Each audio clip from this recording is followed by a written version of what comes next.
fast-acting viral strain that infects the host immediately, and upon getting sick, the infected will become racked with coughs, sweat profusely, and start to get the shivers and chills. There he is, the legend. The man, the myth, the legend. Yeah. You can't literally run a promotion just for the AEW, what do they call them, sickos? Thank you very much, TikTok and AEW. See you tonight. Tony Khan started telling people there's no such thing as long-term booking anymore. It's week to week. The best guys, Tony Khan.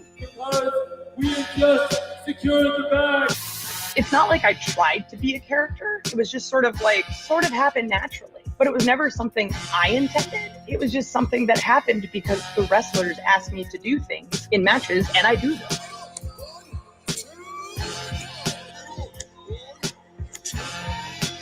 If you run a promotion just for the sickos, you're going to do 400,000 viewers eventually. Effing Meltzer. You know that SmackDown actually went over and everything? Yeah. You know, What's the point? the point of SmackDown. What are you getting at here? That the DVRs didn't pick it up. Did they not pick it up? Mine didn't. Let's get into everybody's favorite moment, and it is called Dave Meltzer's Dumb Moment of the Week. What would you like to listen to in your ears? I'd like to hear the flute. Well, if you'd like to flaunt your flute, then we can find you a flautist.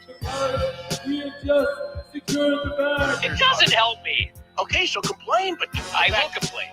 Let me have my misery. And when I heard that, I was like, what? Thank you, fuck you, bye, boom.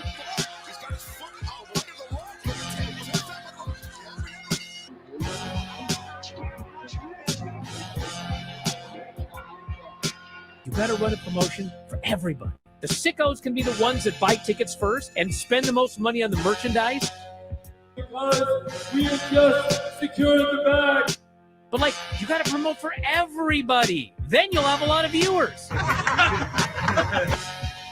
think we proved a lot of so-called experts. We made them look like idiots. We're not going anywhere. Tony Khan's not going anywhere. You'll also be there on TNT. You'll be in two places at once. It'll be like my favorite movie. Time. It's so great, Pittsburgh. It's not like I tried to be a character. It sort of happened naturally. the best guys, Tony Khan. Keep themselves safe.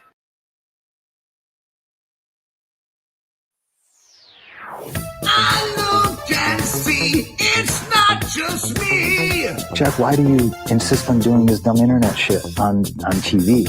I look and see it's not just me. This place is a fucking joke, man.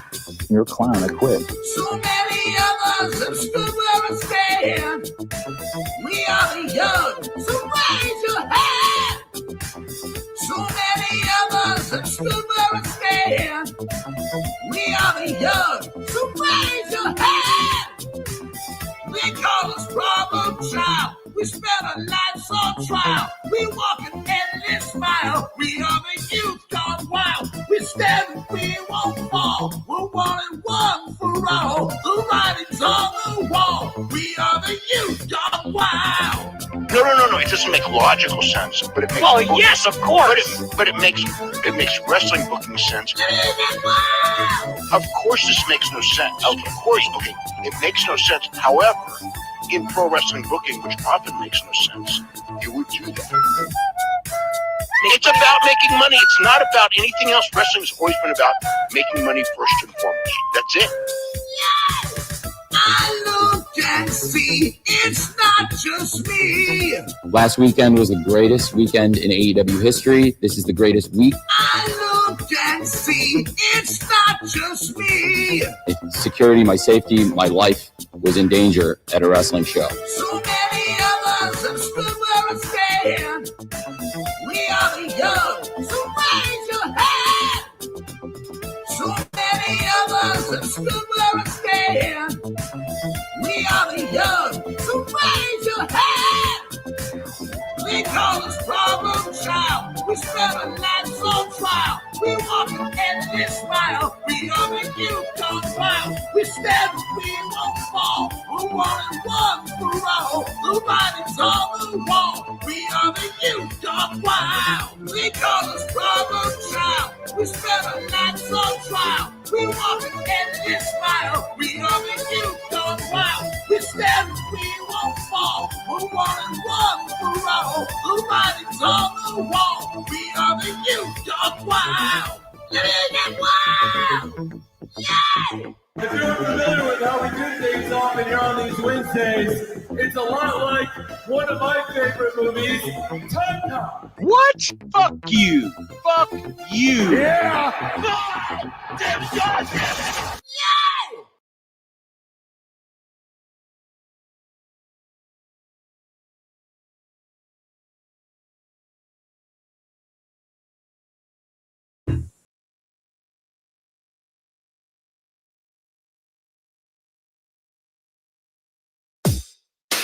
SDL. Two bad bitches, one hot track.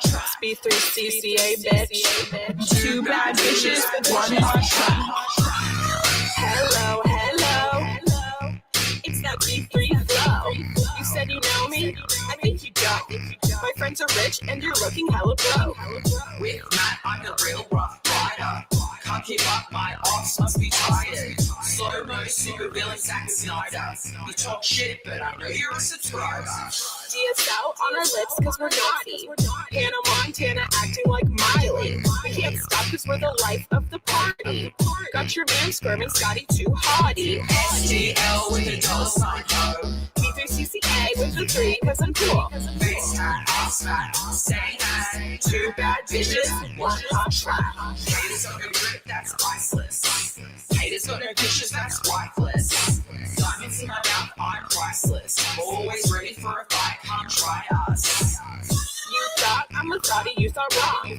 Just a hottie with a body and a thought. You wanna fight, let's get bloody like Carrie. I'm queen of the prom. SDL with a $sign ho. B3CCA with a 3 cause I'm cool. Top of the idiots, now on top of the charts. We're spending our cash and breaking your hearts. Cool. Back in SDL, bitch.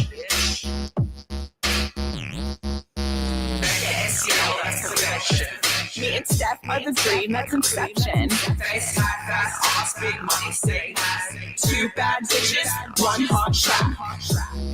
It's two bad bitches, one hot track. Two bad bitches, one hot track. B3CCA with the 3 cause I'm cool. Top of the East, now on top of the charts. We're spending our cash and breaking your heart. Two bad bitches, one hot track.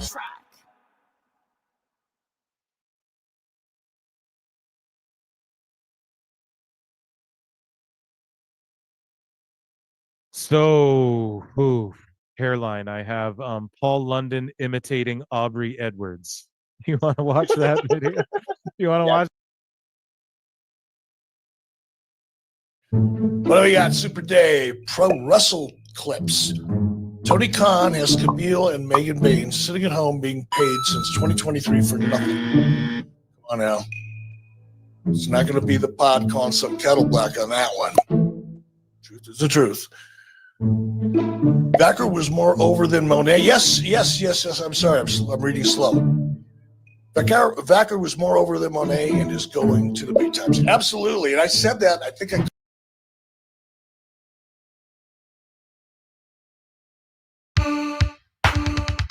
Yeah, it's B3CCA.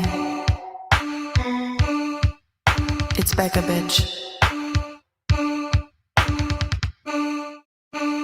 B3CCA is the champion of AFA. B3CCA is the champion of AFA. Beating all these bitches and your dad is calling me his bae. B3CCA is the champion of AFA. B3CCA is the champion of AFA. B3CCA is the champion of AFA. Beating all these bitches and your dad is calling me his bae. B3CCA is the champion of AFA. She just likes to dance. I don't think that she can fight me. Get my heart rate up. I do that with your mom nightly. Sorry that I'm winning. I can beat your ass politely. Landing in LA and all the people say CCA is the champion of AFA. Beating CCA is the champion of AFA. Beating all these bitches and your dad is calling me his bae. Beating CCA is the champion of AFA. You don't know what I got. You don't know how to be this hot. B3CCA is the champion of AFA. B3CCA is the champion of AFA. Beating all these bitches and your dad is calling me his bae. B3CCA is the champion of AFA. You don't know what I got. You don't know how to be this hot. She just likes to dance. I don't think that she can fight me. Get my heart rate up. I do that with your mom nightly. Sorry that I'm winning. I can beat your ass politely. Landing in LA and all the people say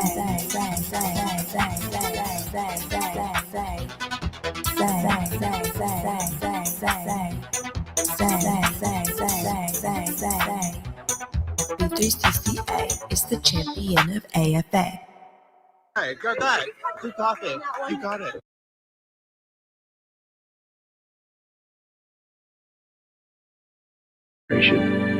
Our athletes still care about their fans. If I have to fold one more box, I'm gonna snap. Did you say snap? Did you say snap? Ooh, yeah. What's happening, guys? Welcome to another eclectic edition of P. Sorry, guys. It's 10:30 in the morning here, and I was up all night watching Squid Game. Another eclectic edition of PWT live show. Yeah, we're in the morning here. I don't know where you are in the world. It's 1 p.m. Eastern. Eastern. There. Yeah. I don't know what time it is in Saudi Arabia. We got Night of Champions on deck. We have the King of the Ring finals, the Queen of the Ring finals on deck. We have CM Punk emulating John Cena, CM Punk apologizing, and we have Jon Alba being a complete and utter fucking idiot in a quick sicko segment we're going to do as well. I got to do my picks, my locked-in official picks for Night of Champions after viewing SmackDown. We have some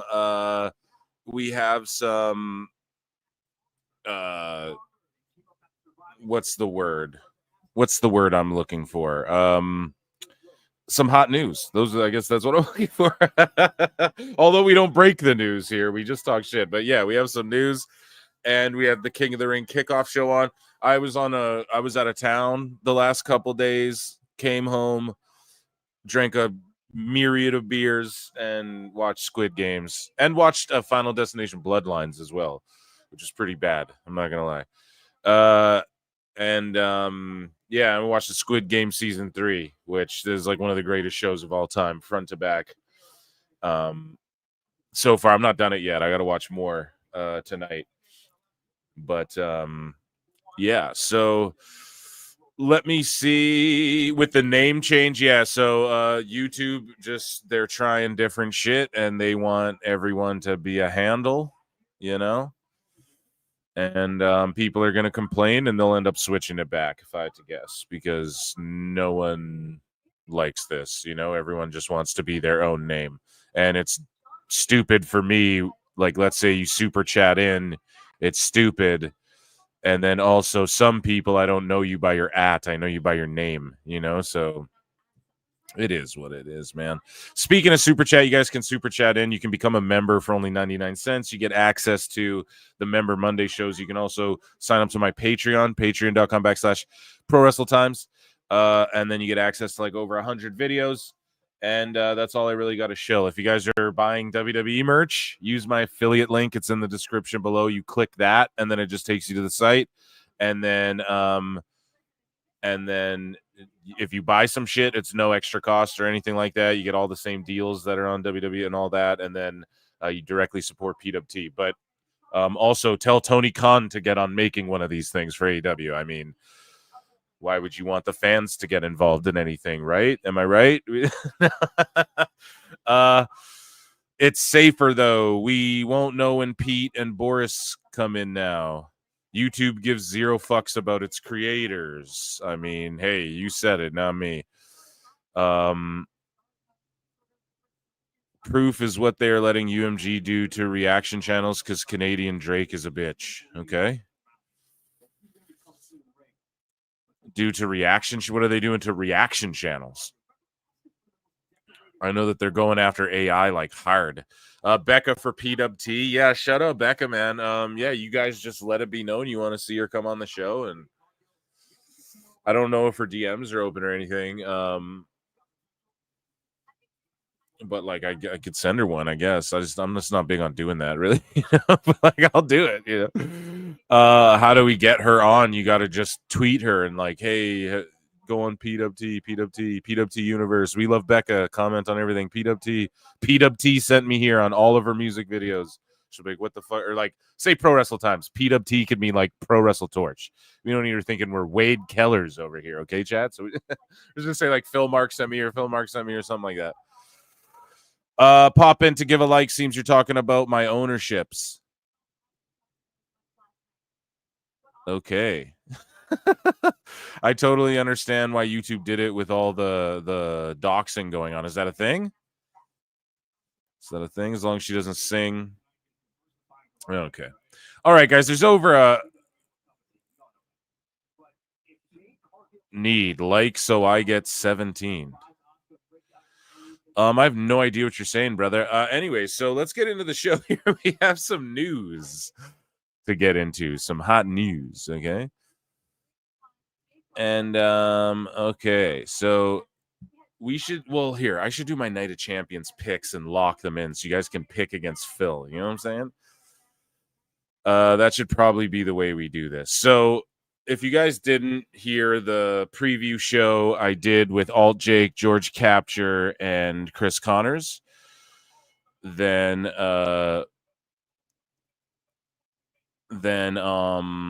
yeah, we gave like a bit of a prediction. I didn't lock my picks in because I never do until it's the day of the show. And so sorry, I'm just watching this replay of SmackDown, the street fight from last night, and then Punk like came out as the Thugonomics. We're gonna talk about that because Alba just took a huge L on that as well. Tell me something new. So let me see here. Yeah, sorry guys. I'm just distracted here with the fucking replay of the Money in the Bank hit. Just reviewing it. Just like straight headshots with the briefcase, hey? That was wild. And then the double salt piled them up. Just made Naomi look so fucking dumb. But that's why she's going to get the belt, because we're all going to write her off. Like, oh, it's so stupid. And then she'll win it. So sorry. And then there's a lot of sickos, too. Like, there's a motherfucker saying this show's not worth watching unless Iran does us all a favor, and it's a gif of missiles flying through the air. Like, you fucking sickos, bro. It's really just, like, weird, man. They'll wish, like, death and war on shit in Minecraft, but, like, not even, And they'll do that because fed bad. Don't be like that. But Night of Champions, Riyadh, it's going down. We have Karrion Kross versus Sami Zayn. Now, I've been deliberating back and forth a little bit, but I'm just going to take the safe bet and say Sami Zayn. Okay, I would love if Kross got a big win. I just think Zayn, and they always give him the hometown big pop and all that shit. If Cena, I mean, he main evented the SmackDown, him and Punk did, but they are there anyways. So if they show up very first and then dip the fuck out of there, but I don't think it's even like that in Saudi anymore. I really don't even think it's like that. I think just the main event will go on last. So Cena Punk will be in the main event. So we're gonna go home with Cena retaining. or some schmozzy finish, maybe where Punk comes out like on top in a sense, where maybe he wins by DQ, or there's like a no finish and the music's playing. But Cena, I think, is going to walk out with the title. So I'll lock that one in by hook or by crook. So I don't want to be like Cena's winning, right? But I'll say he wins, or you guys can give me half a point or a bonus point. But if he leaves with the title, but he like loses by DQ or whatever, if you guys want, okay? Cody Rhodes, Randy Orton. It's got to be Rhodes. Jade, I think you got to put Jade over, and especially the way Asuka kind of walked out on top on SmackDown there. I think you got to put Jade over and just give her that Brock Lesnar King of the Ring push. Like, didn't they bring it back so Brock Lesnar could win it, or was that the final year they did it? It was something like that for a while, you know. And he was like a rookie or a sophomore. I think a rookie. That was his rookie year. You got to just give Jade her rookie year Queen of the Ring win. Rhea Ripley versus Raquel, and then they're doing a street fight now. I don't want either of these girls to get hurt, man. That's what I'm worried about. People are getting banged up in WWE. They got an injury list right now that's like, I mean, you don't notice in WWE because the roster's so fucking bloated, you know? But at the same time, a month goes by and you're like, shit, we really haven't seen, you know, how long has it been since the Tongans? Either of them have been on TV? Like, Jesus. So I'm going to say Raquel gets the win because of Roxanne. And they can just like put Rhea through tables and all sorts of crazy shit to beat her, you know. And then finally Raquel gets a win over Rhea, and it's because of Roxanne. And then Liv comes back, and then there's turmoil there, and they start beefing. Jacob Fatu versus Solo Sikoa. Now this one could go to a non-finish. Speaking of Tongans, I think we're gonna see Hikuleo debut here tonight and like help Solo. I think something like that's gonna happen, and then we end up getting maybe now whether it goes to a finish or not, you know, again, like I said about the main event, maybe it's a DQ or something, or maybe Solo gets it, and then at SummerSlam Jacob wins it back. And I don't think it would hurt Jacob to lose it, and I'll explain why. Because if Hikuleo shows up, let's say all the Tongans show up too, and let's say Jacob's taking them out one by one tonight. Let's say Tama Tonga's there, Tongaloa's there. We see Jacob like super kick because they're coming back soon. That's why Hikuleo's debuting like in dark matches and shit. At least I think. I know. Maybe Tama Tonga. I think Tongaloa did get a surgery, but like I'm pretty sure he went and did that shit before they even really said anything about it, didn't he? I think they announced it, and he already had the cut mark and everything, like on his bicep or whatever was going on with that.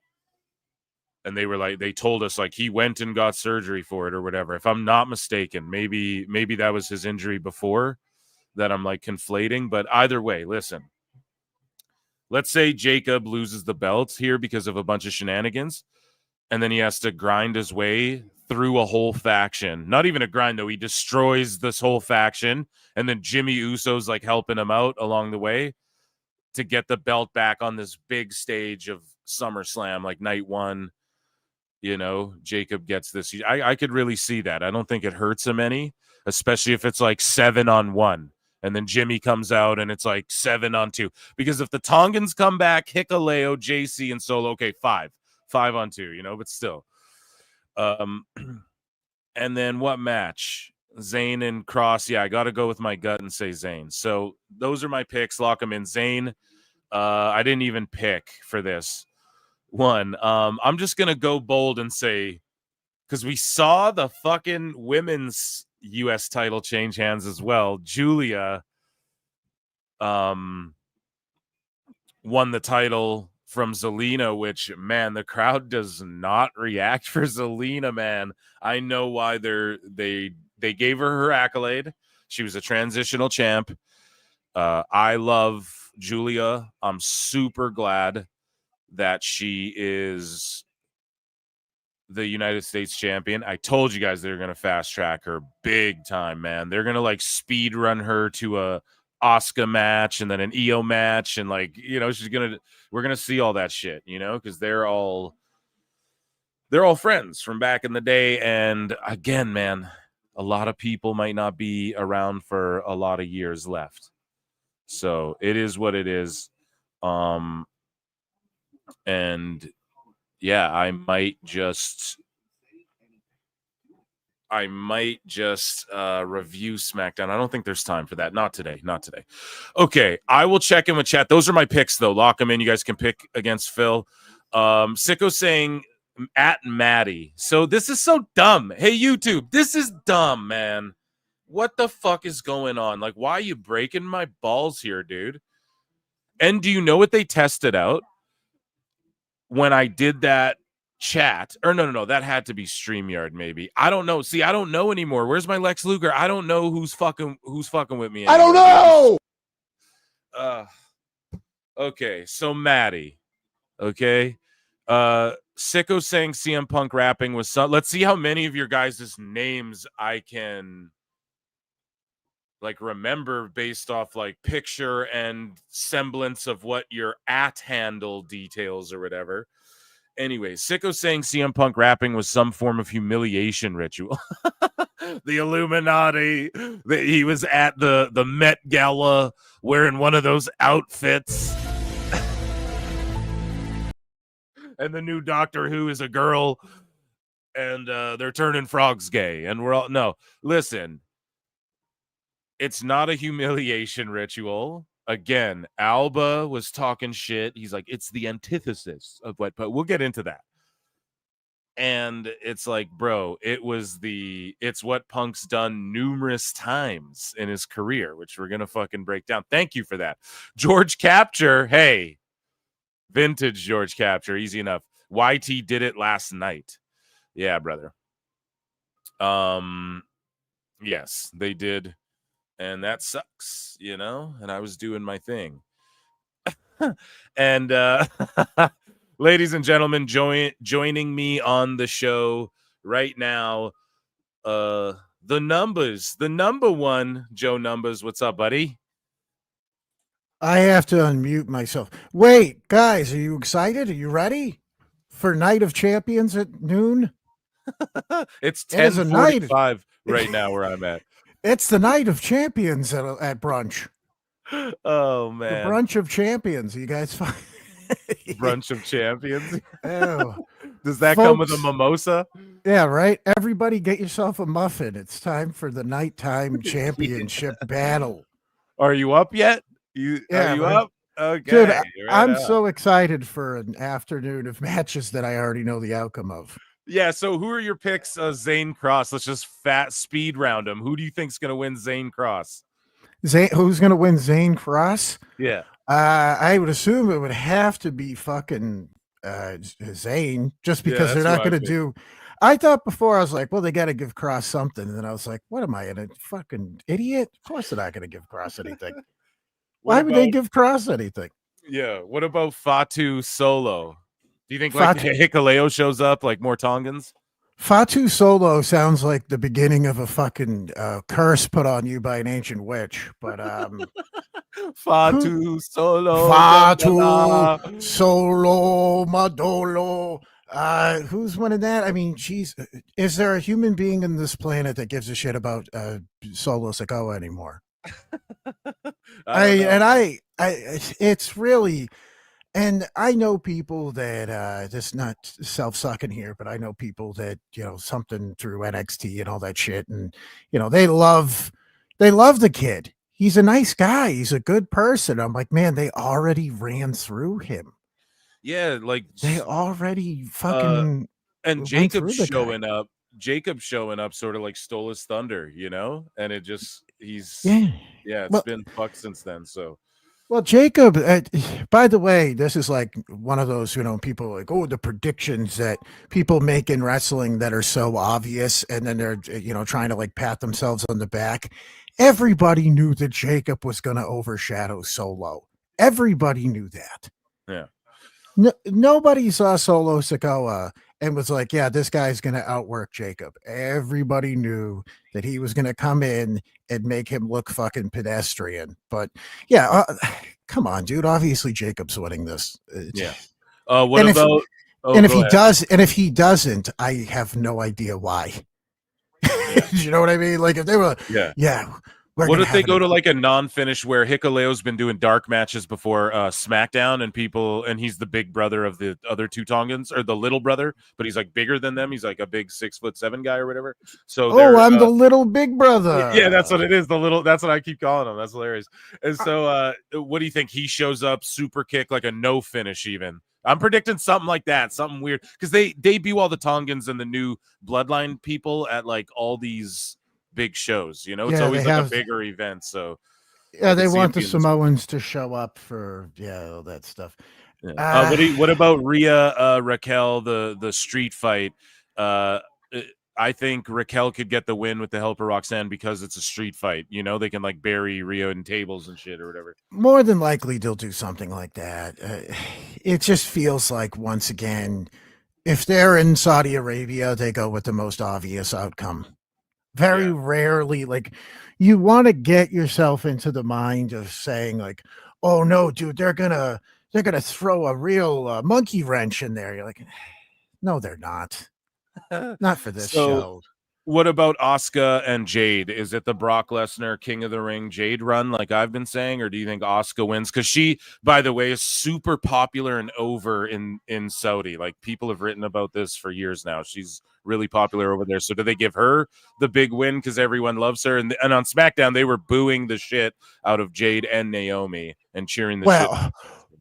Wait, are you insinuating something about Saudi Arabia? Hey, are you? I did. What? Saudi yeah. Arabia, the bastion of women's liberation and progressive views on people from all walks of life. Saudi Arabia? Is that what you're hinting at? Yeah, I mean, no, Jade's winning. I mean, come on. Yeah. Yeah, that's the whole point of this.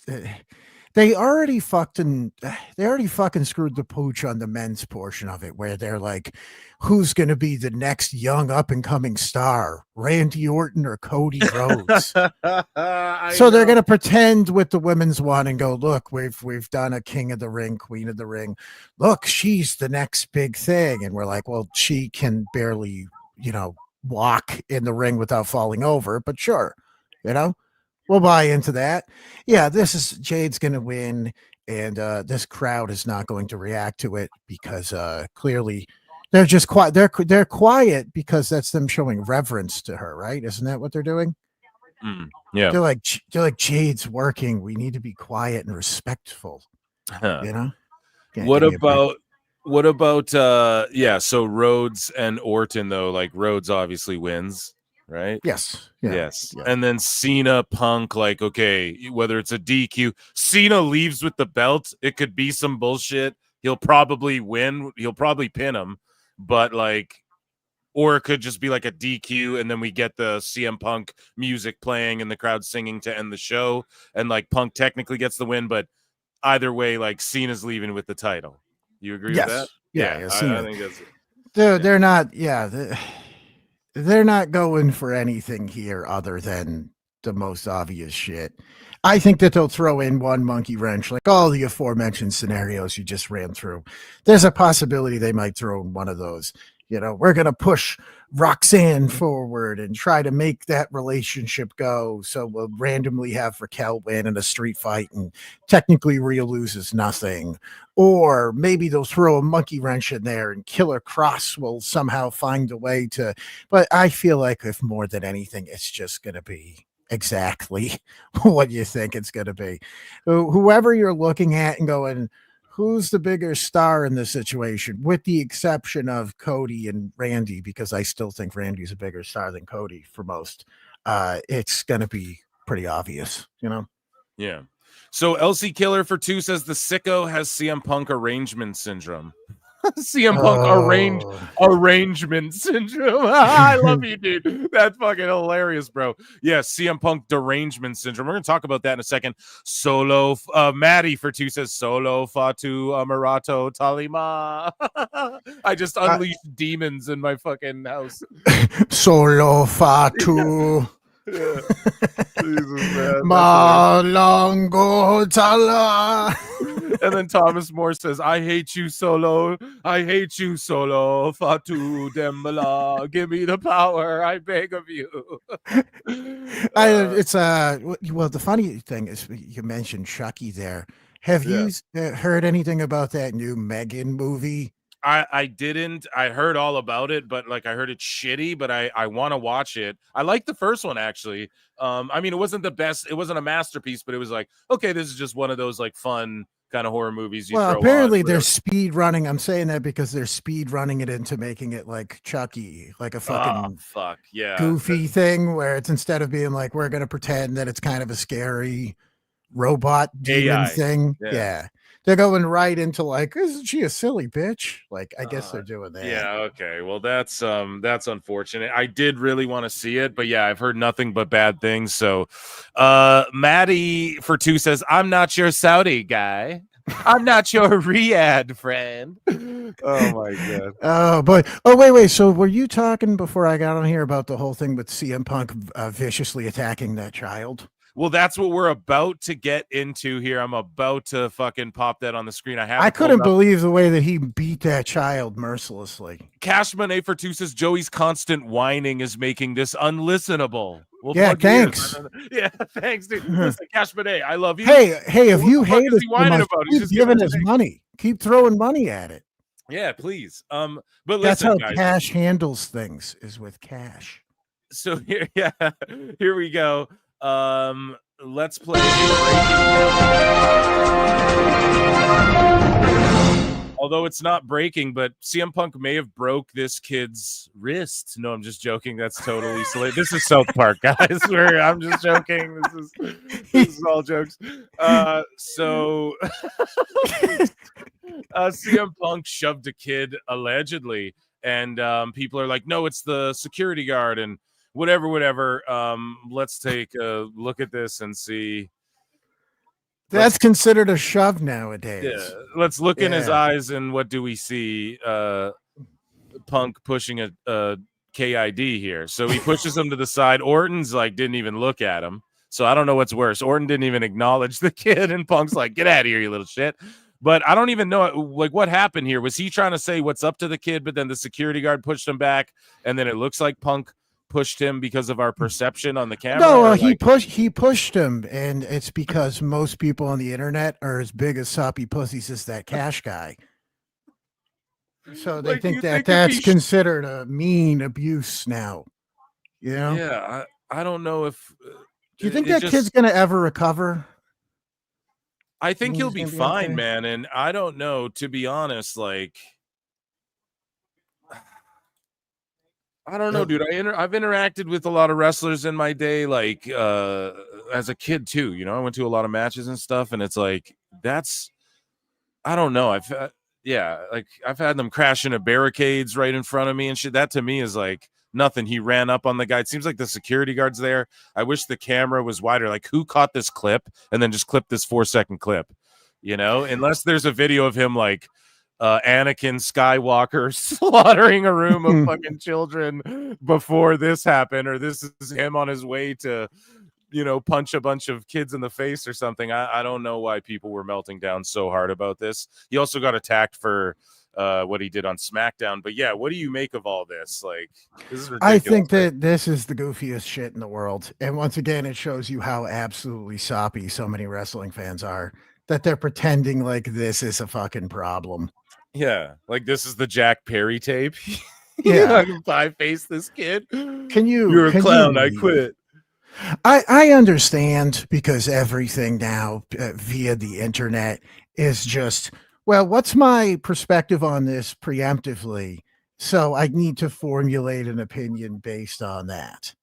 Yeah. That's most shit now. It's just, Well, what's okay? Well, what happened? All right, I already know what my feeling is about this, so I have to make up a Mother Goose story to attach to what is actually happening. No, I don't think that that's a big deal. No, I don't even give it a second thought. It's absolutely fucking goofy, and it's embarrassing, and it's pathetic that people are making a big deal out of that. It Well, really, truly is. Yeah, and speaking of big deal here, and a lot of people were melting down about this as well. So this gentleman, well, let's just watch this clip. This is on the Night of Champions kickoff show, but he's like apologized to Punk. He was yelling that at him, and Punk apologized or sort of gave a little comment. Let's just take a look here. I'm not going to big screen it, or WWE's going to fucking Don Stevens, my YouTube channel. So, and he's apologizing. He's like, yeah, that tweet about a blood covered dick or whatever, blood money covered dick, had nothing to do with Saudi Arabia. What? It had literally everything to do with Saudi Arabia, which is hilarious. It's so funny. He has to like look like the biggest hypocrite and do this shit. You were talking about humiliation. People were saying this is all humiliation ritual stuff before you came on there, Joe. They were saying this is humiliation ritual shit. Because he's like a part of the Illuminati. Yeah, like that sort of thing. It's like, what the fuck? And so he is apologizing, but it's just so funny because he said what he said. So now he's got to, and then the money spoke louder than whatever. So now he's got to show up in Saudi Arabia and eat shit on this.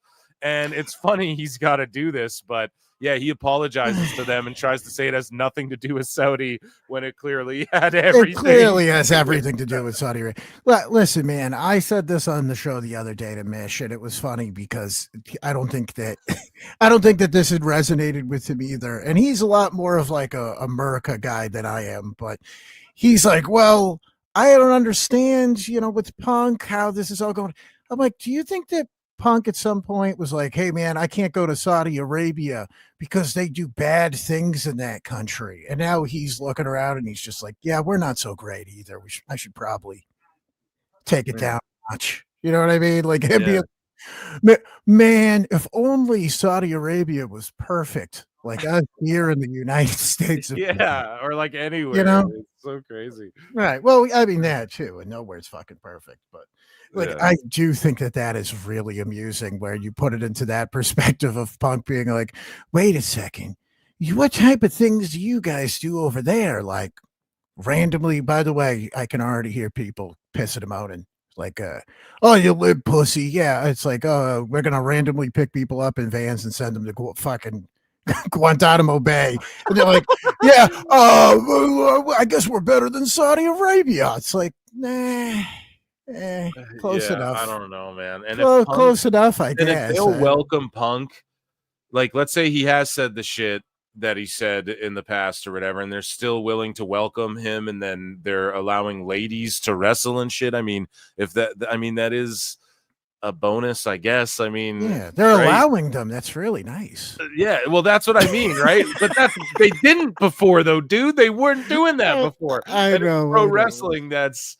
Like, I don't think, they murk people there for talking shit about them. It's happened in the past, and Punk talks shit, and now he's over there accepting money and is like, everything's cool. But like, I don't know, man. We're seeing it.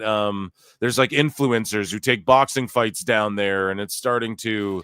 Yeah, maybe hopefully it could change things. I don't know, but I'm not one to go and be like, your culture and society needs to change either. Like, I don't know. No, it's just no one cares anymore, dude. Everybody's like, they just want money and to be left the fuck alone for the most part. That seems to be the general mode of a lot of people that are specifically in entertainment, but also in life. Like I said, Punk's going to sit there and be like, yeah, man, I don't agree what's going on over there. And they're like, here's $3 million. And he's like, all right, I guess I'll just take fucking. Yeah, I guess now you guys are cool. That's crazy that he just fucking apologized, and then like these dudes are cheering him, and then when he came out, when Cena was talking shit to him on SmackDown, they were kind of booing him as well. Speaking of which, look at this. They constructed this invisible John Cena thing in Saudi, which I think is cool.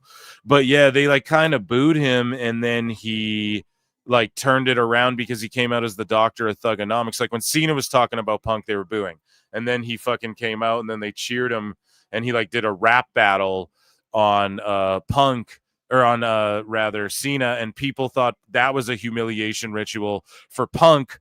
Jon Alba in particular, which we're going to talk about. Julia became United States champion as well. Yeah. Oh, yeah. Well, which that's was crazy. Which I think amazing. that was a gift. I mean, I think that was a gift to the people of Saudi Arabia because they're like, yeah, we're probably not going to do shit on the pay-per-view. Yeah. So here's a title switch. You know? Yeah, and get Julia over the way like Asuka's over there. You know what I mean? Because she doesn't have a lot of years left on her. You know what I mean? And so they sold over 25,000 plus fucking tickets for that show. Which, I mean, they sell them all there. Hey, it's not like a Korea situation where people inside are being forced to these shows, right? I don't think it's like that. No. Well, well, that's it, man. The people are happy, and I think that that's at some point a part of, you know, as much as you can make fun of fucking Punk for doing this, and any of these guys or girls for going over there and doing this. It's just like any other situation that's fucked up.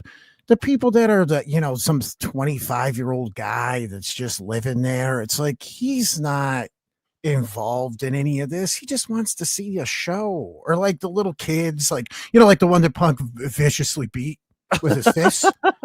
Like they're not responsible for any of this. They just want to see the show. And like I do think there's an element of that people will forget, where nobody would say this shit to like Metallica,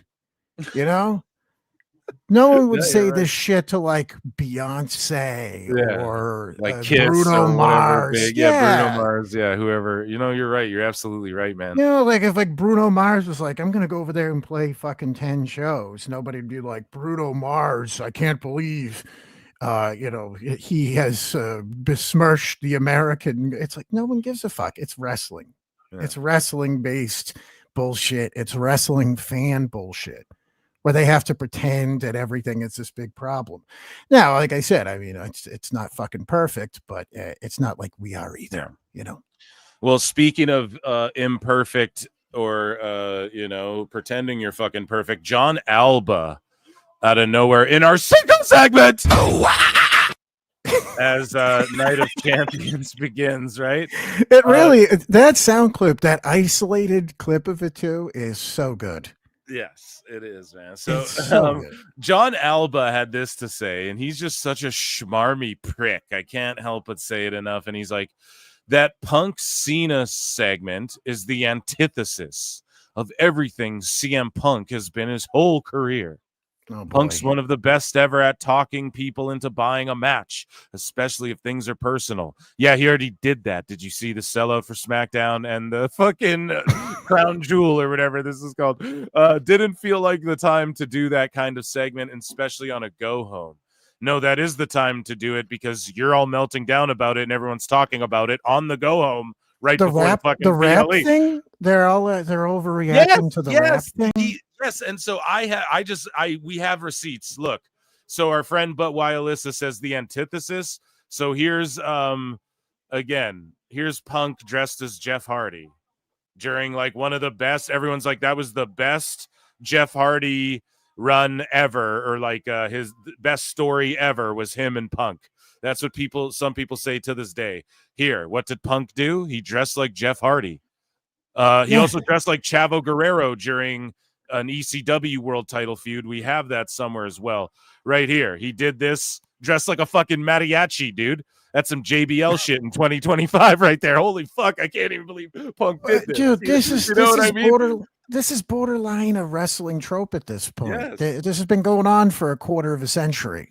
But apparently that was last night. This was the antithesis of what Punk is in his best feuds. The Chavo one and the fucking Hardy one are apparently his best feuds. And Alba's sitting there saying this is the antithesis, and this could be one of his best feuds with Cena. And it's just hilarious because this is literally not. This is what Punk has done multiple fucking times. I can't believe this stupid idiot just put his foot in his mouth like this again. It's so fucking hilarious.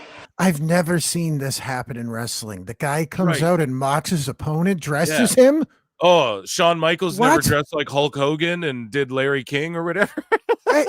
Honest to God, at this point, if it wasn't for the fact that, I mean, let's be real. The music got a fucking reaction. The Thugonomics theme, people haven't heard it in a long time. It's still over. It's member berries. It's good shit. You know what I mean? Yep. Yeah. So and it then was just like, look at this guy, AEW Cerro Miedo, AEW fan. Like he's an AEW fan. Genuinely had me cringing. I can't lie. yeah. It's like, well, why were you watching? You don't even. He's sitting there being like, man, I can't believe how embarrassing this is. Cue a video of Kenny Omega fucking spewing grape jelly. Just purple ooze flying out of his. Ooh, I'm an ooze. I love the fact that just anything that happens on that AEW show. God, anything on that show is like borderline a paralysis angle every, I don't know, 15 minutes or so at any given point. Man. And then Kenny Omega's like, I got my tummy stepped on. My tummy got stepped on. I'm hot now. Oh, I'm dying. And we were like, that's the most amazing storytelling I've ever seen. Oh, dude. But it's cringe. Yeah, but it's like cringe and ridiculous that CM Punk would bring up John Cena's gimmick from 15, 20 years. Guys, do you get it? Do you see what's happening? This is like a very cyclical, easy story to tell. Yeah. Cena makes Punk basically betray the type of person he is because he said, I won't go to Saudi Arabia. So Cena says, well, I'm going to make you go to Saudi Arabia. I'm going to bait you by giving you a title match. Yeah. So Punk goes to Saudi Arabia and dresses like Cena from 20 years ago and looks at him and goes, hey, bitch, remember what you were before you became this clown thing? Yeah. It's a little bit cerebral. There's just people, everybody who's like, people who aren't creative have opinions. You see this in movies all the time too these days, where people are just shitting on shit before it even comes out. It's like, I'm not always saying you have to do the thing to be a critique. Like you can fucking eat food and tell if it's shit, but it's like, there's an aspect of, well, you have to remember there's beats to a story. There's a way you convey things. Like you just broke it down. Alba's sitting there. This is the antithesis, trying to sound fucking smart. And you just broke it down. He's just showing him who he was, it's just like, it's so I'm going to make simple. you betray who you were. So now look at, this is who you were. And you had to leave that character behind so you could become a billionaire or a millionaire that flies around planes and shows up in suits and talks in Mandarin. Do you know what I mean? Like, yeah, it's really. It apologizes for saying Taiwan or whatever. So we have some more of this. Listen, we have Elbu, right, from Wrestle Purist as Orton. He's getting a huge ovation. Cody Rhodes about to blow the roof off the motherfucker.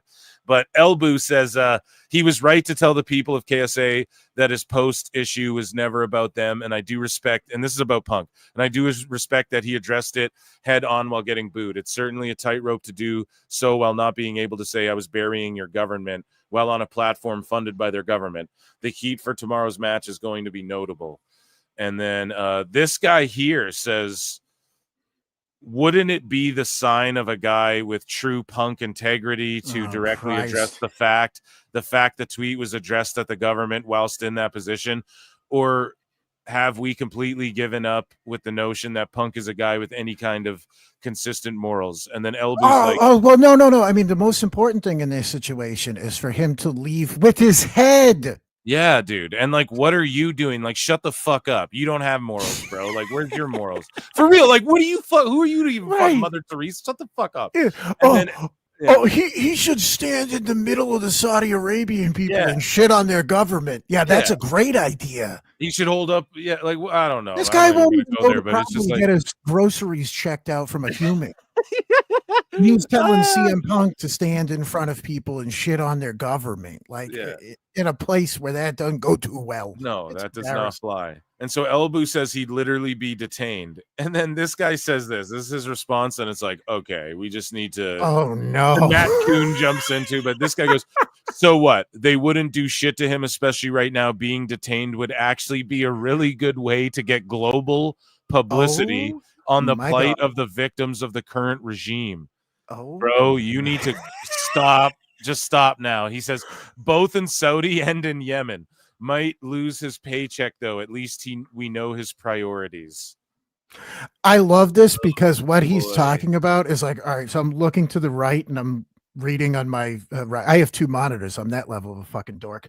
Yeah. So I'm looking to my right and I'm seeing, oh, hey, here's this guy saying, listen, man, this is your opportunity to stand up to a Middle Eastern government and risk getting fucking murdered. And then I turn to the left and it's Cody Rhodes in a silly robe. And he's like, this is what he wants to get his head chopped off for. A guy coming out with like a white cod piece with a neck tattoo being like, I'm here to do a silly time. And he's like, hey, kids, why don't here's you, a belt. why don't you get brutally tortured in the Middle East to prove your point? I mean, you could just shut the fuck up and leave with $3 million or get killed. I mean, but dude, also, by the way, this is like completely how disingenuous people on shit platforms like Twitter act too. Like, well, why don't you just get killed? Well, I guess I'm just so smart. Why don't you die then? Because you can't have an opinion. You have to ride that opinion until it ruins everyone you. goes to the extreme. You know, everybody goes to the extreme on Twitter, and then they all act like they're all perfect, infallible beings who've never, ever done something hypocritical or told a white lie or done, you know what I mean? It is embarrassing, and that's why it gets chalked up in that folder called the Sicko Segment. So there you go. Wait, I will say Matt Kuhn had the thing where it's just like they murdered a reporter. It's like, yeah. It's like, listen, dude, if you really wanted to stand up for your fake fights, you should do the smart thing, like get killed. That's the smartest thing you could do. What a fucking cornball. Yeah, and people are like, let's see Finn Balor wear a pride flag there and stuff. It's like, well, he's not going to do that. So I hate that shit too, by the way, where they're like, well, guess what? Just because in that place they really don't like gay people, that means you should bomb them. It's like, wait, how do we? This is like amazing. This is like the leap that people make all the time, right? Where they live somewhere, they're like, well, I'm allowed to be prejudiced in my country, but like if they're prejudiced in their country, then you should never. And it's like, well, dude, I'm still gonna eat a fucking chicken sandwich from Chick-fil-A. Exactly, dude. You know what I mean? Like, I don't know. It's just ridiculous. It's embarrassing. It is, man. Speaking of ridiculous, this crowd is ridiculous. The lights are up. You got Cody Rhodes and Orton getting a huge they're starting the ovation. night out here. Yeah, before they even tie up here. Maddie for 2 says Punk turned the crowd like Balboa in Rocky 4. Oh man. Oh, I'm sorry, you know. Well, they like him. They wanted him there. They want him there. Right. Like I said, at the end of the day, these people are still just fans. You know?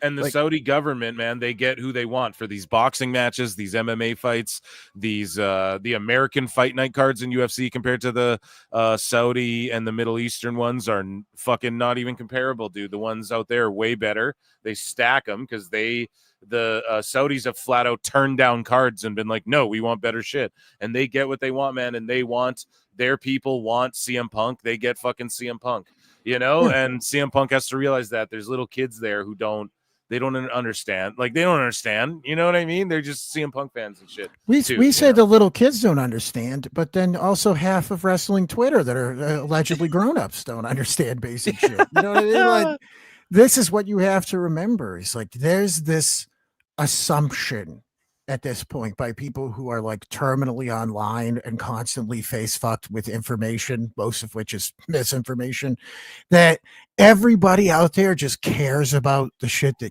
they do and are finger quote informed in the way that they are.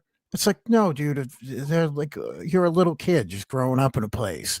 Or even like if you're a 30-year-old man and all you've ever fucking known is this one place, and you're just some regular chubby guy with a beard and glasses, and you're like, oh, like Randy Orton. You don't give a shit. Like, you don't know. Like, that's you how don't, regular guys sound too. FYI. I The don't old 4x4 for 10. Thank you so much. This Kenneth Omega Burger. That's a good one. Oh, dude, did you ever think, and I talked about this the other day too, I'm just going to do some repeats here on the show, guys. Please go subscribe to our YouTube. We're 7 fucking followers away from 10,000 for God's sake. And George for 2, before you go, George for 2 says poll, please. I will change it. And thank you, the old 4x4. We will remember that one, Kenneth Omega Burger. But yeah, Joe, go ahead. Go ahead. Well, do you think that Keith Lee just sits around and he's just like, was I just a little too autistic to be successful? Man, you know, he, for some reason, he recently said that he's actually been healthy for a while and they're not using him. So I don't know what's going on with that. Like, does Tony Khan just not know that he's healthy because he doesn't phone people and check on his talent? Or I honest to God think with Keith Lee, just because he should never have spoken a word. By the way, that was the biggest mistake that man ever made in his life was talking. Yeah. Ever. Because when he talks, it sounds like a guy playing Dungeons and Dragons. You know, he's 6'7", 370 something pounds probably, and he's like, "Good day, sir. How are you? Have you had how is your?" Some people compare it to Beast from X-Men, which I can get down with, but then you also, well, no, like I can get down with that, but then you have to fucking present that like vicious side, and he didn't. He's like eloquently, he like Kenny Omega wrestles as like a big guy, and that's it. He's Kenny. He is like Kenny Omega. But, yeah, and Vince was trying to tell him, we want to see the Bearcat. Like, we want to see you get. And Keith Lee's like, well, that's not really me. And he's like, and it's like, yeah, Vince is a crazy, wild guy. He's just trying to tell you, you got to fire up and have a mean streak when you're like beating these smaller dudes down sometimes. It's not about like how graceful you do a fucking move all the time. Sometimes it's got to be like, well, I'm just bigger and meaner and badder than you, and I'm gonna fucking stomp on your head. And that's what he's trying to tell you. But Vince is like, yeah, you're a bear and a cat. Yeah. But you also, but this is one of those moments where, you know, a broken clock, right? We know that Vince fucked up creative for a lot of people for a long time. Yeah. But if you're this gigantic man who's supposed to be doing power moves, and Vince like, I want to see aggression, and he's just like, I am taking credence with your behavior, sir. Indubitably. Yeah. I don't care for your tone. And it's like, yeah, no wonder this doesn't work, dude. Like, and anybody that would want to say, you know, oh, well, that's really putting somebody in a box, or, oh, why is this so? What does Jacob Fatu do? Why is he so over so quickly? Yeah. A big part of that is because he comes out and is like, I'm going to beat your ass. I'm an aggressive guy. I'm serious. I've got some fucking to me. And people go, well, I mean, no, everyone doesn't have to be that way. No, just the ones that get over. Yeah, that's the thing. And look at like Jacob Fatu does backflips and shit too, but it's just he does it in a way where he looks like he's trying to destroy people. And I think that's all Vince wanted out of Keith Lee. And yeah, Keith Lee does sweet moves and shit, and it's cool to watch him do that shit in NXT Black and Gold, which was like a super indie in a way.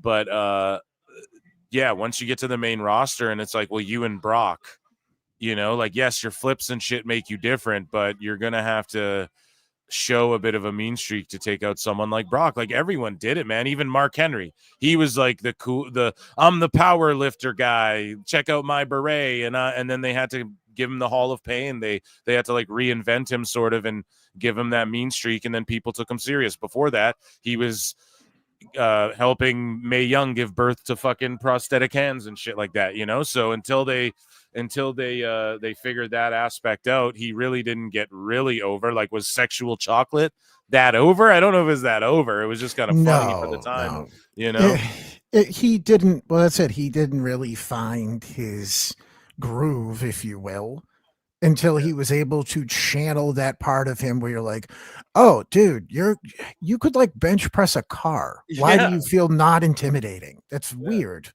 And that's sort of what people say, they forget now in wrestling, because everybody's so obsessed with being like, aren't I funny? Aren't I cute? Aren't I cheeky? It's so shitty because the most unfunny people like try and be funny, and then and then you just think they're an asshole. And then I don't know, people who are funny like me are like talking about AAA being sold and shit before the dirt sheets are. So it's a weird, this wrestling shit is ass backwards, bro. I've come to discover that throughout my journey here in this space. Well, wrestling, the wrestling space, a lot of what it is at this point are people that they really think that their opinion on something is gospel, with very little basing on any sort of understanding of what they're watching. And it's more so opinions on like a serious level, like, oh, this is the most important thing in the world, as opposed to just being like, I'm watching a fucking show. And it's like, if you're not making it, and this is like a big part of it too, it's like if you're not interested in performing in it or creating any sort of media that surrounds it or whatever, in a serious way, then you're talking about a TV show like it's the most serious thing in the world.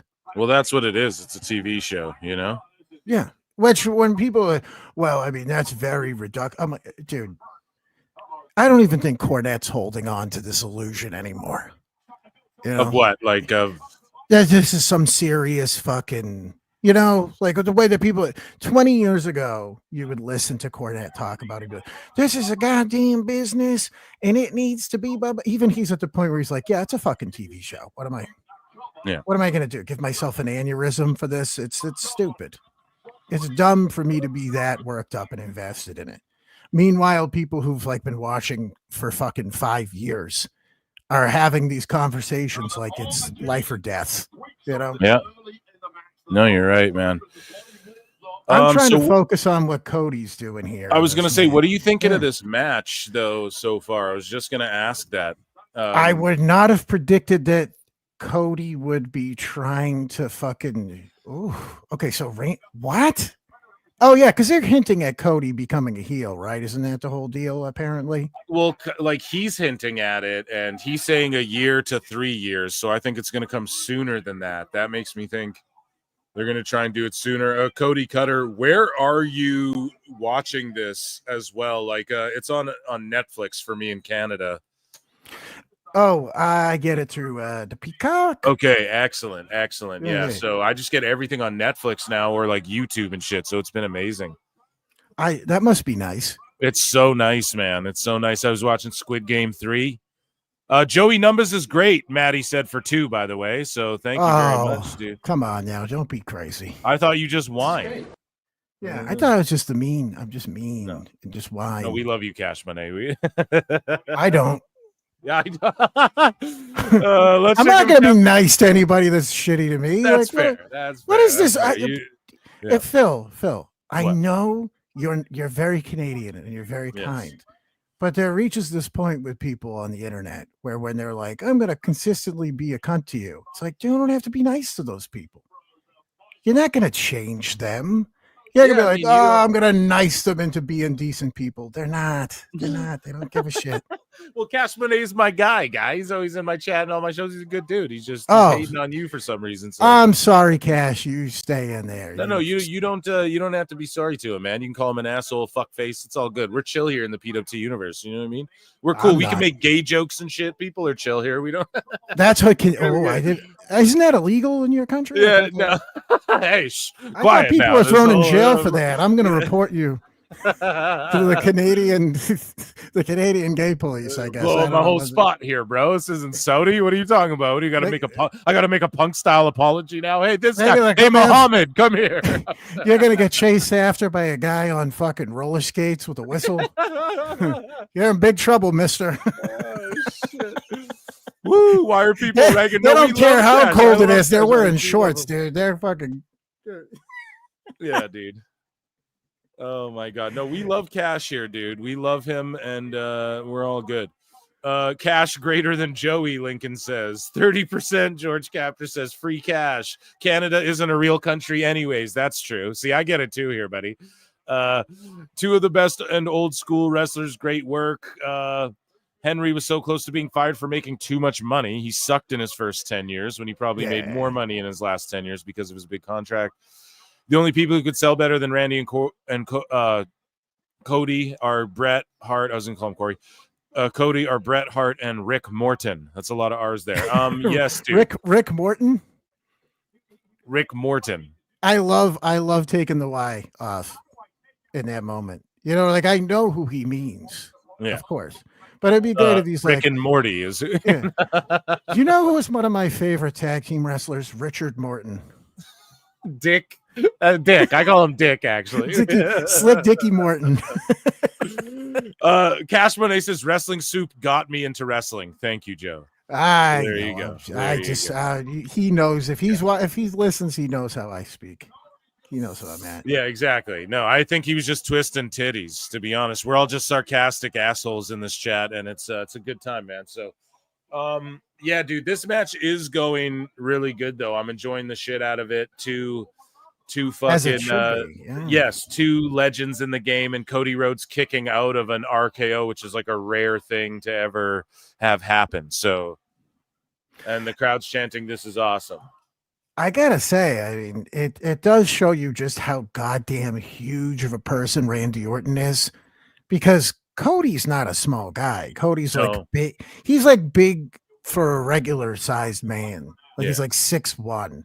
Is he about 6'1"? Yeah, I'd guess that. Yeah. Like 6'1". Yeah, 6. But he looks small against Randy Orton, dude. Yeah, well, I always thought Orton was like 6'2" or 3 or 4. No, like up around there. I think he's like 6. Yeah, I think he's like 6'4", man. Randy Randy Orton's like legitimate like NFL player size, you know? Yeah, you know it's crazy. Someone asked me what was the best match I ever saw, like I've ever seen, like just and I was like, well, in general, like in person or on TV. I'm like, because those are two different things. I was like, but in person at a house show, I saw FTR take on Bobby Roode and Chad Gable, and it was right before FTR left, and I was like, that was the best match I ever saw, I think, in person at a house show. But here's the thing, and then I was thinking about it the other day. I saw Edge and Orton wrestle for the Intercontinental title one time at a house show too when I was a kid, and that I think was one of the best matches I think I might have ever seen, because they were just going they were just going for it, man. So yeah, I just wanted to throw that out there because I was thinking about that the other day, and I don't know. I got to see. I'm a big Orton fan. Ready for this old man smart shit? Yes, let's hear it. I got to see who was it? It was Benoit and fucking Regal at a house show. It was like a taping crazy. Yeah, it was like Sunday Night Raw or Sunday Night Raw. Jesus Christ, Sunday Night Heat back in the day. And I was just at a random show, and they were like, "Oh, here comes William Regal," and I'm like, "All right, who are they gonna have him wrestle?" And then Benoit came out, and I was like, "All right." I think this must have been like, I don't know, early 2000s, but in my mind, I remember laughing because I'm going, 5 years ago, this is like the Mecca wrestling match, right? William Regal versus Benoit. Like, oh, and now they're just like, Here it is on Send Heat, it out there. pal. Yeah. Yeah, on Velocity. Get out there and get. Yeah. Just like I man. think the same thing happened. I was at some WWE house show or something like that, and they were like, "Here's Jerry Lynn versus RVD," and I'm like, Jesus Christ. Yeah. I've seen Benoit wrestle a bunch. I met him when I was like a kid too. Like, and I met him and took a picture with him and stuff. And I was That like rules. just walking through the mall or whatever. Yeah. But it's like looking back, he was like my favorite, dude. Him and Eddie were my two favorites in that era. And I seen him wrestle a bunch. I seen him wrestle Kane in a match. It was the stipulation was no DQ, and Kane could win by pin. He could win any way, but Benoit could only win by submission against Kane on a house show. I saw that shit, and he tapped Kane out. It was the craziest shit. And like having a picture of you with Benoit though, that's it's crazy. Yeah. It's That's crazy. like having a picture of you randomly with like you were on a little O.J. league team Simpson, and no. Ted Bundy fucking coached it or Yeah, something. dude. Yes. He was stopping and just like shaking hands and taking pictures and stuff. And like I shook his head, like I'm like in the front row at like wrestling shows. I've like, you shake a lot of wrestlers' hands that way, but like I gave him a handshake as a kid, like in a public setting, and it was like fucked.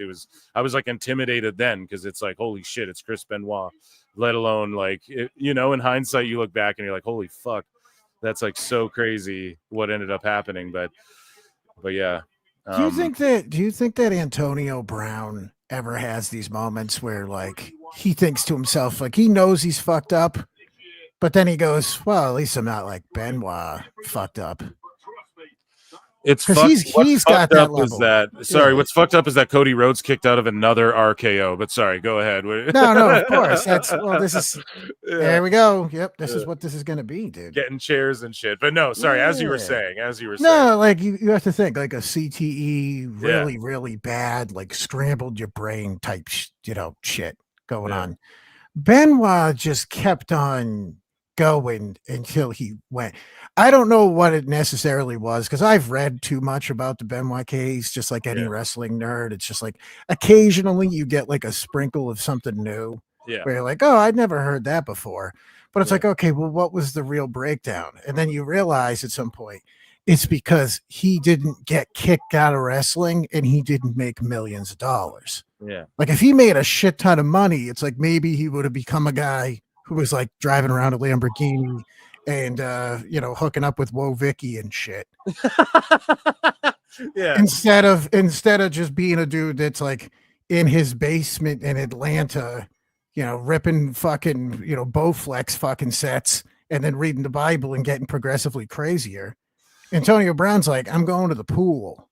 Yeah, no, you're right, man. There's something to be said about that. And it's also, I think it was just a combo of like, people use drugs and stuff more frivolously back then, or that's what they say. I mean, who knows? But I don't even think it was I don't think it's even drug like the drugs. But like steroids, like steroids, that doesn't give you like rage shit. Like I'm sure that was part of it mixed with the fact he had a 70-year-old's brain. So he had like, they studied his brain and he had like a 70-something-year-old's brain, but he's all built like a 40-year-old or however old he was guy who could like stretch you and take steroids in real life. Like that's dangerous, So now, do you think that like, okay, so that was a good spot. Yeah, like I know. I think I'm a couple minutes behind on you here. Yeah, I think you're. I don't know if you need to, or I don't know. Netflix.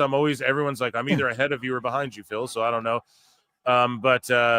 So Cody Rhodes. The ribs. That was a good spot. That was a good finish. You're at the finish. Yeah. So Cody Rhodes won the King of the Ring. Chat was right. They picked Cody Rhodes for the majority. Actually, it was kind of split 60-40 roughly. And you guys picked right. I had picked Cody Rhodes as well. We're 1-0 tonight. And so how about Orton going to grab the chair, pulling the Eddie Guerrero? Speaking of that era and Eddie and Benoit and all that, he pulled the Latino. He took the buckle off, but then Rhodes did what he did to Lesnar. So this is the Lesnar finish where he pushed, but then Lesnar got color where he got pushed into the fucking buckle, split his head open. Or no, but didn't Rhodes rip it off? Yeah, so Rhodes ripped the buckle off, pushed Lesnar into it, hit the finish, won. In this instance, Orton ripped the buckle off, and then Rhodes pushed him into it, and then hit him with the Cody cutter. So which keeps Cody, because Cody didn't initiate the thing. He just fucking. But it was kind of dirty. But then it's like, Orton, what are you doing? Are you going heel? Are you being dirty? Like, what's going on here? You know, it's interesting. I think both guys kind of walk away from this. It's almost like you clean slate that, you know? Yeah. Because Randy was trying to cheat. That's what it is, you know? Like, Randy's frustrated. He goes and does that whole fucking deal. And what's Cody going to do? Not use it? Is he not going to try to win the fucking match? Like, that's, I don't know. I think that kind of you wash that one out, you know. And let's see. I thought that. Yeah, well, what the fuck was he? Yeah, no, that's fine. I don't think that makes Cody into a heel. It leaves a space open for them to have another match. But so Rhodes is thanking Orton, accepting the crown from Byron Saxton. Man. And this isn't his last stop here in 2-time semi-finalist, the King of the Ring there.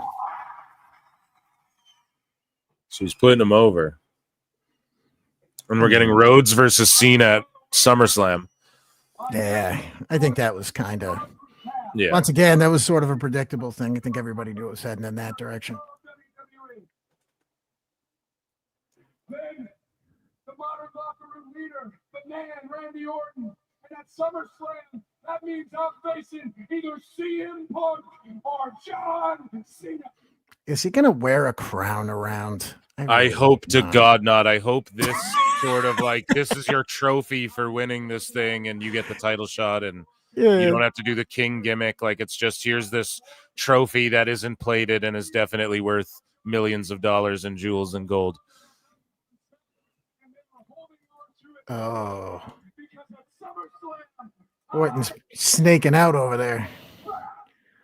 I'm a snake man. Yeah, he sort of slithered out on the side of the ramp. And okay, Rhodes saying he's going to get his title back. Oh.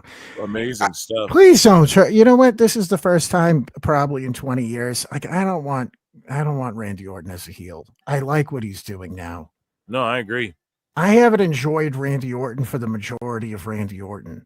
So now he's finally got a thing that I really dig and it's working out well for him. We don't need him again as the slithery, you know, I'm a snake man. Like, I don't need it back. Leave this. This is good. Let him retire as a fucking babyface because, you know, it just is good work for him at this point. So some people are being critical. We have some news. Let's get into some news. Some people are being critical of Karrion Kross, saying that some of them WWE, and this is via PW Torch, so I don't know if this is legit. This is Wade grain Keller, of salt. So, yeah, and so Kross won't be a big star in the company because he doesn't really take bumps. Now he does bump on his shoulder the way Flair did, but like, what the fuck? Why? I don't think this would hold. Maybe, but. I don't know, man. Kane's never going to be a big star because he doesn't sell for guys 6 inches shorter than him. That's what I mean, man. So Keller says, I talked about this when he was all the rage in NXT and coming out of TNA. I was like, wrestlers are telling me when he gets to the main roster, nobody's going to put up with the fact that he doesn't take bumps. He's scared to bump. He doesn't take flat back bumps. I don't know if he's got an injury or concern. I know wrestlers who I chat with about things when I want wrestlers as insight are like, oh, right, Wade. You're right when you say Karrion Kross won't be a big star on the main roster, but one of the reasons you're missing out is just watch his next match. He doesn't really take bumps. Bro, I don't know. Like, he kind of does a shoulder bump, but that's what Flair did his whole career. So I don't really know. He's bigger than most of these people. He's not supposed to bump all the time. Yeah, man. Like, this is what I mean by the IWC and like the sheets. They just take shit to the fucking extreme. Like, no. Oh, he doesn't like to bump. He bumps weird on his shoulder. You don't extrapolate that to it means he won't be a big star. Cena does 4 fucking moves, man. Like, come on. It's just so dumb to like. Wait a second. So this guy won't fucking get stabbed in the head with sticks? How does he expect to become, you know, United States champion? It's like, okay, what the fuck? It's and fucking still terrible. Yeah, I really think maybe the biggest complete, like, how are you reaching this conclusion of that is once again this guy is so much bigger than most of the people that he wrestles. And if someone's like, oh, well, Orton goes in there and takes bumps, and Orton does the blah, blah, blah, blah. I'm like, yes, Orton gets in the ring and bumps for like Cody Rhodes. Yeah. He gets in the ring and bumps for like other guys who are higher up on the fucking food chain or close to where he is. He doesn't go there and get bitched out. And I swear to God, Joey, I swear to God, a motherfucker was like, here's an example of what he's talking about or whatever. And they showed videos, like highlights of him sort of shoulder bumping and stuff. And I swear to God, in some of these videos, he's wrestling like Dragon Lee and shit. I'm like, oh, yeah. Dude, you need to be bumping for Dragon Lee. Yeah, I'm like, dude, this is not a good example, This is like, if I remember correctly, it was like him giving him like a Hurricane Rana type deal. Yeah, like off the. What's he supposed to do? Yeah. A full fucking. It's just so stupid, man. It's just people are fucking ridiculous, dude. And then these are the sheets like drumming up this type of bullshit about Cross, like right when he's like finally seemingly might get a push soon. I don't know. Conan talked about this though on K100. I think the episode's out. It should be by now. But he did talk about how this could be a last chance for Cross though, this Sami Zayn match or something like that. So I don't know. Hopefully that's not the case. And he sticks around for a while, but I like Karrion Kross, and I think they should give him a push. It'd be cool if he could get to like a world title status, but not everybody gets there. But it would be cool to see, like, he's clearly over. The fans are buying his merch. They're going crazy for him, even on main event. Videos keep coming out of him getting like huge pops wrestling these guys on main event, and then some asshole comes out and says, "Oh, he doesn't even bump though." It's like, come on, man. Why doesn't he fall down for me more? But by the way, there's definitely audio of me from probably almost 15 years ago now at this point, talking about Wade Barrett. And I would always say Wade Barrett comes out and he's, I'm 6'5" and I'm this assassin. And he's just constantly flippity flopping for everybody. Yeah. Wade Barrett would sell for everybody like he was a fucking cruiserweight. Yeah. And it's like, well, yeah, no wonder you're not getting over, because you're trying to be like this big, tough British brute, and you're flying around like you weigh 160 pounds. Yeah, and you're wrestling that NXT to be style, that's sort of what NXT became, Yeah, and it's like, I get it. You're showing, hey, look, I'm so athletic that I can bump like these guys, but it's not helping you. It's not helping your character. Well, speaking of helping, man, Mike fucking Glass gifted 10 Pro Wrestle Clips memberships. Hopefully our haters and some of those bots got thank you, dude. 10 fucking acknowledge me.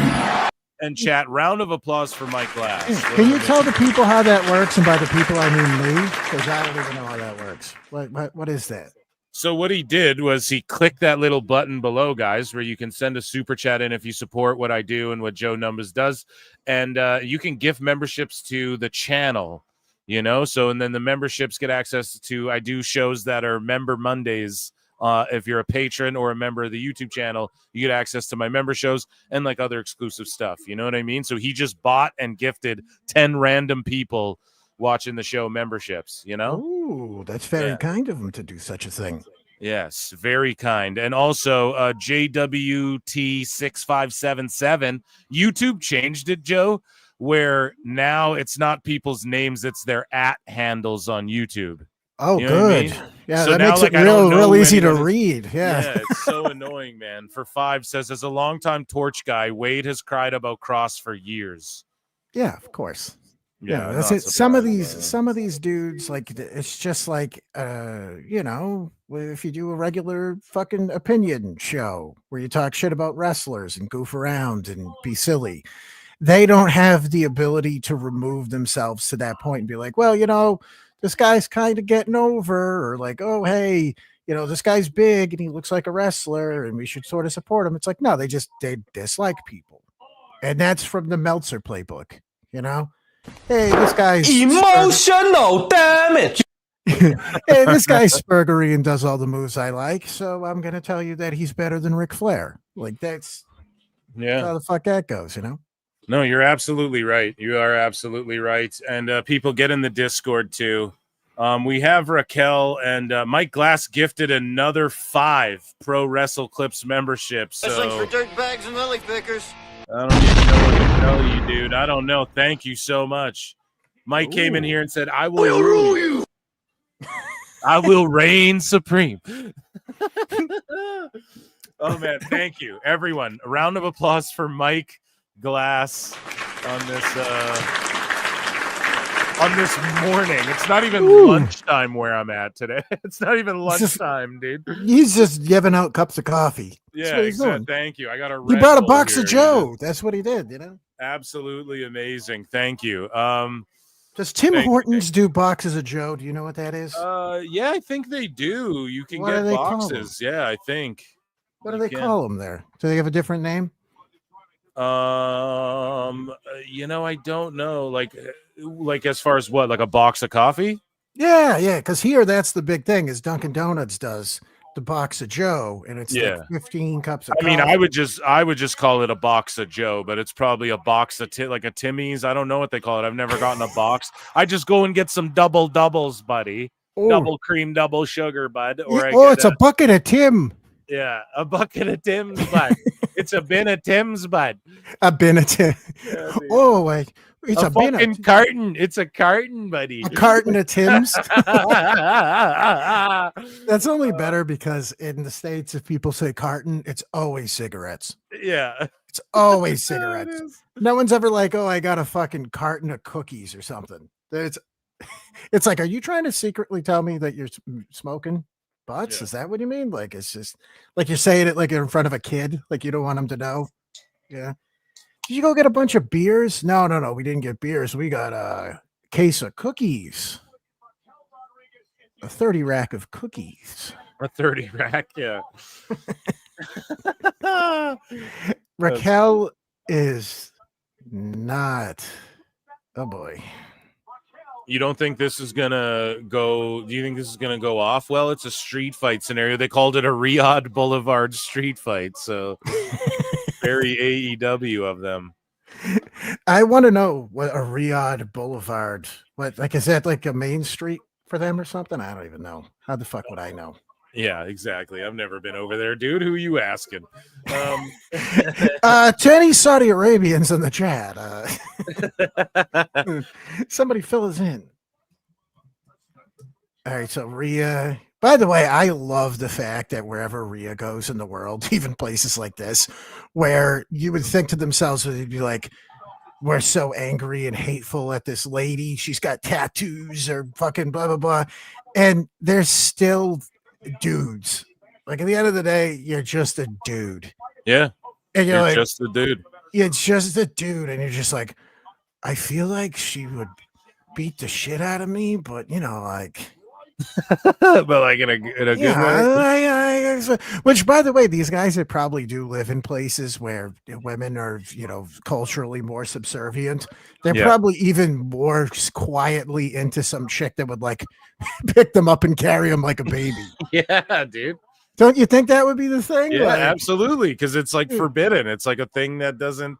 They're all about the what is it? Death by snoo. Shout out Futurama. They're sitting there, they're like, I can't believe this woman would try to tell me what to do. And then they're like, I also really kind of take that shit. You know, like at the same time.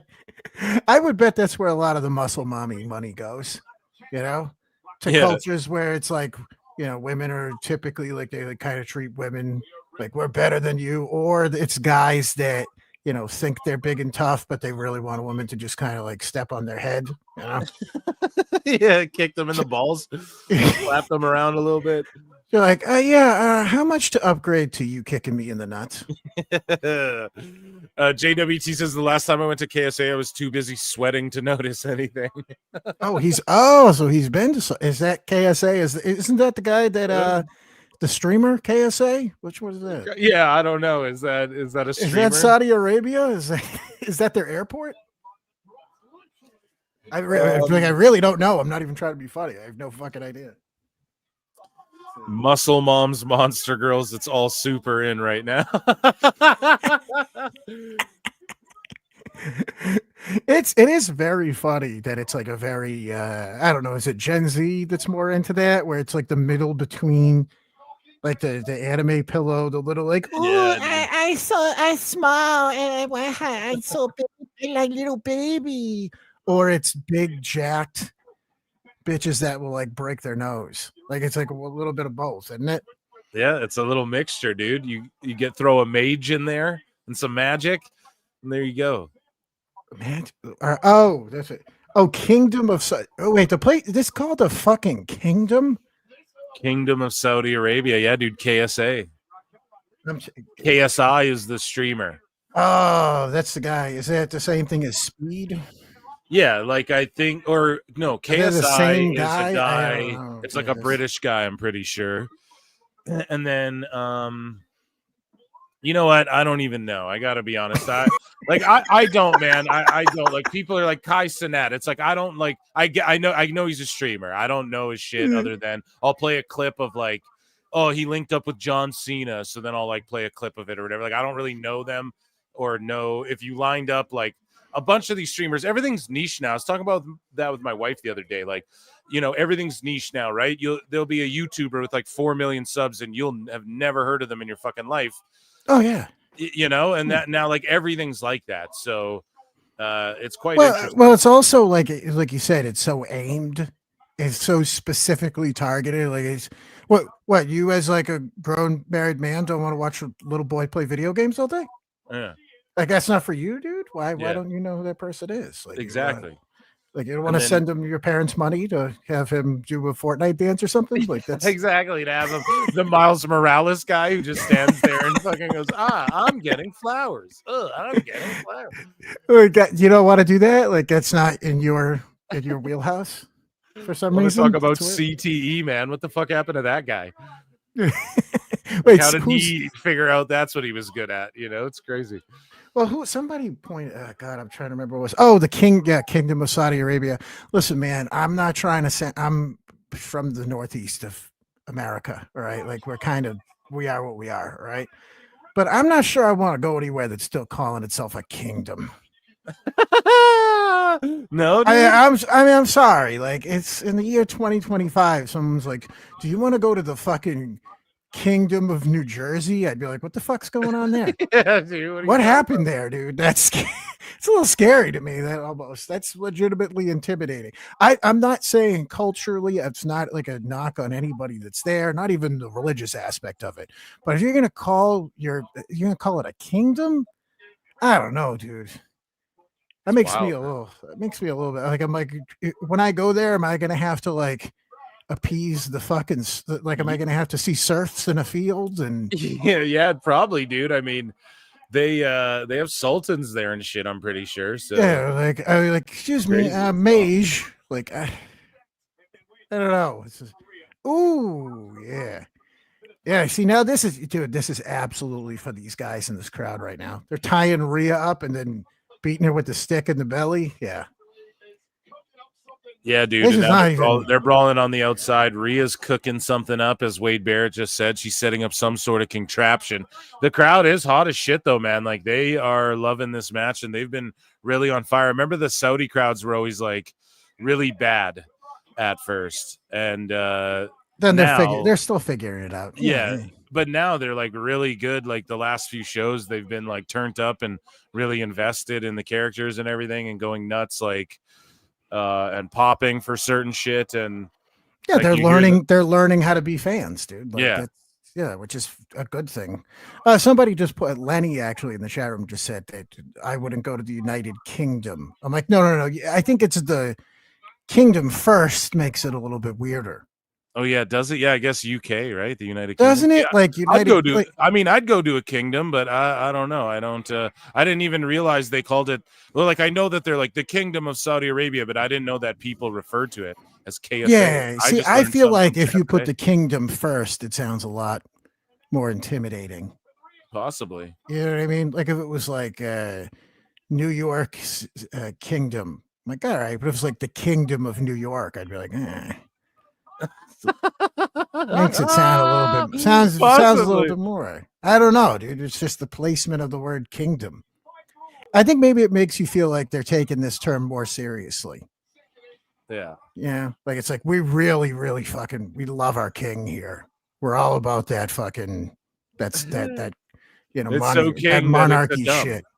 Yeah. Andre Adams for 5 says it has been confirmed by my sources that the Death Riders are working restroom concierge at King of the Ring. Oh man, you know what they say, dude. You know The what best they guy is say. Tony Khan. Do you think at this point that Wheeler Yuta cares?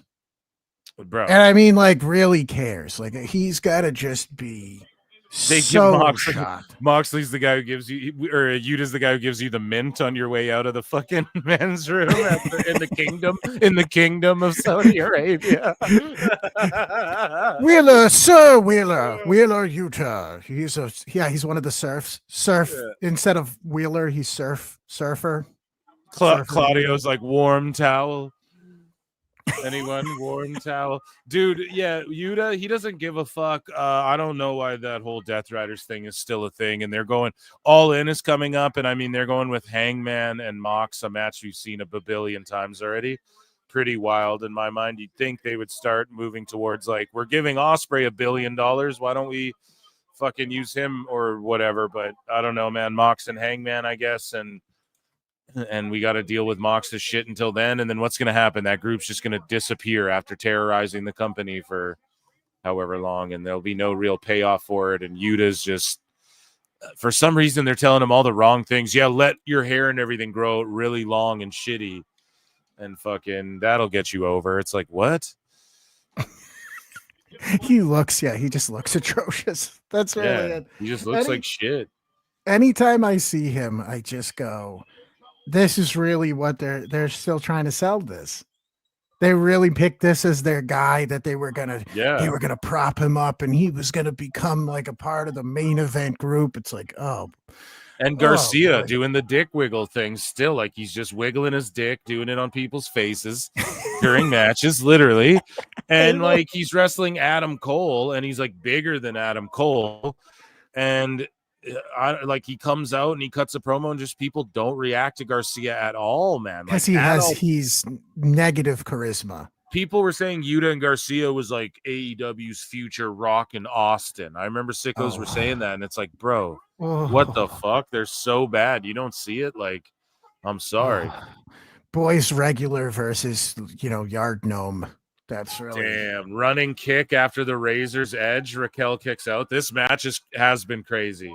Yeah, they're beating the shit out of each other. Yeah, Rhea hits a fucking big crucifix bomb. That's wild, dude. Like Homicide style from TNA. You remember him? Oh, yeah. Just throw dudes in the air. Yeah, she just hit her with one of those fucking Kinshasas there, running knee. Yeah, I'm a little bit behind. No, I didn't say. Well, she did the Gringo, not the Gringo Killer, the Border Toss. She did one of those. The prototypes. Let's see. Hits her with like the fucking crucifix bomb or whatever, then runs and hits her with the knee. Has her in the prism trap. Raquel's fighting out. Oh shit, what's gonna happen? This is way too pseudo. Wait, who's this? Yeah, see, we called it. Oh, and then she face plants. What the fuck? Yeah, we called it. Roxanne Perez. Roxanne. Oh God. Yeah, I'm a little behind. I'm watching Rhea Rhea's laying into this fucking girl. Yeah, the leather, them in the full, honest to God, putting them in the full leather outfits is almost more sexual than if they just let them wear fucking outfit like regular shit. What are they all wearing? And it all just looks similar too. Like Roxanne and Rhea couldn't coordinate this here. They look like they're in a tag team. They look like they're all in the same band and they're fighting over the direction of the music. Lady Slipknot. Yeah, this is. Lady Slipknot. Shit. Hey, what are they making fucking girls Slipknot now? They like the lashes with the belt over there. There he is. Dude, I'm telling you, like this is like I'm talking to Mish right now too. I've got him up in the fucking the Discord chat that we are on, and I just said to him, I'm like, this is almost more sexual having them all in these outfits. It really is. Like, look at look at Roxanne. By the way, Roxanne's not wrestling. Why is she in a thing like that? Why isn't she just in regular ass clothes?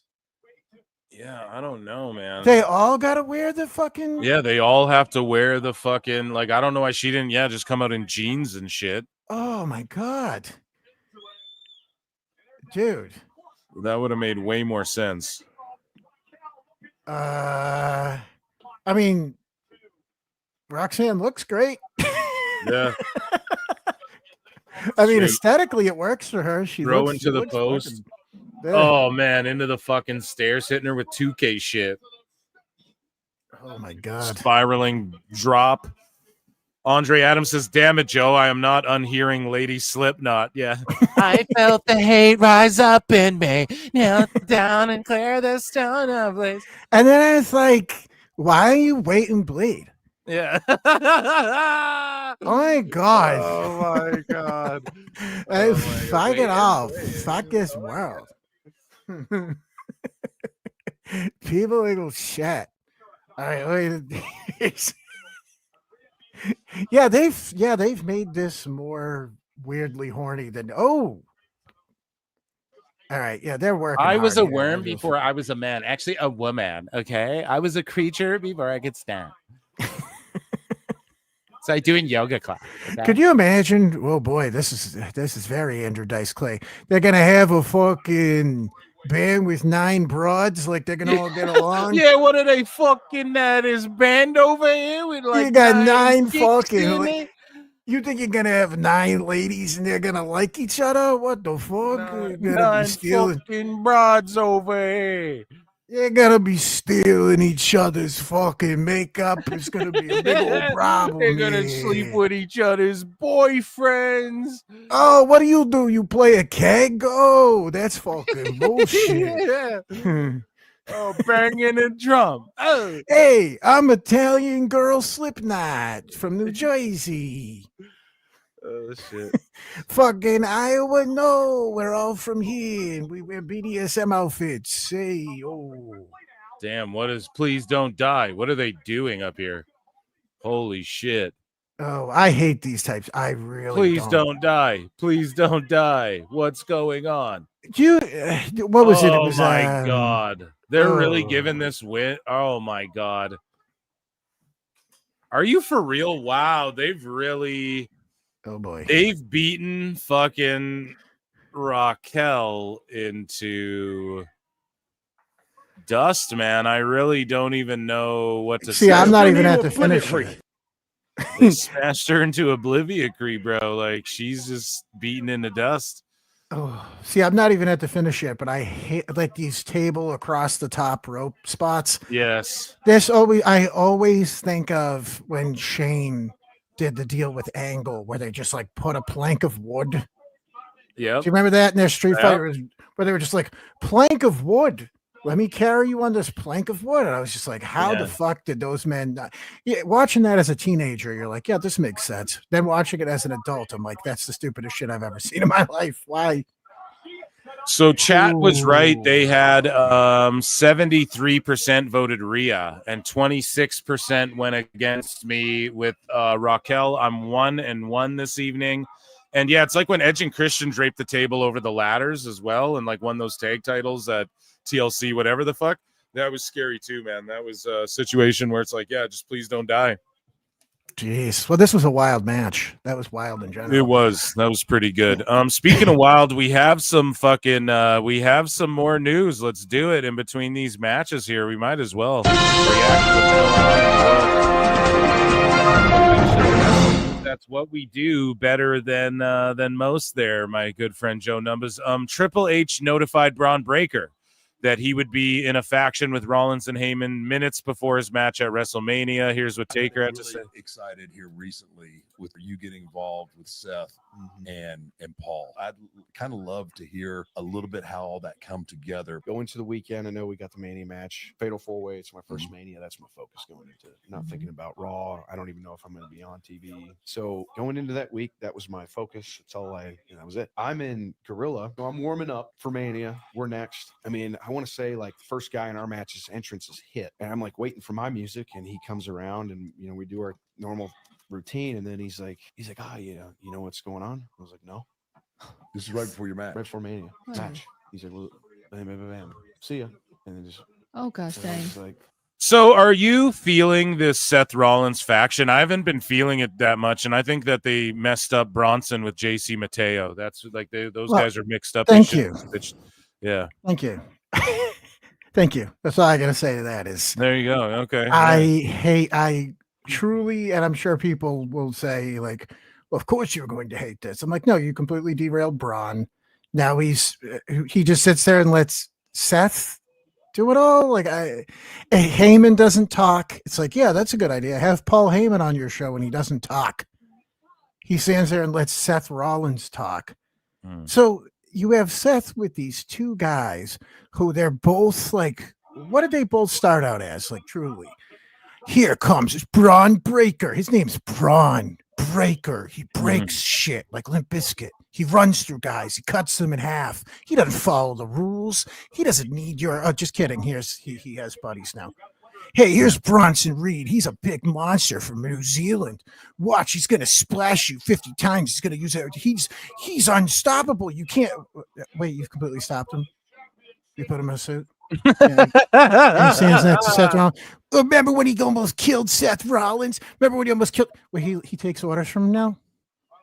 He takes orders from him now. Oh, yeah. All right. I guess we'll just cut both of these guys' dicks off and put them in a sack. And let Seth Rollins carry him around in his purse, I guess. I don't know. I don't know. I'm the resident #1 Seth Rollins hater. Yeah. Basically, anything you involve him in, you're basically injecting a fucking tumor directly into those people. If you put Seth Rollins next to them. Yeah.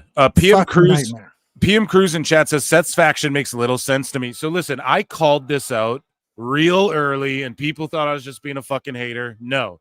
And I've beat this JC Mateo Bronson Reed shit to death ad nauseum. Go back and listen to. I'm not going to cover it again, but they should be switched if you really think about story-wise what makes sense. Cobb should just be the hired gun that fucking who comes from outside the WWE that Seth brings in that Heyman's smashing over. Reed was doing shit with the bloodline. I've beat that to death. Go and listen. But Cruz says, what does a dominant monster like Braun, what would he gain from being subservient to Seth's career goals? Nothing. And they don't even talk about it. They don't even mention it. Doesn't make fucking sense. All it is Triple H's handpicked guys. Like, we know that Jonah, Bronson Reed, is like his guy. He was going to push him to the moon. Vince fired him, whatever. Then Triple H rehired all of his guys back, right? So, and then we know Breaker is like the next big thing coming out of NXT 2.0, and that's really a Shawn Michaels guy right there. And then you have Seth Rollins, who's like Triple H's guy through and through, like from the beginning. So that's really all this faction is. And it doesn't make sense. And like the fact, again, I've beat this to death, but the fact that Rollins beat Roman and Punk at Mania and aligned with Heyman, who's just called shots and gotten people in matches and title match, all of that just so he could maybe win the Money in the Bank tournament, then maybe win the Money in the Bank, then maybe cash it in successfully. All of that's fucking dumb as shit too. He should have just got a title shot right away, right? Like that's where it looked like. I just don't understand. It's just dumb. It's bad, and I don't care what anyone says, man. I'm not feeling it that much. The three guys are cool, but yeah, you're right. They just sort of cut Breaker's legs out from under him there. There's nothing cool about Seth. Yeah. Yeah, right. I'm back sorry. there. Like, I'm so at this point, I'm like embarrassed by other grown men that like him. They're like, this guy's cool. I'm like, you really think this is cool? Still?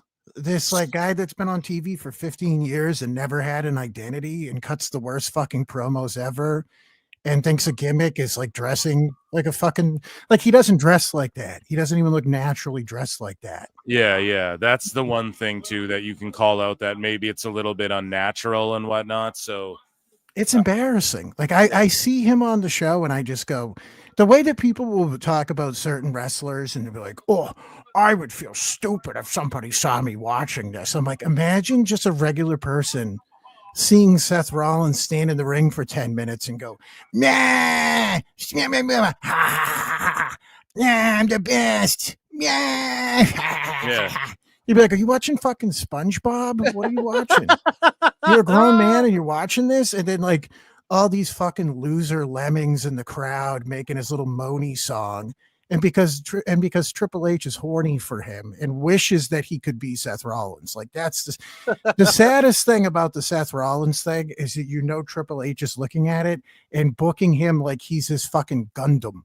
Where it's like if he could be a guy who was rounding 40 instead of a guy who's in his 50s, he would want to be like Seth Rollins. Yeah, I'd come out to metal. And I win all the time. And I'm a heel, but I fucking still want to be cheered. And I got a babyface song, but I'm a heel. Like that's exactly what the fuck he would be. And it just keeps, once again, like I said, Heyman just stands there. You're like, yeah, no, there's no use for Paul Heyman to talk. Why would you have him there? Why else would you have Paul Heyman there? He doesn't even interfere in matches. He doesn't help cheat. He does nothing. There's no promises made to either of those guys, like you said earlier, too. Why doesn't he look at Braun Breaker and say, Braun, you were already the 2-time Intercontinental Champion. With us, it'll be 3. Yeah. Hey, over there, Bronson Reed, right? Yeah. Bronson, you're a killer, man. Yeah. You think you're going to come back here? Listen, we knew that you had your differences with Seth, but we look at you and we know that you should be more than what you already are. You should be king of the ring. Yeah.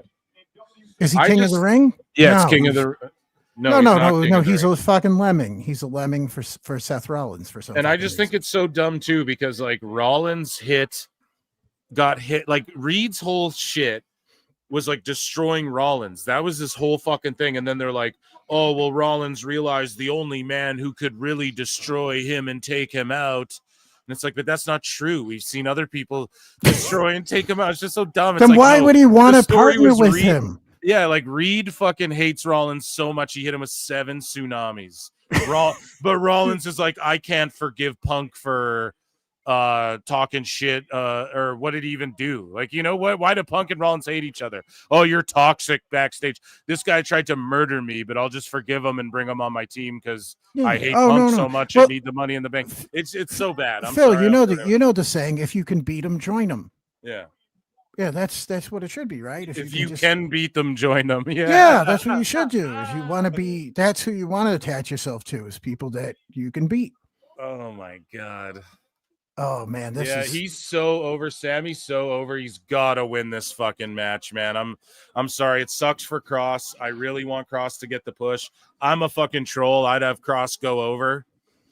But let's see. Do you think Cross is going to put the count his fucking back bumps, chat? Let's get a ticker going, a timer. George, you need to count the back bumps. The shoulder bumps don't count.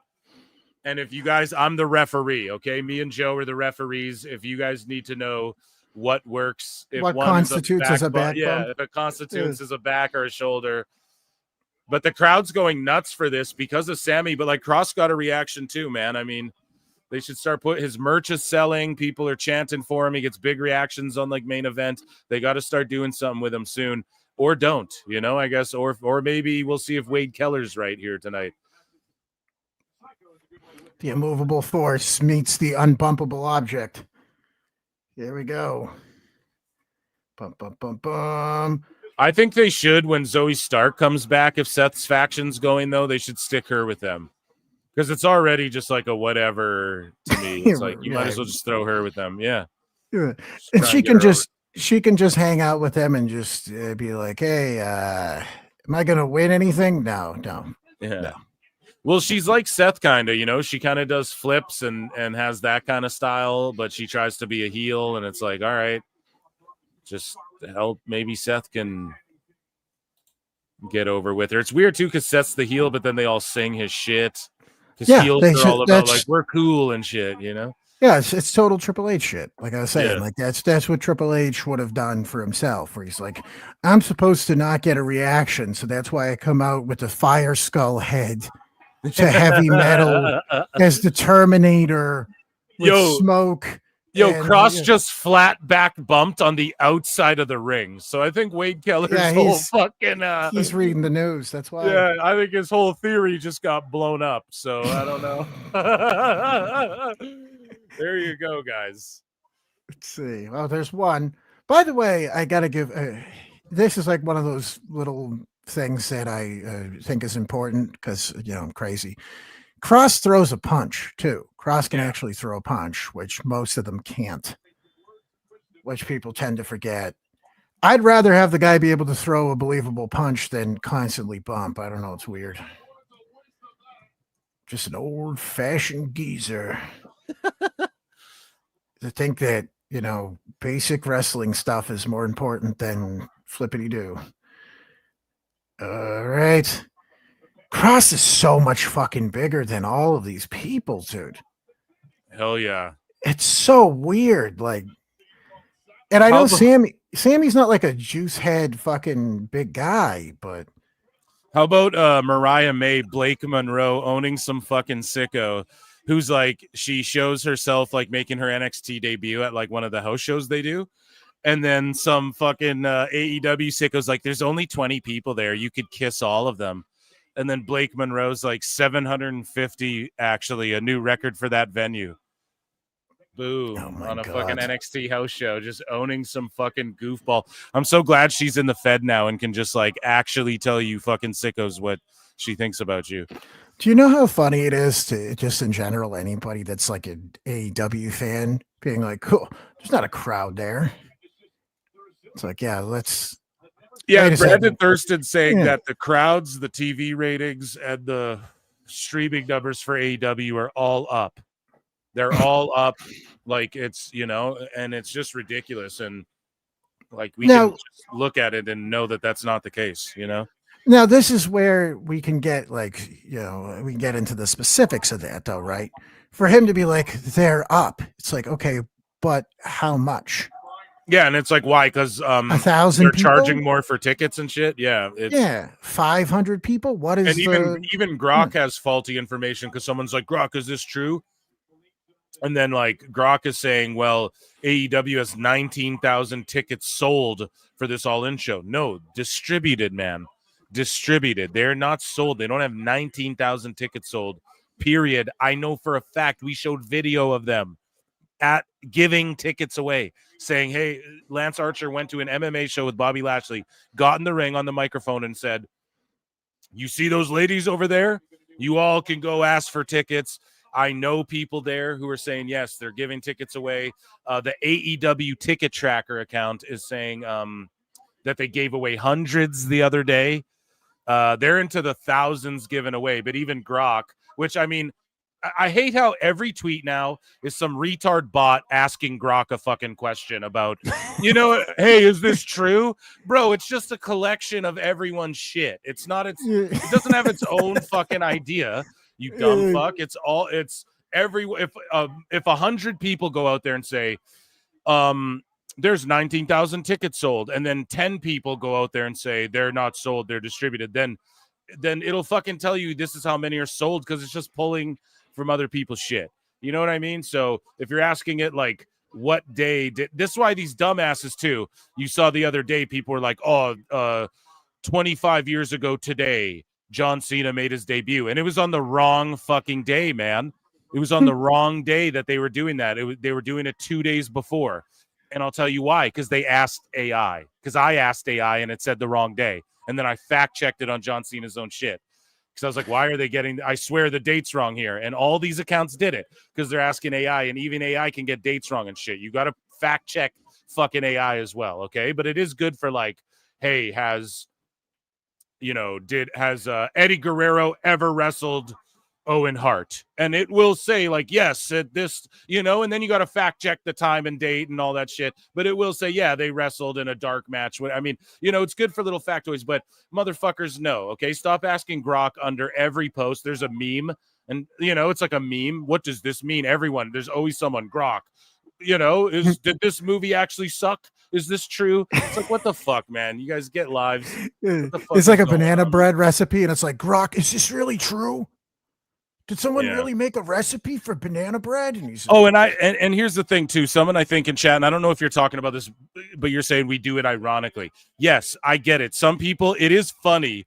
Like, yes, you can whip out a Grok, is this, or like Grok, is this true or whatever, as like a funny, and it sort of started as that. But now it's like people under every post, it's someone grokking a fucking answer. So some people say like, Grok, tell me if this is true, but talk like a Rastafarian or whatever. That shit's fucking hilarious. I pop for that, but like, because it's funny, seeing Grok be like, one dem ting, man, like it's fucking, it's funny, right? But like when people seriously do this, I'm telling you, and I see it more when I'm doing like Phil Marks Out stuff and I'm looking up movie stuff, it's more in like the pop culture sphere than it is, let's say, wrestling, but it's going to start happening everywhere. And yeah, I mean, Grok is trying to say though that AEW has 19,000 tickets sold for this event that they do not. They've given away thousands so far, which is fine. I don't care if people pad houses or work the numbers. WWE did it for years. I just get pissed off when Meltzer's crying about WrestleMania 3 still for how many years, and he won't call out AEW for the exact same thing, And the only difference is at this point too, you can see it happen in real time. Yeah. People are filming, like you said, people are filming it at shows like, hey, look, here's someone with a literal handful of tickets just handing them out. There's a big difference between that you're like, okay, well, what happened in 1986? Fucking, how do we know? We don't know to some extent. Like, dude, yeah, someone could sit there and say, hey, call into WQRS and we'll give 5 tickets out to you, front row or second row for blah, blah, blah, blah, blah. Yeah. And it's the same exact thing as somebody sitting there and handing them out to people. The only difference is you're getting people who are more excited, more motivated, and there was also still the possibility that they might have bought them if they were that excited. You know what I mean? Yeah. That's the biggest difference. But yeah, I when you're at a point though where you're sitting there and you're going, I have to give out thousands of tickets, you're overreaching. That's all it comes down to, I think, at that point. Yeah. Is that if you have a 5,000 seat building and you have to give out 4,000 tickets, then you should be in a 2,000 seat building at best. Yeah, You know and what I mean? actually, people were pulling numbers too, and they were like, I guess WCW, when they had that 40,000 seater in whatever the fuck for the Goldberg match, apparently there was like 20,000 tickets plus comped for that or something. Yeah, that's what they're saying, but they still sold more than AEW has because they're not even at 20,000 yet. So the number was like 45,000 people is what they said, but like 23,000 of those tickets were comped, right? So that means over 20,000 were sold. So AEW's not at over 20,000 sold yet, and even if they hit 20,000 for this All In show, they are at thousands comped already. So this WCW show still beat it. Not that I even really give a fuck, but there's an example even of WCW comping thousands of fucking tickets. And then you're worried about how it looks on TV ultimately, because like when you comp them, it doesn't mean everyone's going to show up. And at the end of the day, I mean, it doesn't matter if people say 93,000 in the Superdome, pal, or 20,000 in Texas at Globe Life. Like, I don't care, man. The carnies are going to carny. But you're absolutely right. It's like, go to a smaller building. I broke it down on the show. Like, we've all been to shows that are big. We've all been to shows that are small. And some of the best memories of shows we've all been to in our lives, like whether it's like a band or a wrestling show or whatever, it's not always like, oh, it was the biggest venue, but it's like half the building's empty. Like it's usually the shows where people are piled on top of each other and everyone's fucking raging and we all experience this crazy energy together. And that's hard to capture in like a building where you're padding the stats. You know what I mean? And I just hate that the dirt sheets can't be fair. They still want to cry about WrestleMania 2 or whatever the fuck, and they fucking can't call out Tony Khan for the same thing. It drives me mad, and that's why I do it. That's why I spend my time. How about just the fact of this too? When people are like, we want these big buildings, right? And it's all about filling a giant venue. Yeah. At what point do fans even look at that and go, this is more for you than it is for us? Which is, we've kind of reached that point where people are looking at some of these shows and they're going, wait a second, are you getting this big ass venue because you think like, oh man, we just want everyone in the city to have the opportunity to see Wheeler Yuta?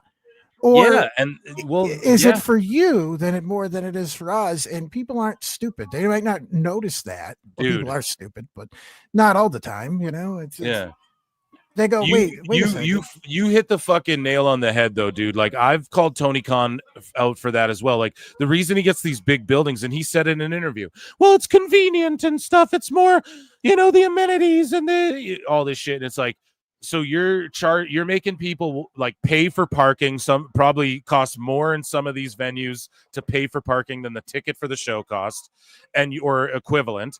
And they have to buy fucking super expensive beer and hot dogs and walk through this big empty building because it's everyone in your locker room needs their own dressing room, and you need to pull up your fucking, you need your private parking. Yeah, like you have to treat it like they're NBA you, players and not shindy wrestlers. And people say AEW is like the fan service company. I fucking disagree with that, dude. Like I think it's the Tony Khan service company. And well, I'll tell you this much: if I was running a let's call it what it is, a lower mid-size at best wrestling promotion, and I had all this shit already bought. I already had satellite trucks.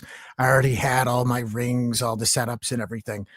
I would be contacting casinos with mid-level size arenas throughout the United States and saying to them, let's cut a deal on these buildings.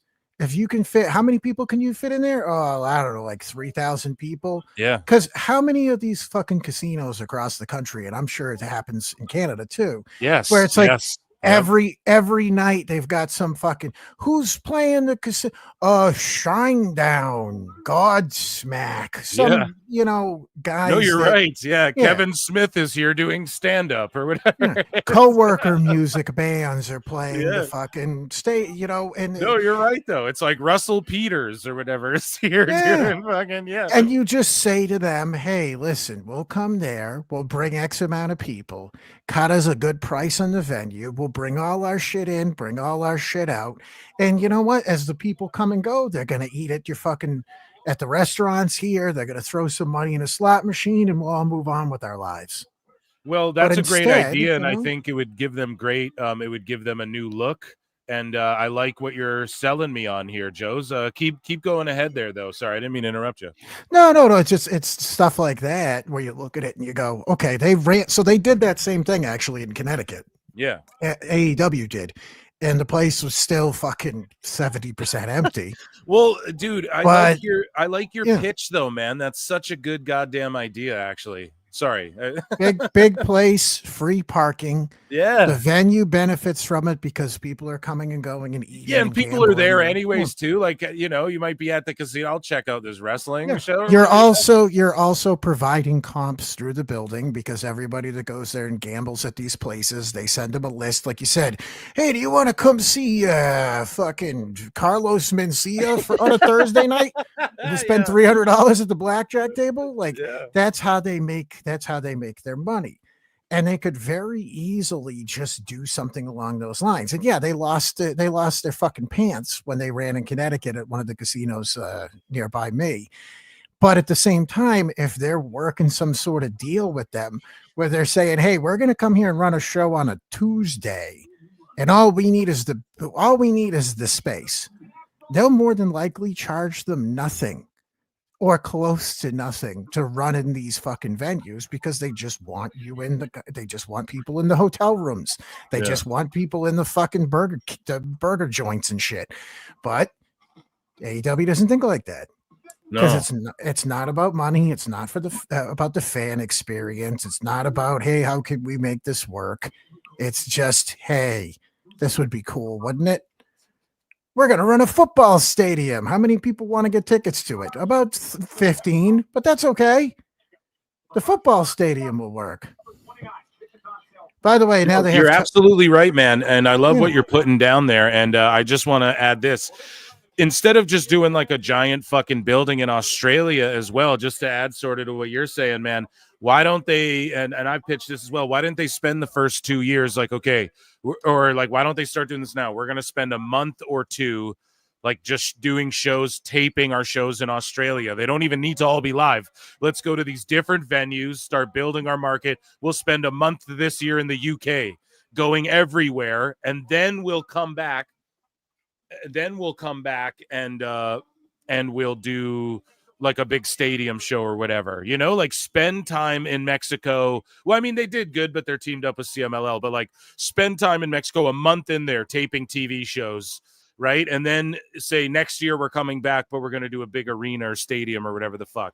That would be way better than just like announcing, hey, we're doing this big show in the UK, because then you can't sustain it. You guys did 83,000 allegedly, and then you did, now they're struggling to do like 25, or what did the last All In do at Wembley? Wasn't it like fucking 30,000 or something? Like it was way less, man. And it was so something along those lines, you know.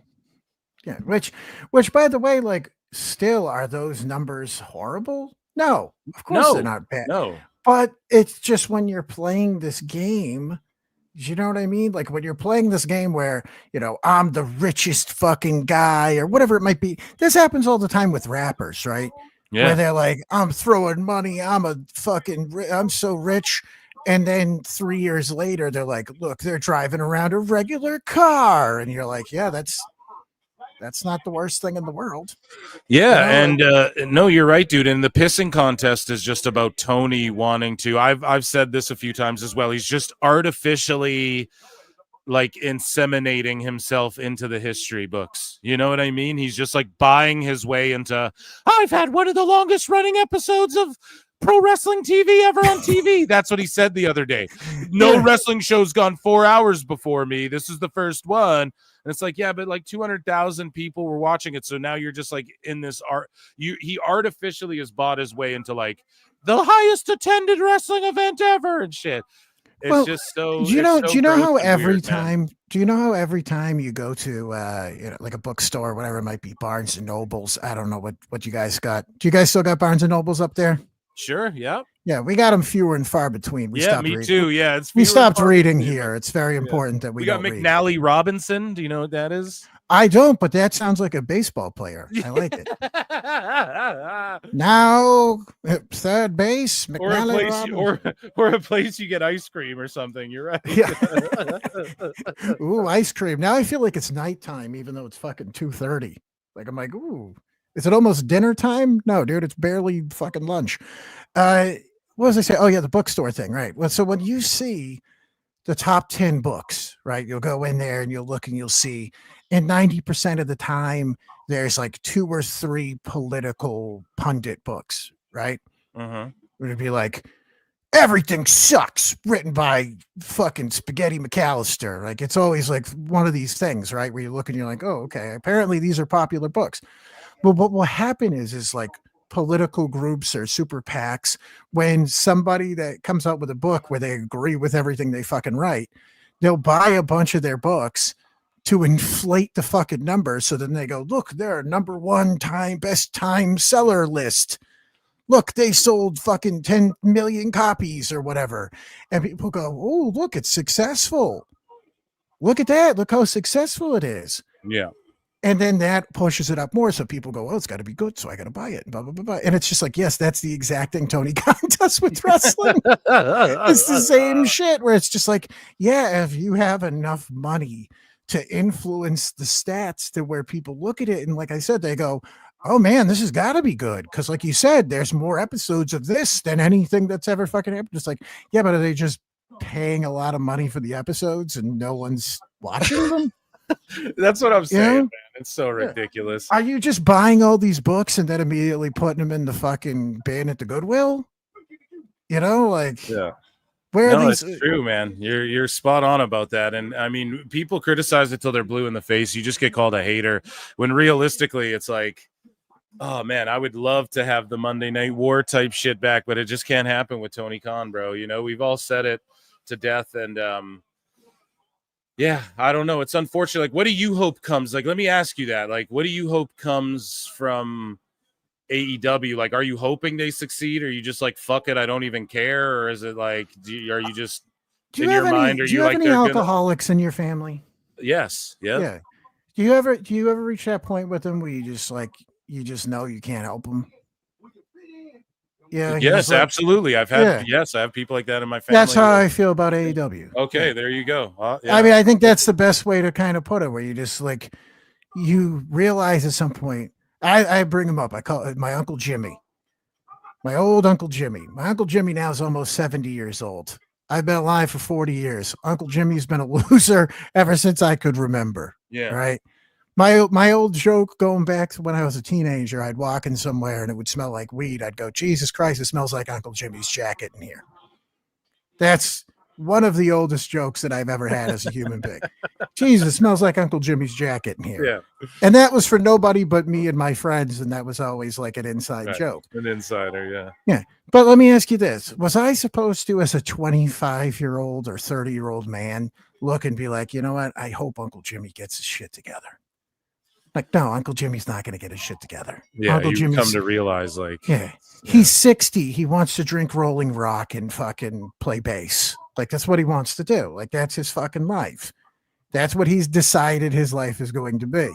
So for me to be like, oh man, where's AEW going to go? I'm like, I don't know. He's probably going to play bass in his mom's basement and fucking drink Rolling Rock. That's what it's going to be. Just with $1 billion budget. Yeah. I can't expect them someday to just wake up and be like, I'm going to change. You think they're going to change, dude? Yeah. Do you think AEW is going to change? Yeah. No, you're right, man. And like, that's the thing too. People say, like, what would you do differently in AEW? And it's like, it wouldn't matter. Like, who would you put in place to help save AEW and shit? It doesn't matter, because ultimately it's just for Tony Khan. As long as he's there and he's driving the car, it's just, I think it's just. What are you gonna do? Give Uncle Jimmy a new book and be like, you know what, Uncle Jimmy, you should read the 4 Agreements. Maybe that will help. Like, no, he's gonna be Uncle Jimmy, right? Yeah. Like, you're right. I hate to make such a depressing comparison. No, it's not. No, it's a real one, though. It's you're making sense here, dude. You're spitting. That's the thing. Yeah. I got to put a poll in the chat here too. So, chat, I was wrong. What am I shooting here tonight? I picked Sammy. I picked Raquel, so I'm 1-1, and I picked Rhodes, so I'm 2-1 tonight. Chat. What are you guys? Let me know in chat. Give me a like. Give me a hell yeah if you're feeling Joe Numbers, who's spitting here today, dropping fucking bombs. And make sure you go and check out youtube.com/ at Wrestling Soup 2010. I want to say in all caps. Yeah, that's it. We're edging, dude. We're edging 10,000, man. There you go, dude. And we're edging 7K here at youtube.com/ at Pro Wrestle Clips. So make sure you hit subscribe. Make sure you hit like if you're watching on Twitter. Come on over to YouTube. Check us out and go sub to Wrestling Soup if you're not, for more of my guy here, and get them to 10K if we can do that. I'll sing this to the hilltops, because this is a true fucking story. I am easily, I believe, in one of the first 200 people to sub to your show. Yeah, dude. Yeah, I'm telling you, it's in there. If there was a way of you being able to look it up, I could give you my fucking YouTube name and you would see it in there, because. Yeah, you did that. You told me, and I was like, holy shit. Yeah, that is fucking you, dude. I didn't realize that, but that's fucking amazing. And yeah, you and Mish have always shown me tremendous love. And, Mish has just randomly done shit for me behind the scenes. I don't even need to get into it. They're like, I don't even ask for anything. And like, you guys are just tremendous. And we try to help nice people. That's well, thank you. That's what you're supposed to do. Most people think I'm an asshole, but I guess we have that in common, don't we? Well, you know what? It's the Kevin Nash thing, right? Everybody thinks Kevin Nash is a piece of shit, but if you meet Kevin Nash, he's nicer than most of these fucking assholes. Yeah. I'll tell you that much. It's that happened to me multiple times when I would meet random people working on shows with them. Yeah. Everybody that they were like, this person's a fucking asshole. The internet tells you they're like a dick or not nice to people. I'm like, why are they nicer than everybody? Yeah, I mean, that's what they try and tell me about Punk too, and I'm like, I don't know, dude. Phil seems like a cool guy. I think we'd get along, us Phils. 2 Phils in a FOD. I don't know if that. Well, I have this feeling that if you just this is what I've kind of put together. I had this feeling that if you just spoke to him like a human being, he would be nice and normal to you. That's the takeaway I've gotten, and from anybody I know that's interacted with him, because I'm adjacent to, once again, Northeast, Yeah. hardcore bands and shit that have played shows where he showed up at, or he's met them, and he's like, yeah, they're always nice.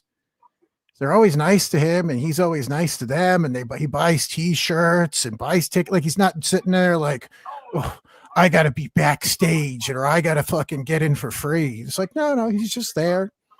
He's there to hang out. He'll buy fucking vinyls and stuff. Like, he's a good dude. But it's really easy to kind of make a story up about people and to roll with it. And he's been around for 25 years. So it's like, who's not gonna have a bad story? Or 10 after 25 years of being in the mainstream in the public, Yeah, because like there's people I know who are like, yeah, he's a fucking asshole, crybaby and shit, so it's like, yeah. Oh, I love that. Who Who's it? told me that Wasn't it Riddle who said that? Riddle's like, he's a crybaby. I'm like, you're a fucking yeah. Well, Riddle said cokehead that, but that's not like he's not the only. I don't even think they shared a locker room though. That's what I think. Riddle's sharing secondhand stories. I think he's trying to work his way into a shoot with Punk because they're both MMA guys, and UFC will do, Saudis will do freak show MMA matches and shit. And I just think like Riddle thinks he could smash Punk, which he would in real life, and Punk wouldn't even bite on that bait. But Riddle is, I think, just desperate to get back in WWE at this point, just being honest.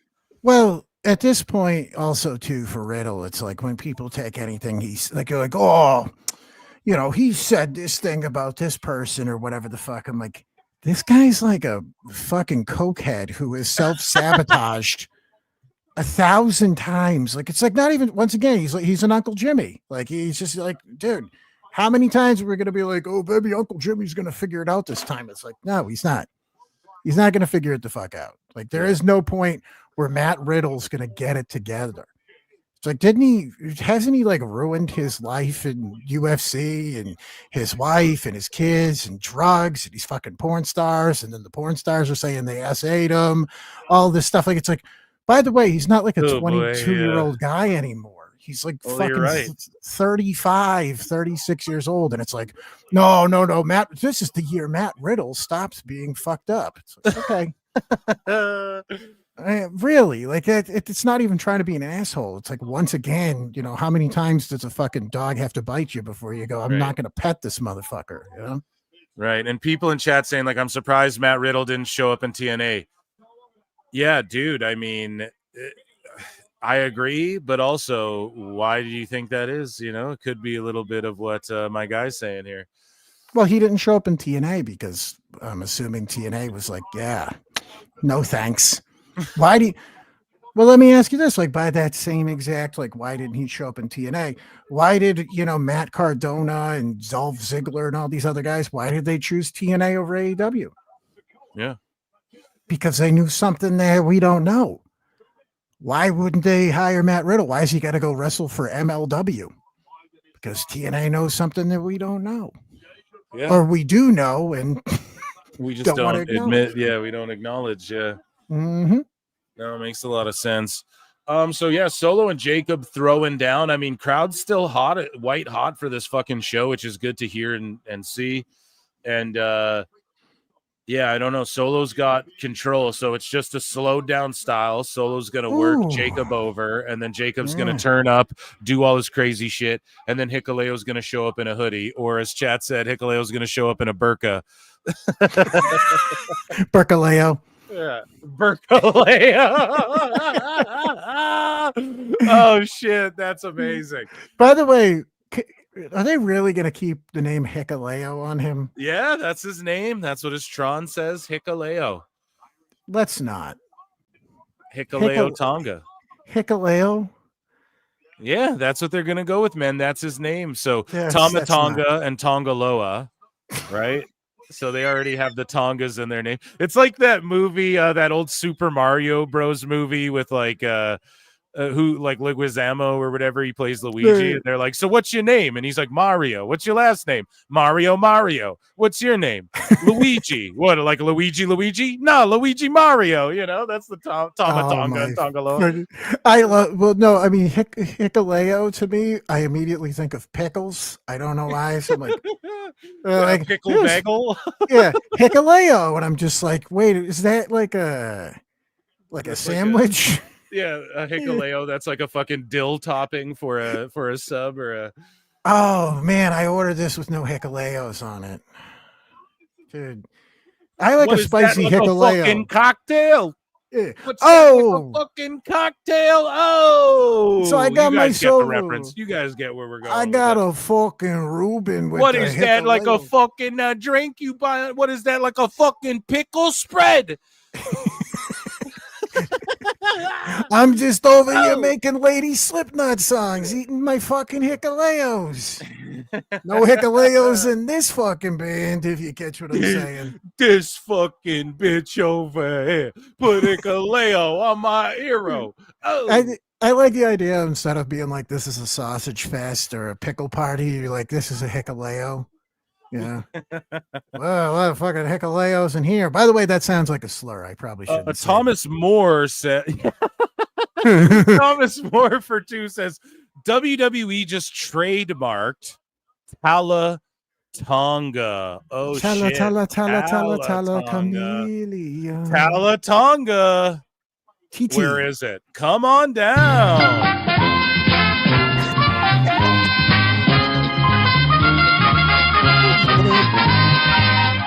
Well, you mean they're been- not going to keep him as the pickle man? I'm really. Yeah, well, he's been coming out as Hikaleo on the dark matches. If you look at his Tron, it says Hikaleo on the screen, but maybe they change it to Tala Tonga.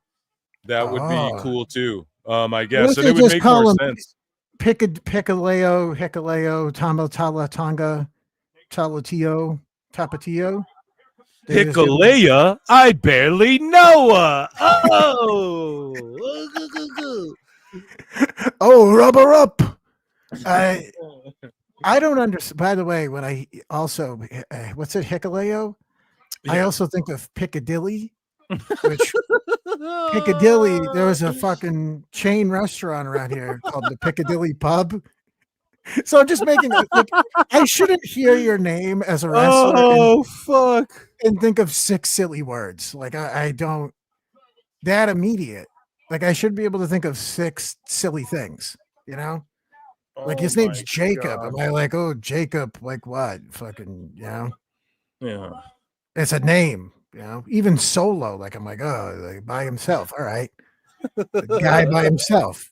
Red cup, Solo cup. He's wearing red. He's round like a cup. All right, I'll take it. But Solo someone's like Piccadillo or Sickadilly or whatever the fuck. I'm like, no, this is too goofy. You got to change your name. Tonga. I guess it's better than JC Mateo. Oh, yeah, JC Mateo's a pretty bad one. I'm not gonna lie. That's one I'm not. What do you think about people melting down about Mariah May changing to Blake Monroe? Blake Monroe's like a nice name. Like I don't think it's that bad. If it was any other person called that, no one would give a shit. But it's just because it was Mariah May that they're mad, you know? They're mad because, you know, she's not an AEW. That's kind of what it comes down to. Otherwise, they wouldn't care. That's ultimately what it comes down to. Also, are we acting like Mariah May was some brilliant creative name? And that's the thing. Everybody was like, oh, what are they going to call her? Like April June or whatever the fuck, you know? Like Mary. It's like, those are terrible names as well. Speaking of JC Mateo, he hits the ring.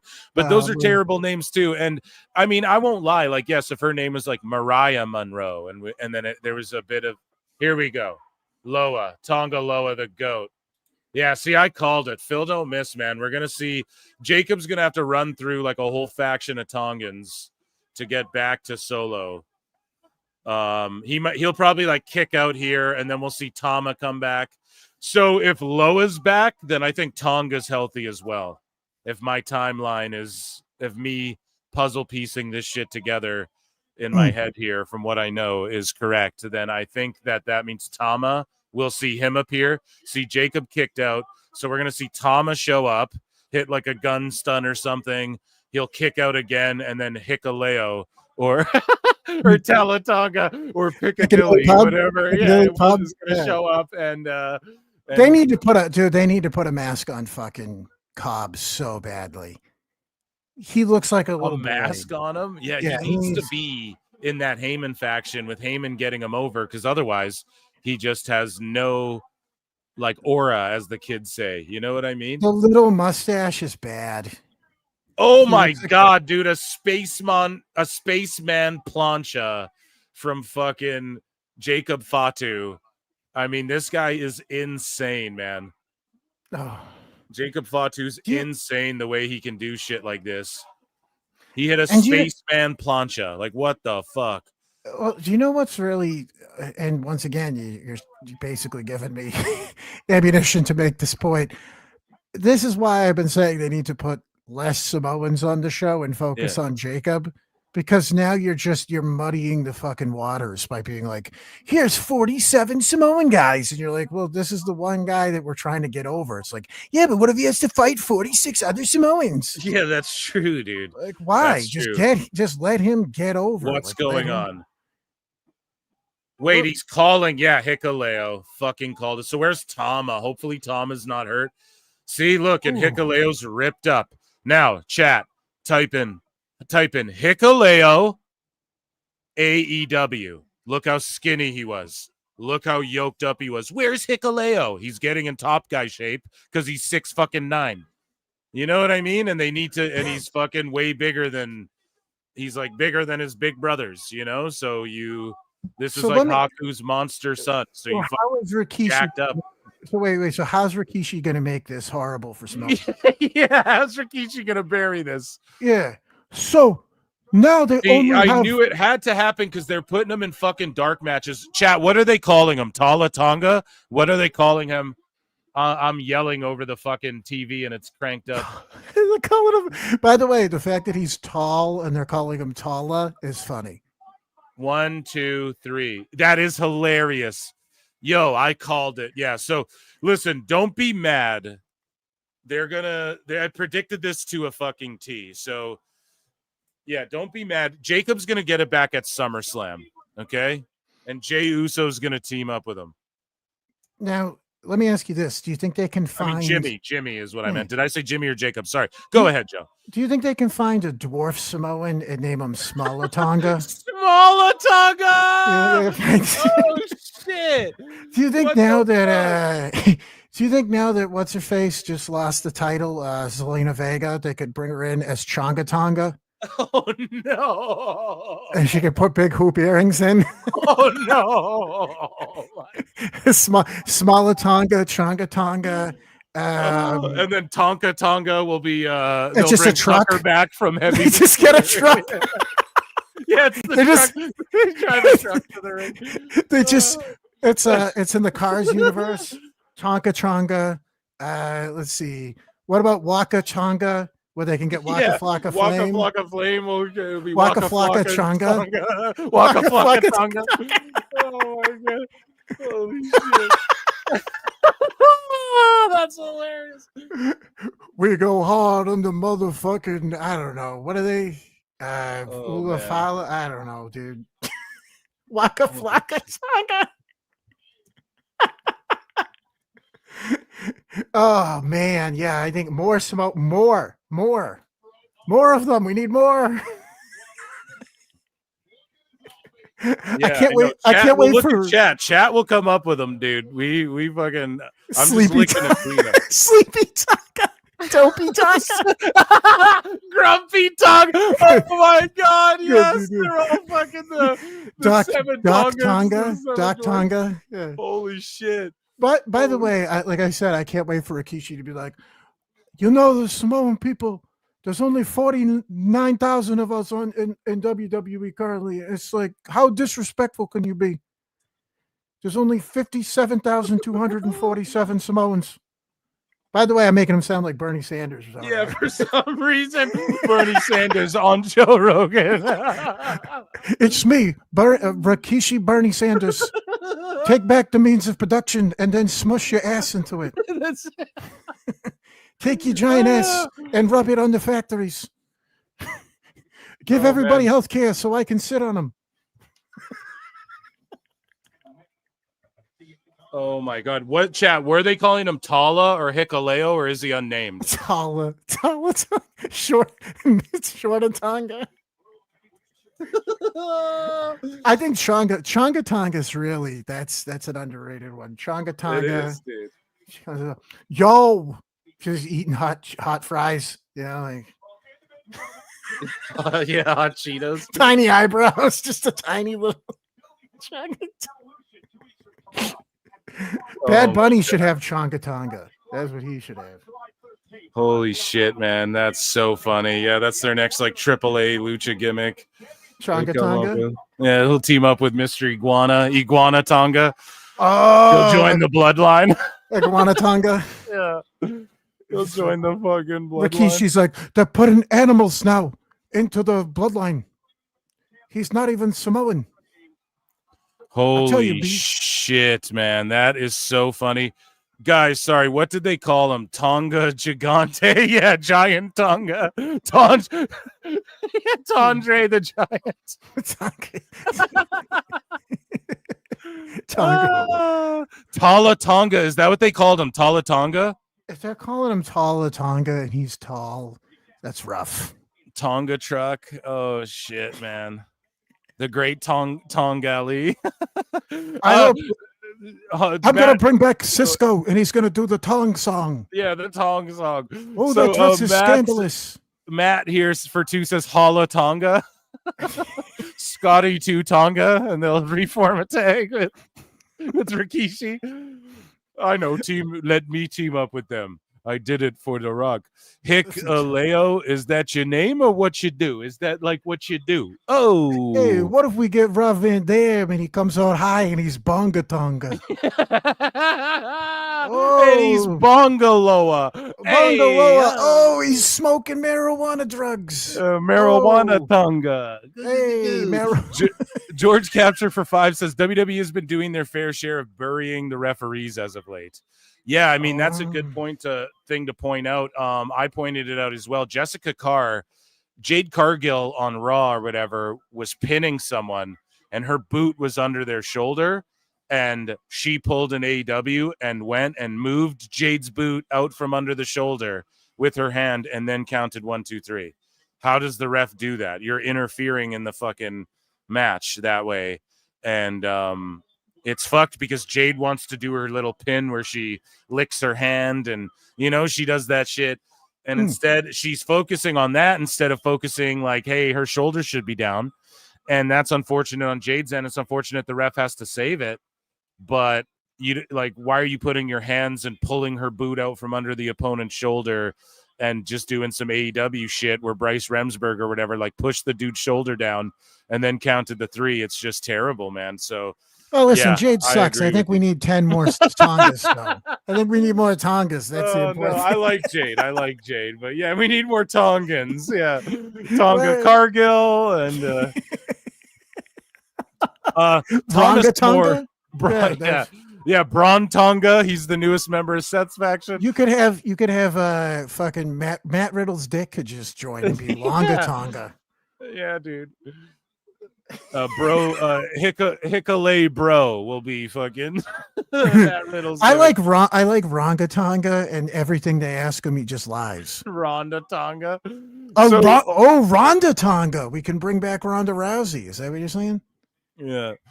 Rikishi just jizzed for 2 is what Thomas Moore said. No, he's upset because it's not him. Probably that's what he's saying. But Jey Uso still didn't win the title. What is this bullshit? This disrespect to our family. Us Islanders, we've been in the wrestling business right from the beginning. We fought all the way through. We've been treated like shit. For example, Roman Reigns. Can you believe how mistreated he's been? Stone Cold. He was only bushed. I'm sorry, chat's still going, man. Stone Cold Steve Tonga. That's how Rikishi would book him. Stone Cold Steve Tonga. That's his fucking. Oh man! Instead of the glass breaking, it's just like hitting a big drum or something. Oh my god! I came here to roast pig and kick ass or something. Yeah. I don't know. This is what's really funny to me too, is that probably what 95% of the country doesn't know anything about Polynesian people too. I know. I'm not even trying to be a dick. I'm just like, do you think people in the Midwest are like, man, my good Polynesian friends? Like they don't like a lot of people on the West. There's a lot of people on the West Coast who are Polynesian, Adoy. And then like a lot of the other parts of the country, they don't fucking even know that much about the culture. So it's like, here's 72 people in the bloodline and they're all the Samoan lineage. And they're like, they don't know what the fuck that means. And I'm not saying they all need to come out with like a little hat like Seamus does, but nobody's like, they're in a bloodline. And it's like, well, the more people you put in it too, the less value. I don't know. It's crazy to me because it's like, we need to tighten a spotlight on Jacob. Obviously, he's the star. He's clearly the guy that we need to build up. And it's like, no, more, add more Samoans in. Yeah. Chat, you guys voted 70-30 that Jacob Fatu would win, and that didn't happen. So I think I'm 3-1 tonight thus far. And we have the Queen of the Ring finals coming up here. I'm putting a new poll in the chat. Who do you think will win the Queen of the Ring here? And it's got to be Jade. Well, I mean, unless a bunch of Samoans come out and say,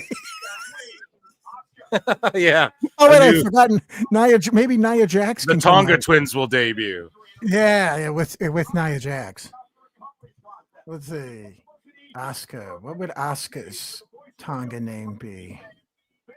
Well, she already wears a thong, so she could be Thonga Tonga. Yeah, she'd be Thonga Tonga or Kananga because her name is Kana in Japan. Oh, Kananga. Yeah, it's like could be that.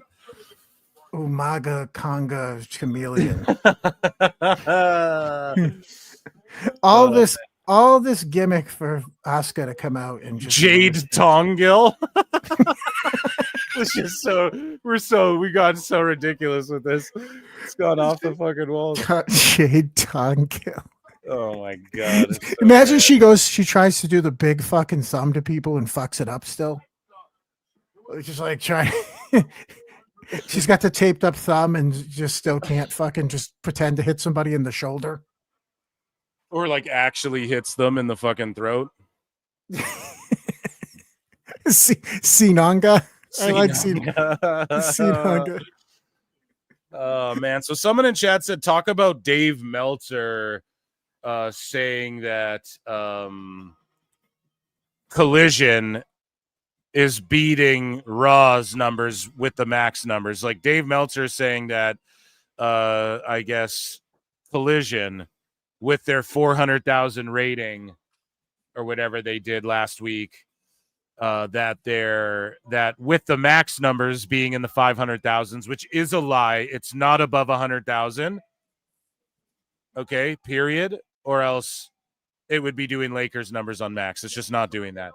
And that's the only way we can measure this is because we know what the Lakers do on Max and like in one of their biggest games, right? So, but yeah, he's saying that Collision is beating Raw's numbers, is what he's saying. Sure. Lately.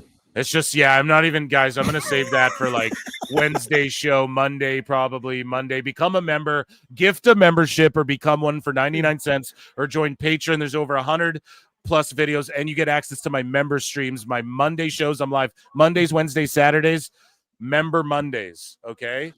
Maybe Dave Meltzer should be Ranga Tonga. Yeah, dude. Oh, hey, did you know that Jade likes to fucking, do you know that she's like Storm from X-Men? Yeah, Did she you know loves that? being Storm from X-Men. Did you know that she's like Storm from X-Men, dude? Did you know that? But like right Dave now- Meltzer, Yeah. not to make it about that though, again, but he fucking is 100%. We're gonna break that down like on another show, but just listen, he's 100% like spiraling out of control, and no one will call his shit on the Max end. And so we just have to wait till mid 2026 to really know what happens to AEW. But yeah, I just think that he's like either in engagement farming, like someone said in chat, or he's just like he has to be getting paid from them. If he's not, I'll be more shocked. Like he has to be invested, or there has to be something there where he's just willing to lie on this scale to where people can pull his card on it. But not only that, yeah, it's just really desperate. All this shit. I said it on the other show. Like, don't fucking tell me how big your dick is. Just show me, right? It's like, you know, they just keep talking about the numbers are so great, but nothing indicates that at all. So No. it's just lies, and he can just shut the fuck up, and it doesn't really matter. I love Roastin' Dave. This one is like it's getting sad now to where he won't corroborate. Now he's fully corroborating these BJ Bethel numbers now of like 500,000. It's ludicrous. It's ridiculous. WBD's talking about splitting into two companies, and they don't bring AEW up anywhere. And Collision's going to get fucking canceled before they beat Raw on TV. So it's just ludicrous, and it's desperate. It reeks of desperation. It's when people get desperate. It's like Kanye was like, I'm Walt Disney, I'm whatever the fuck. And then a year later, he's like, Elon Musk, give me $1 billion. I have a plan of what I can, he's just desperate. It's like, it's that same shit. You see it in so many different ways. Wait, are you insinuating that Kanye West is not doing well? He seems to be doing real good. It seems like everything's tip top shape for that man. Yeah, dude. Things are going great. Everything's great, right? Just like Tony Khan. George Capture for 2 says Cuervo Tonga. Oh. That's what Dave said too. Cuervo. That's what he called Quavo. Cuervo. He just like added a hard R out of nowhere. Cuervo. Mahomes. Yeah, Patrick so Mahomes. many people. There was another one too where he added or like there was that one show where he's like, oh, there's all those people, like those people, there's so many of them, and he was talking about rappers being at the show, at the Raw show, and it was like, Dave, you know that Quavo was on the show twice, right? There was like two people. Yeah, dude, that's what he said. And it was like, dude, Dave, you know that Quavo was on the show twice, right? Like, you understand there was only 2 rappers there, and Quavo was on the show twice. And you're like, oh, all those Cuervo guys are there. It's like, whoa. Legit, he said that. We laughed at it on the show for like fucking 2 weeks. We couldn't stop making fun of it because it was like, what the fuck? Like, Dave, man. He did it again, too. He said another guy's name, and he like added an R in it or whatever, talking about this rapper. And it was like, what are you doing? Or it was one of those streamer guys or whatever was on Raw or whatever the fuck. And he like added another letter to the name or whatever. It's like, what are you doing, Dave? Like, just shut up. Don't talk about this shit, you old man, Do you think that Dave Meltzer, when people bring this shit up to him, where they're like, dude, this is not for you. Like, believe it or not, these rappers being in the crowd, they're not for you you're not supposed to give a shit about them. It's for people other than you. And he's like, well, why would they make a wrestling show for anybody other than me? Yeah, he doesn't get it. He's such a fucking mark, man. That's what it is, dude. Why would they make a wrestling show for people other than me? That's what he doesn't get, man. I love that you pointed that out as well. Somebody said Tongue West. Anyways, we gotta get off this, man. Tongue West. He's like, they won't let me see my children, and I'm not allowed to wrestle at all. They don't understand what I say on Twitter. Hail Solo.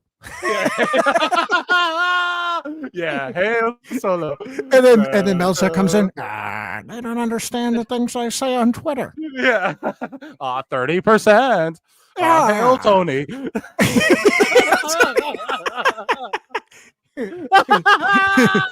Oh my god. I'm engagement farming when I say things that are really autistic. Wah, wah, wah. Hail Tony. By the way, you can just say Tony. Mark. You can say Mark instead of the N-word, because remember, he said that's the same thing. Meltzer said that's the same thing. Do you remember that? Mark, hail Tony. Mark, hail Tony. Saying the word Mark is the same thing as saying the N-word. Yeah, go try that on the train. Go see how that works out for you, Dave.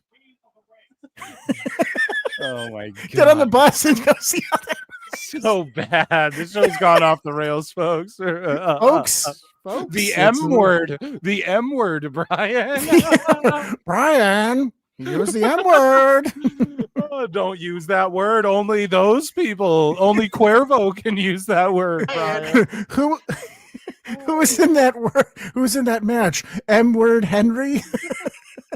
The best guys, Tonga Khan. The best guy's Tonga Khan. Hail Tonga. I love. But by the way, that's probably of all the things that happen in that song, one of the most amusing lines is him saying, "They don't understand the things I say on Twitter." I love. Oh my I God. love he's just so above. Like no one could put together what he means. It's the cringiest shit of all time. My wife heard that shit and just rolled her eyes. She's like, what a fucking, just these people are just tired of these millionaire problems in the world. Like no one gives a shut up. He's Shut so the fuck up. Imagine being so rich that you can make professionally produced Hitler songs and people are like, yeah, but I mean it's a bop, Yeah, but I mean, he got black people to say it in the video, so it yeah. okay. Oh fuck! Did you ever see the video of where he had people he had the dudes from the music video marching around, and there's 20 of those dudes in front of a Buffalo Wild Wings? Oh my god!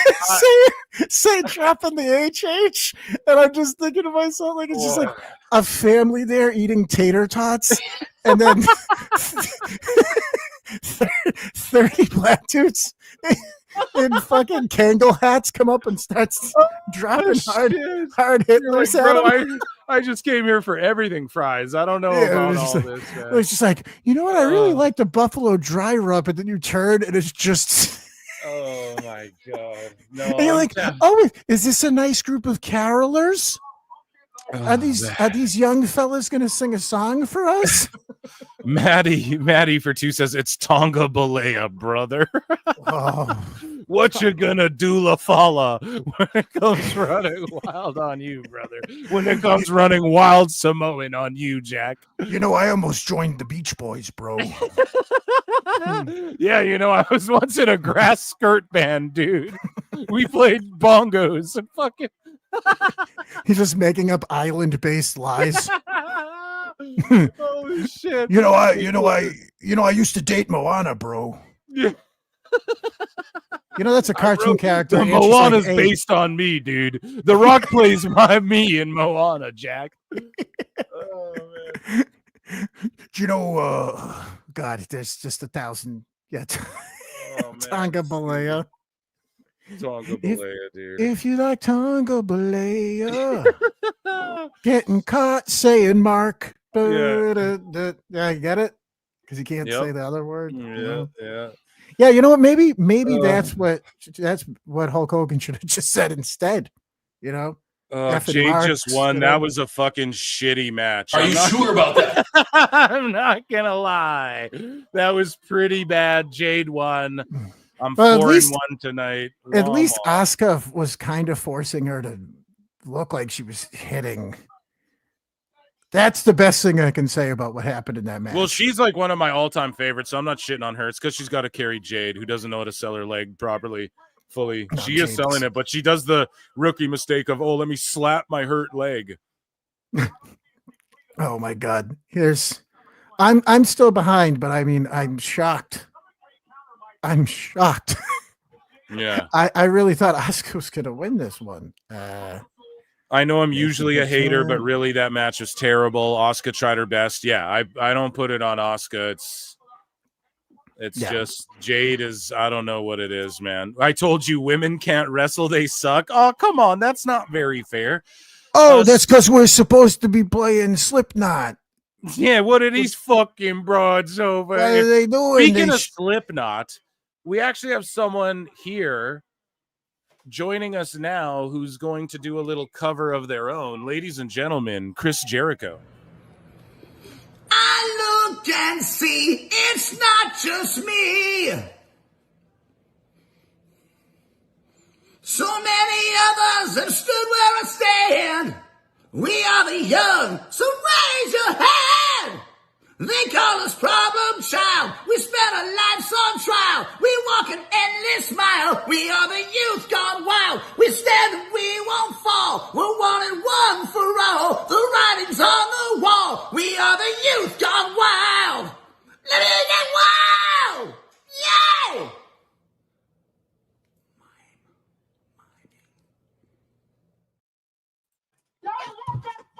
There you go. How do you feel about that there, Joey? Yeah, that's vodka Loa. That's what I feel. Well, I almost missed the quaint, COVID times of when Jericho was just clearly drunk doing live. Yeah, doing whatever the fuck. I know, dude. Speaking of clearly drunk, I've cracked open a beer. I mean, it's 1:16 p.m. where I'm at here. And on that off note, I'm out. Yeah, sorry, Tim Daniel. I mean, there's Jericho. My dog cries when it plays. Why is my drunk aunt singing to me? I like the idea. I like the idea of him doing that and being like, "Yeah, this is good." Let's do some more fucking hot news here while we have the chance. We were talking about Karrion Kross. He didn't get the victory tonight. We know he didn't get the victory tonight, unfortunately, but here's the people swarming him in Riyadh here. You guys love Karrion Kross? Hell yeah!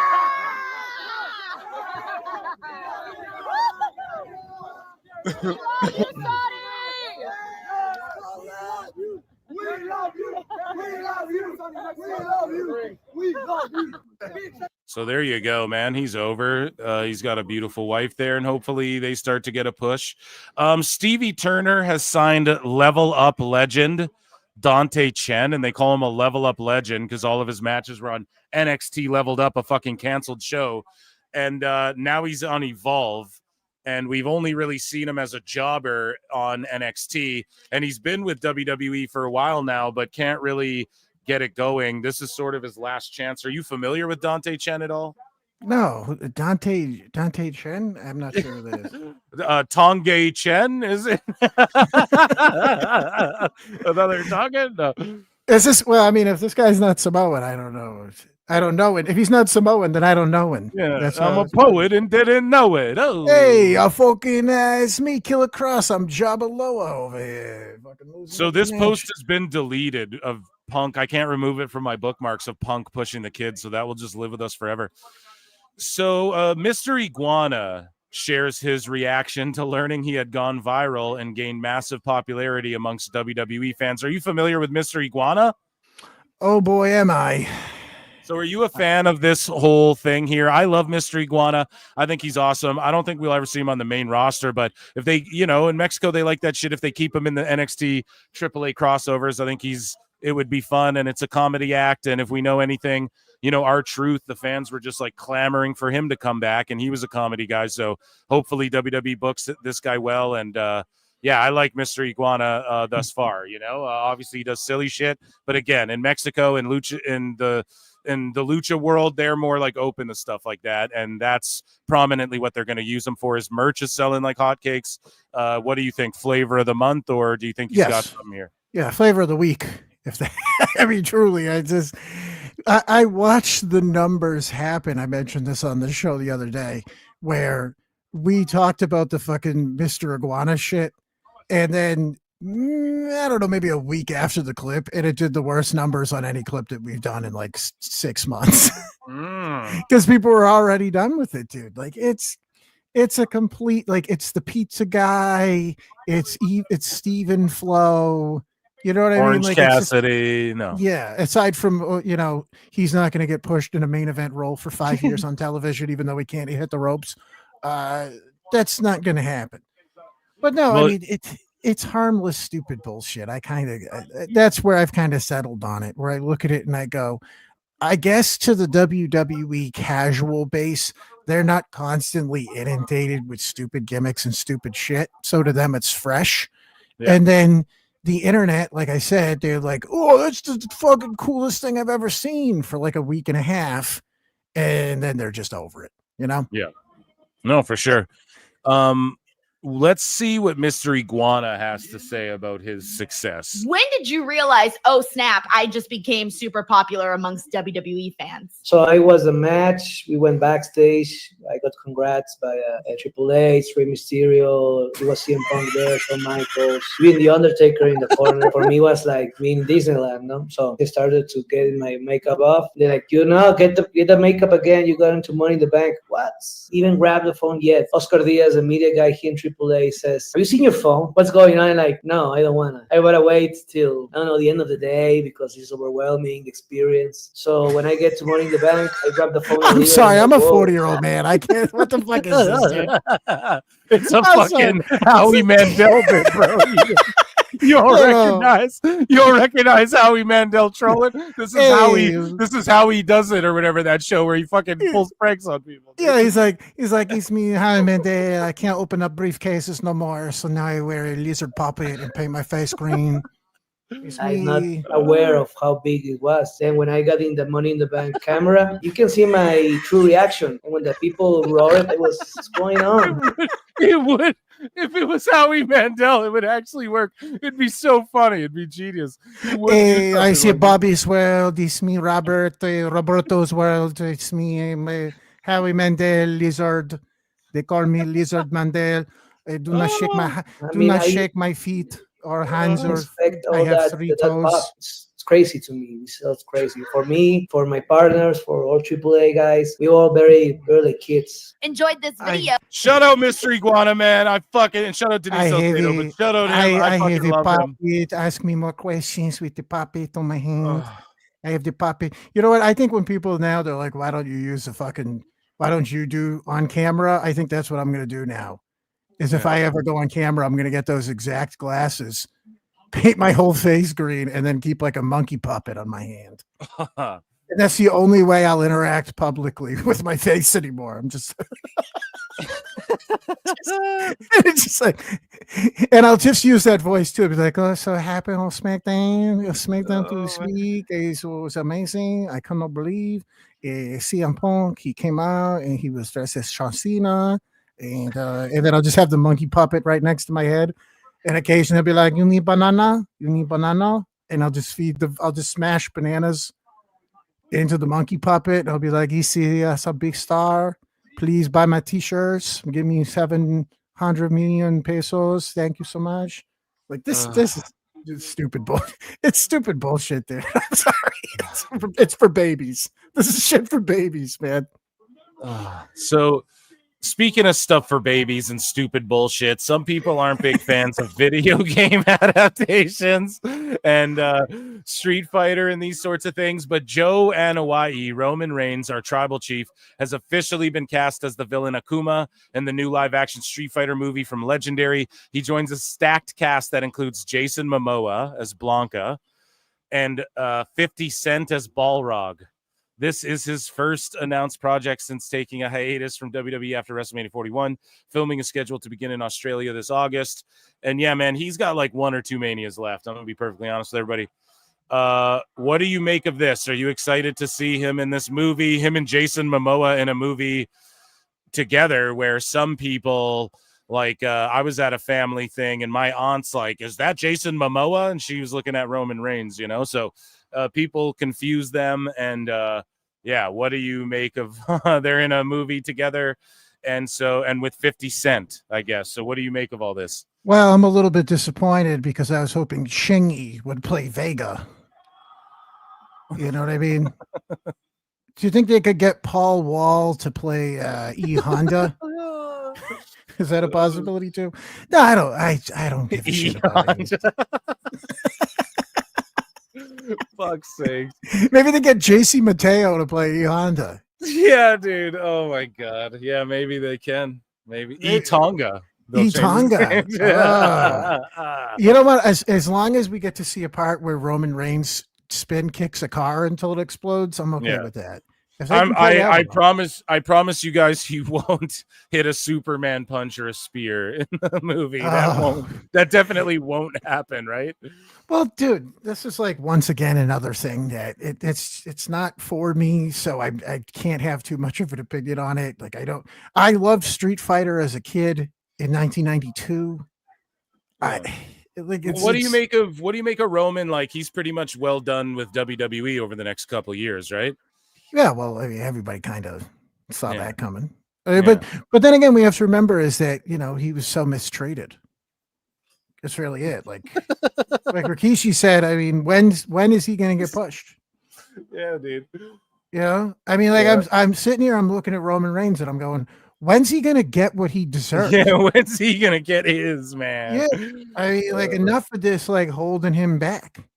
Fuck. He needs to flourish in the film world because he's so full of personality. Yeah. Well, speaking of full of personality, the cult of personality is out there. And what is our fucking main event, dude? This card, did it breeze by? I'm not sure. Yeah. Also, I think I'm gonna go do wrestling soup with you after this ends, folks. So make sure you guys tune into that. I got an invite there from Mish.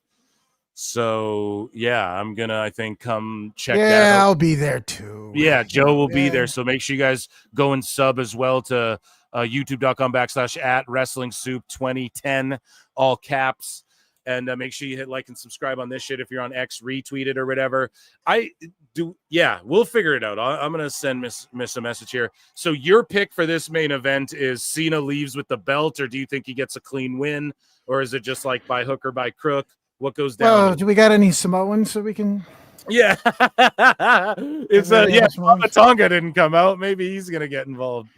Do you know what would be, honestly, it would never happen because reasons that are obvious, but you know how fucking brilliant it would be on one of these shows if you had this thing where it looked like Punk was going to fucking win, for whatever against Cena, like say they did it in Chicago, and they tried to retell that story, and then Colt Cabana stood up in the front row and punched him.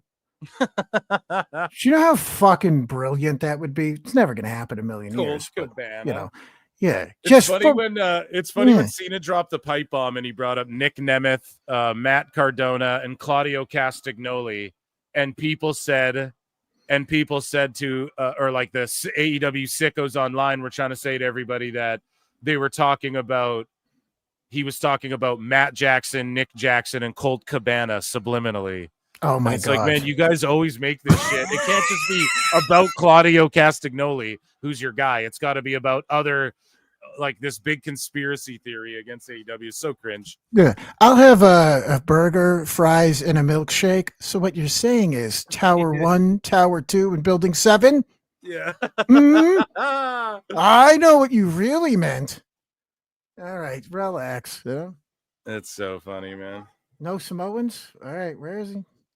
You can tell Punk in the chat, John Cena or your boy CM Punk. Who wins this match? What a time to be alive, though. 2025. John Cena's the heel, Punk is the babyface, and we're getting one last match between them.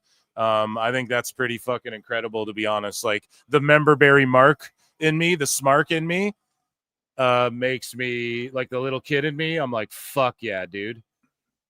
So I have no doubt that Cena's just winning this. Like it is what it is, It's totally one of those situations where we're having a match, but this is no different than if they wrestled at a house show. Word life. This is basic Tonganomics. We can't escape it, dude. One coconut, two coconut, three coconut. These are basic Tonganomics. Was this the last time is? I like the idea of him walking with the last time is now. Like we really thought he was coming back to Saudi Arabia. Well, that was like when this was at first and officially, well, not announced, I should say, but when all the shit was going down in the Middle East, they were going to still have this pay-per-view, and people were going, "Oh, are they going to end up going over there?" I'm like, "Well, Cena did say he wanted to be the last champion, so he might get his wish." No doubt. Oh my God, that apron's loose. Or the fucking canvases, I should say. I don't know if you noticed that. They got fucking. Someone's going to fucking slip on that. But then again, they're the main event. It's not like Cena's going to move too fast, so they should be okay. Here we go. So they're all chanting against Cena here. John Cena sucks. the big introduction.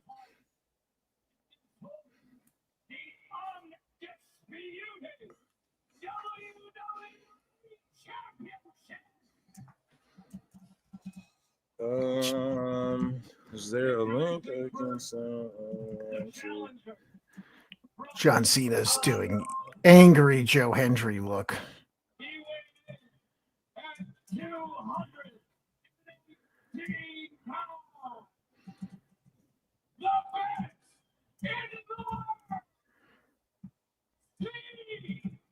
Say his name and AIDS appears. Joe Hendry, are you a fan or nah? He's fine. At least he looks like a wrestler. He works like a wrestler. Like like I saw people being like the iguana guy is the same thing as Joe Hendry. I'm like, yeah, that's cute. Like one guy goes to the gym. One guy knows how to fucking put a headlock on. Like it's a very different thing. Huh.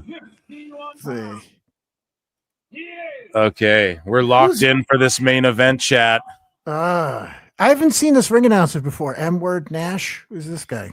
Oh yeah, M-word. Oh my god, M-word Nash. That's amazing.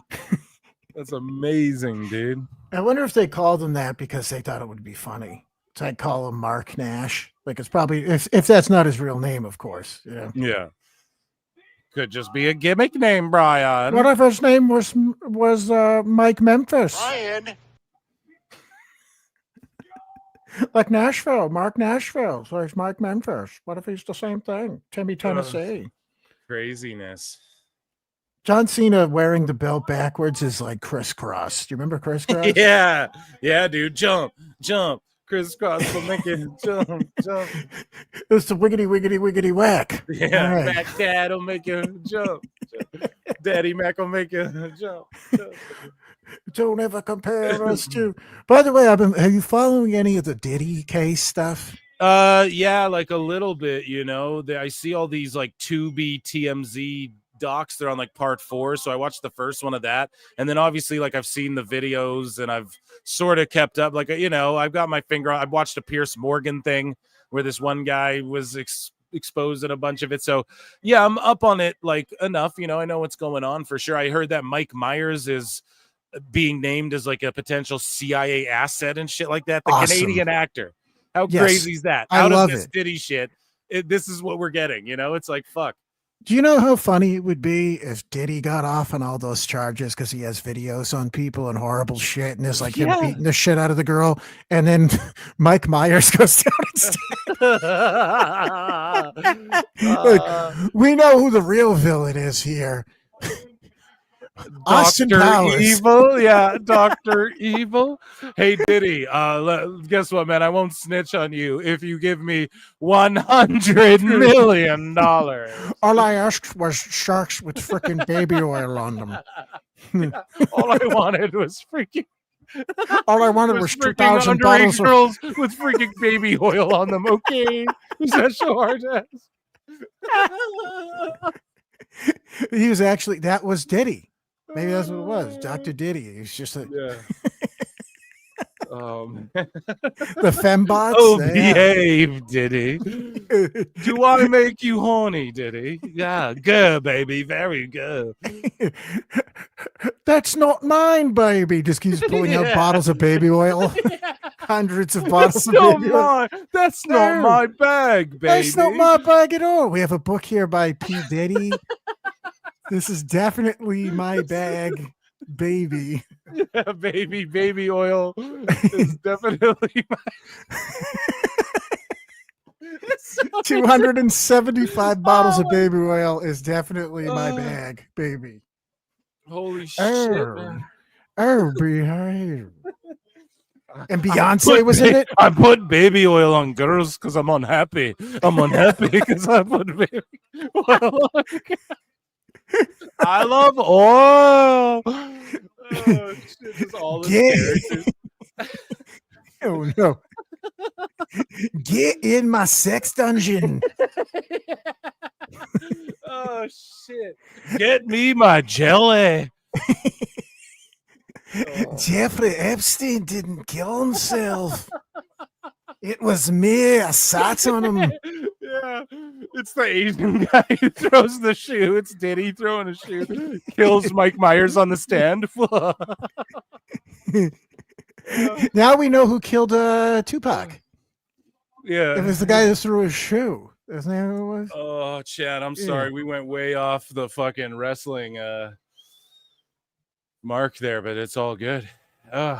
Do, do, do, do. Yeah, See, it's back. exactly. Dude, bring it back. Here we go. What's going on over here? Cena wrestling Punk. They're just wrestling top guy speed, as Jey Uso would call it. Holds. Yeah. Or as he calls it, grappling. hungover.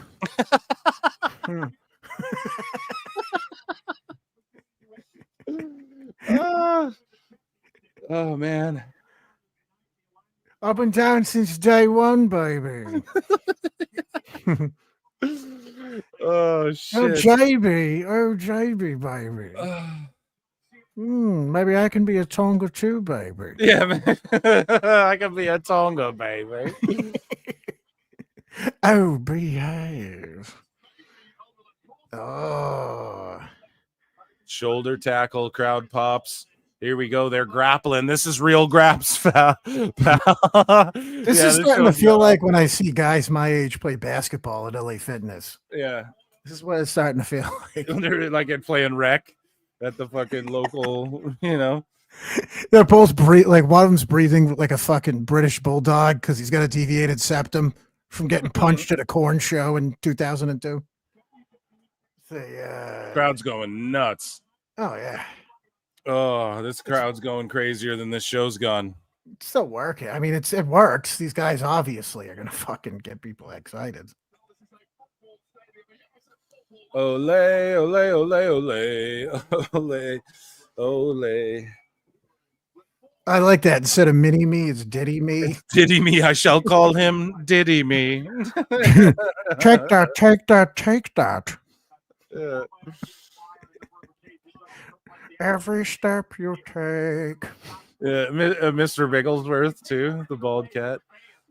Oh, wow. Mr. Diddlesworth. Mr. Diddlesworth? Yeah. Who's hot? Who's not? PWT After Dark at lunchtime. Here we go. Is it? It's 9:30 at night somewhere. Yeah, in Saudi Arabia. It's sometime in the PM. Everybody put your phones in the air and wave them like it's a Taylor Swift show. Oh, man. Put on your finest pajamas and sit in $25,000 front row seats. Yeah. Oh. They're chanting for Punk. They're loving Punk. Another headlock. They're just doing fucking headlocks off the ropes, shoulder tackle. Just the basic shit, man. You worked him into the building, brother. Yeah, well, I mean, I don't know if this John Cena's going to ever be popular. He's not doing enough back bumps. So. Oh. GTS attempt. Cena powders out. Escapes and powders out. Crowd's booing him. Great psychology there, buddy. Oh. You think Bret Hart's watching this right now? He's not. You think who, sorry? I said, you think Bret Hart's watching this right now? I said, he's not. Yeah, no, he's not. Oh, man. He's definitely, he's probably smoking weed in his backyard, chilling. Yeah, now, dude, I posted your fucking, I posted your joke and I quoted you and as if Hikuleo's called Talatonga because he's tall, are we getting a mini called Smalatonga, right? And now people on Twitter too are like jumping in with their fucking so funny. I'm saying Matt Riddle, maybe not long Schlongatonga.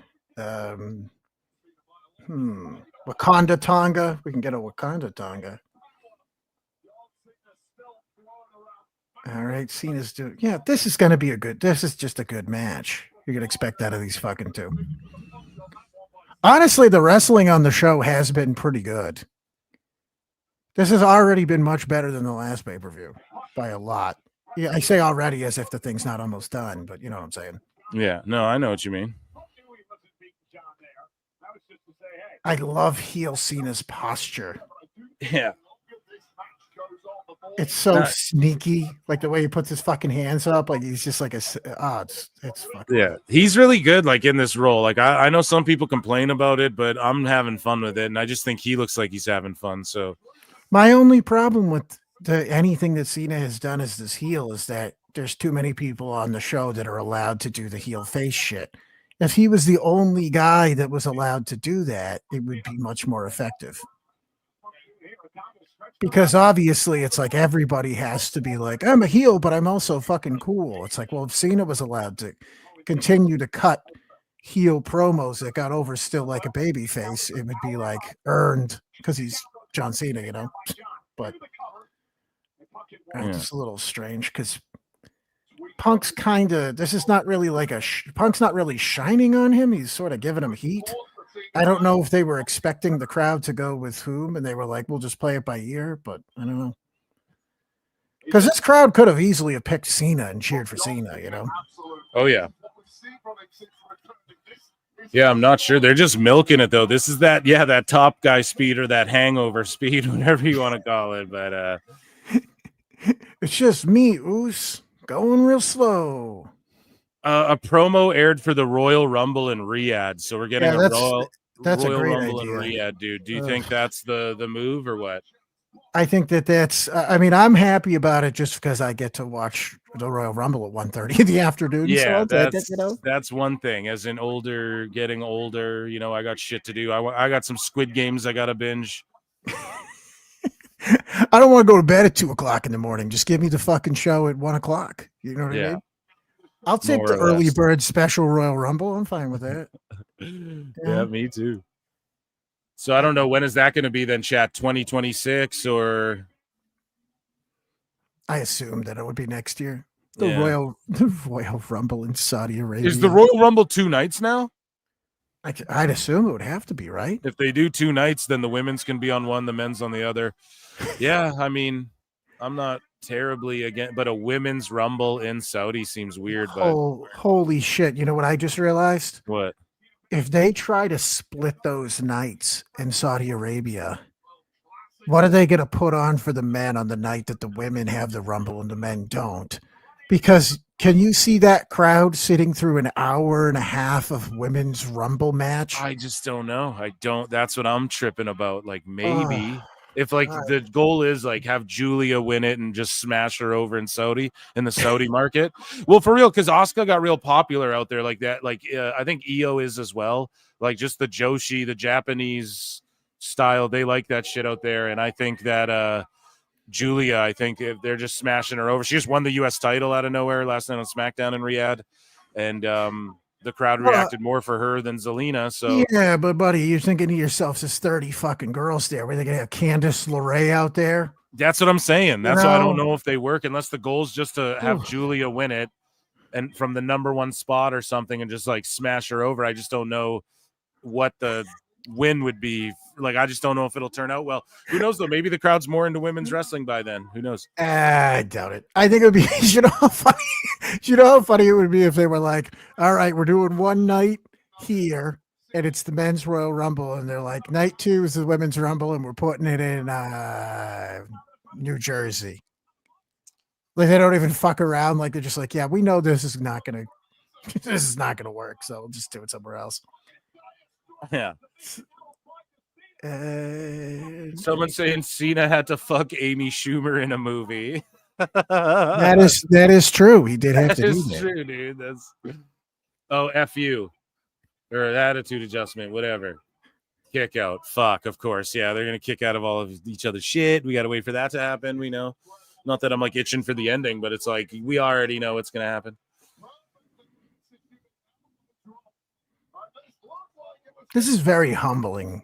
Me looking at these two guys and being like, yeah, these guys are right around my age. Like any illusion that you have where you're like, maybe I still look young. No, dude, no. Yeah. No, this is what you look like, but way worse. Yeah.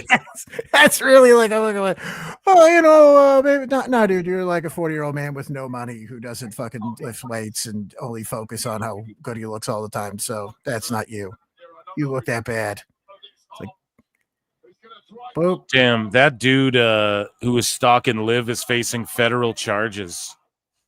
For what was he Wait, doing? so hold on a second. So this Collision show had 285,000 viewers and a 0.08 in the rating. And Meltzer's he's not trying to say that Collision beat Raw, is he? He's trying to say the one before when they popped the 400K. And then he's trying to say that if you add the 500,000 on Max that him and BJ invented in their heads, then that would have beaten that Raw, because there was a Raw that had a lower rating like the last one or whatever. So I think that's what he was saying. But this last Collision on Thursday had 285,000 fucking viewers. Jesus Christ, man, that is brutal. What a dead show. Like, just a completely dead show. Delusion. It's just delusion. It's sad. It is just getting sad at this point, honestly.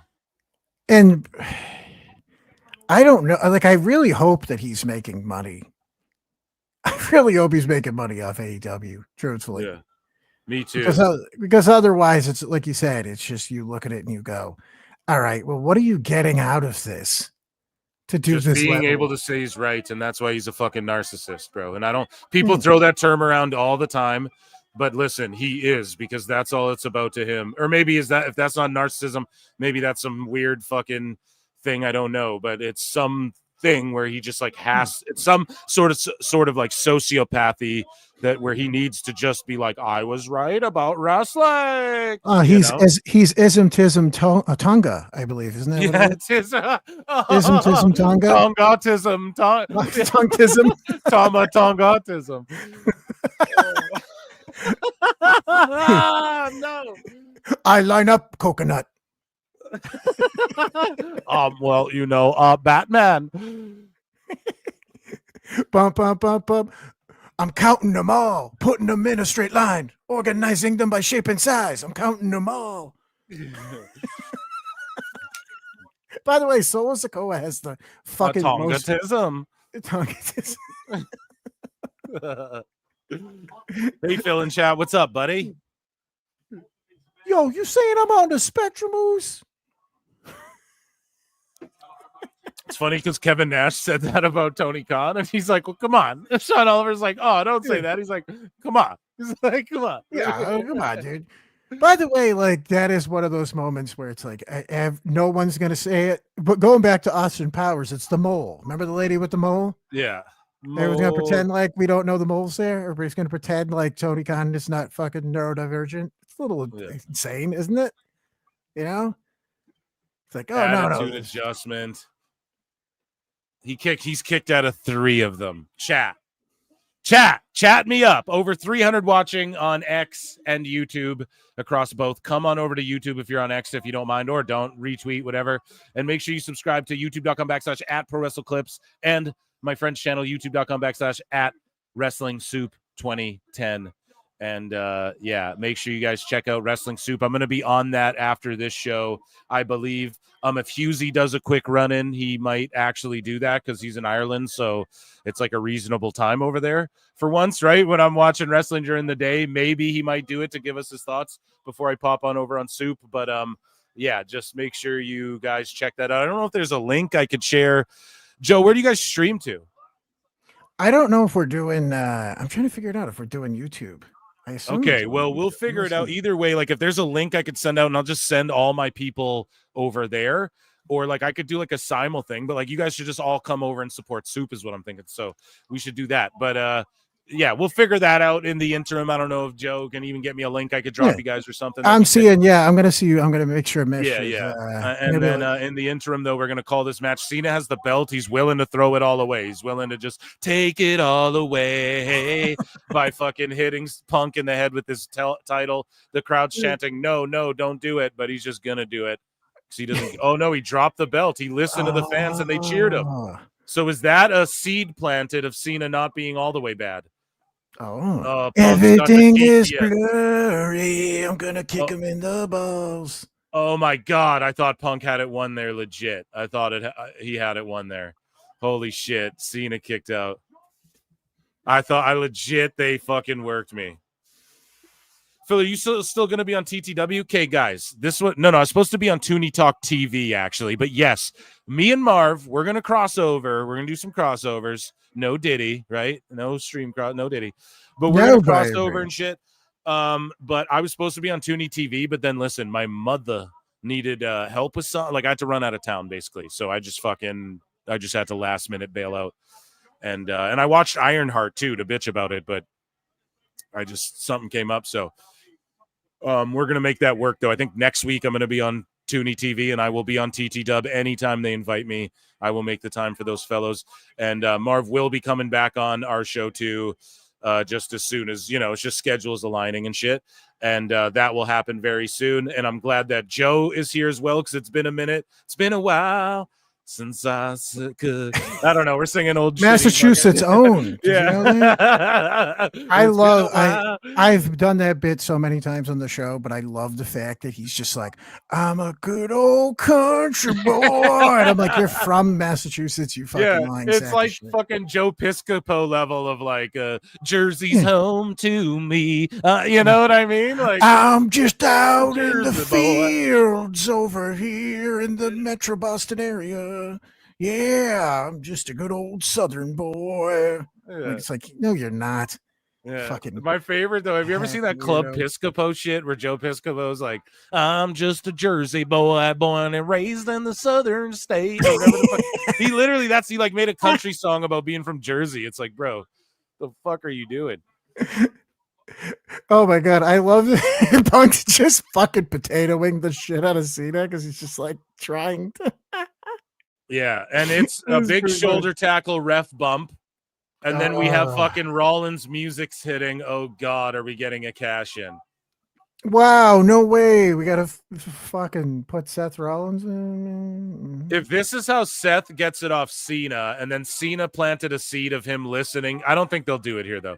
But think about it. Cena planted that seed of I'll listen to the crowd. Right? And then because they're gonna turn him babyface right before he leaves, but he's gonna glom course, Punk with yeah. this title. This is what's gonna happen. Cena's gonna glom Punk with the belt. He's gonna pin Punk as the referee wakes up or whatever, and then Seth's just gonna stand there menacingly. Yeah, he's not actually gonna do shit. I'm not gonna win now. I'm planning long term. Fucking awful. They don't make ACL sensitive enough for guys like him. By the way, you know this whole fucking Seth Money entrance song is a ripoff of some shitty Australian metalcore band. Is it You know really? that? Yeah, I think they're called Parkway Drive. You know, something really intimidating like that. you Yeah, know? dude. So, like, And their so, name and is they like- have the same thing, like the Yep. Wow. Yep. Like Cookie Puss Avenue, like that's the name of the fucking band, and like no, it's just a complete rip off of some shitty metalcore band. Wow. I'm glad he dressed like Guy Fieri's boxer fucking briefs today. That's nice of him. God, I hate this. What did fucking he just do? He just like held his hand up and then did like the Paul Ellering like closed fist fucking go get them now, boys. I don't know. Parkway Drive is awesome. Someone in chat said- Uncle Dave says Grand Slam beat Raw because 500K on Max. Yeah, he's a fucking a liar. And they just almost killed CM Punk. Bronson Reed and Braun Breaker literally almost just dropped him on his fucking head. Jesus Christ. This is so. Is this worth it to oh, and then they can't even get him up. They couldn't. These two big fucking behemoths, because they're not a fucking team, they're two singles guys, couldn't even get Punk up enough to slam him on that fucking table properly. Like, what is, man, I'm telling you, when I'm calling out this faction, I don't miss. By the way, I'm behind on this thing. This whole thing is happening with these guys coming out and they're both attacking Punks. So are there no other referees here? Oh man, and then Cena just one was running to the ring and Cena just fucking shoulder tackled him. I hate. Now he's I think- confronting fucking Seth. Oh boy.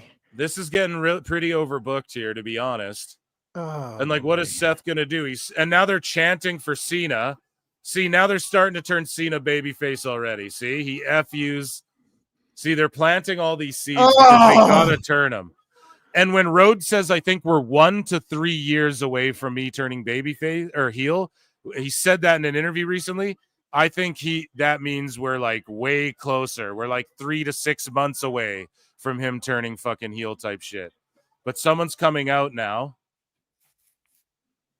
to attack. So now Penta's coming out to attack Breaker and Reed. And he's doing his little dance. And why would he protect Cena? I guess he's got beef with Breaker, but like, it's just weird. So, well, like, good. I mean, good for Penta for getting to be involved in this segment, you know, like in a John Cena. Like, there's lots of eyeballs on Penta right now doing this, but like, I just don't. This is just convoluted AEW level fucking overbooked shit, you know? Am I alone on this chat or? Yeah, it's Yeah, I don't know. I'm just tripping a little bit. Like, why are they doing all this right now? Like, it's just too much. Sami Zayn's coming out now. Okay, we don't care. Like, no one cares about Rollins' group. I'm sorry. And now Zayn's out here. We already seen him fight Cross. So Cross is such a bitch that Zayn's not beat up enough to where he's, you know what I mean? He can just come fight and beat up Braun Breaker. You know, who's going to stop Braun Breaker, like you said? Well, Sami Zayn's whooping his ass after he already fought with Karrion. So, like, how, like, you know, Karrion's just getting buried now. What the fuck? I mean, And I'm now thinking Braun's just whooping Zayn. He's going to whoop him worse than Karrion did. So what's the point of this? real question is the ref has he died? Now Penta's going to dive on them both? What in the Luchasaurus is this shit? Holy fuck. Oh my god. This is overbooked to shit. Where's oh boy. This is so bad. Throw the match out at this point. Just throw it out. There's 15 people with 10 different entrances and all their music. And now Cena's beating up the heels. You guys know what I'm saying? Like, so now they're cheering him, and now it's like we're getting it, but like already too, like now slowly, like they're gonna cheer for Cena a little bit because he beat up Seth, and he'll be like, this changes nothing. But then I don't fucking know, man. It's just you're doing like 3 weeks worth of shit in one shit because Cena's gonna be gone for 2 weeks after this or whatever, you know. This is trash. This is trash. Yeah, honestly. This is just overbooked fucking. Yeah, whose music? And now the crowd's chanting, this is awesome. And Cena and Punk square off without a ref. And it's like, what's going on, man? What is Vince going to come out next? No chance. Suck back what you got. No chance in hell. You got no chance. And gang. Why is Cena hitting him? I don't know. Boy. All right, I think I'm gonna go make coffee. I'll see you. I'll see you on the other show. Like, because I can't watch another run, and I'm gonna rip my fucking hair out. And Cena's doing the over the shoulder. Okay, well, if you're dipping out, ladies and gentlemen, round of applause for Joe Numbers, and I'll see you in a little bit, buddy. I'll be on your stream, and round of applause. This craziness, and I will see you guys in a bit. Okay. Cena steals it to end the show. Everyone's dead. This is ridiculous. This is ludicrousness. And Seth just like, when people come out and tease, that should count as their fucking cash in, chat. Okay. I don't understand why this is how they do it here. And so, yeah, Cena, the good guy, is definitely going to come back. Yeah, Vince came back and tore both quads. That would almost be better. You know what I'm saying?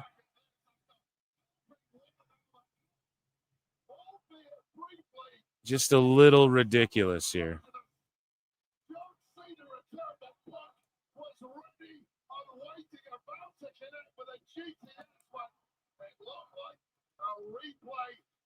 Yeah, so a stomp to Punk, and then over the rope from Cena. He takes the pin. And then it gives motivation to, like, you know, Punk got beat by Rollins' shit, not Cena's shit. So there even could maybe be a rematch. Possibly, you know. I just don't know, man.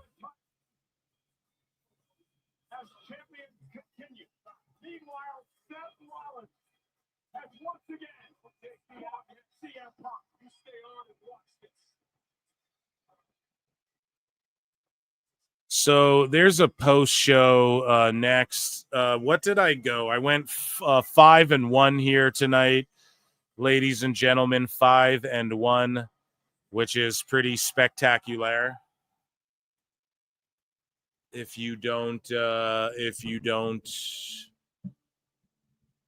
I guess, yeah. I mean, all the schmoz stuff. I don't fucking know, man. It is what it is. The card was, I mean, pretty fun. I like these daytime shows. I'm not even gonna lie, but the card was pretty fun, I suppose. And overall, largely predictable. There was a lot of shit that happened all at the end there, and that's just too much. It was just too much. I gotta be honest. Like, they just did overkill. And then, yeah, Cross just kind of, I don't know. He didn't come out looking that good. Jay didn't either. I think Jacob came out looking really good.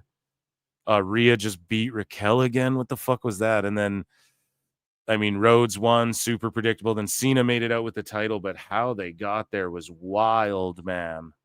Like, that's wildly convoluted how they got there. So, like, Seth's faction, no one gives a shit. It's stupid. It just diminishes Bronson Reed and Braun Breaker. It made them like, oh, they could be in the World Heavyweight title picture soon too. They're a glorified tag team. They couldn't even get Punk up to get him through that fucking table, which looks so bad. And then what else? Yeah, I mean, Hikuleo's debut is cool. It's cool to see him. Cena showed planting seeds, though. They're just planting seeds of, like, Cena did listen to the crowd. You know, he fought a little bit honorably. Seth comes out. He's beating up their faction. Now it gives them a reason to beat up Cena, right? And then from there, like, you know, Seth and Cena can feud a little bit. And then from there, we'll see what happens. I would be remiss if I didn't say that it's pretty clear that Seth Rollins is going to get involved at SummerSlam in some capacity as well, right? And maybe Rhodes and Cena are forced to team up, and then Rhodes ultimately turns heel on Cena, and we're like, oh shit. And then people will boo-boo on that because they'll be like, well, what was the point of whatever? But it's just to make all the money and break the internet and get all the headlines and let Cena do cool shit that he wants to do in his last run. Largely predictable, but I mean, that's what we're come to expect of these Saudi shows. And I would definitely like to have seen less bullshit at the end, but hey, beggars can't be choosers, I guess. So overall, I grade that show a B-. Acknowledge me. That is what I rated there. So I'm checking in here. I'm floating around. I'm looking at my DMs. I don't know what's going on here with okay, so I'm joining. I got a link to a StreamYard. Yeah, so I'm going to jump on over to Wrestling Soup and that, but just in a moment, okay? I'm not like dipping out on you guys right away, and I want you guys to come watch. I'll get a link to I'm going to send you guys one for their show as well.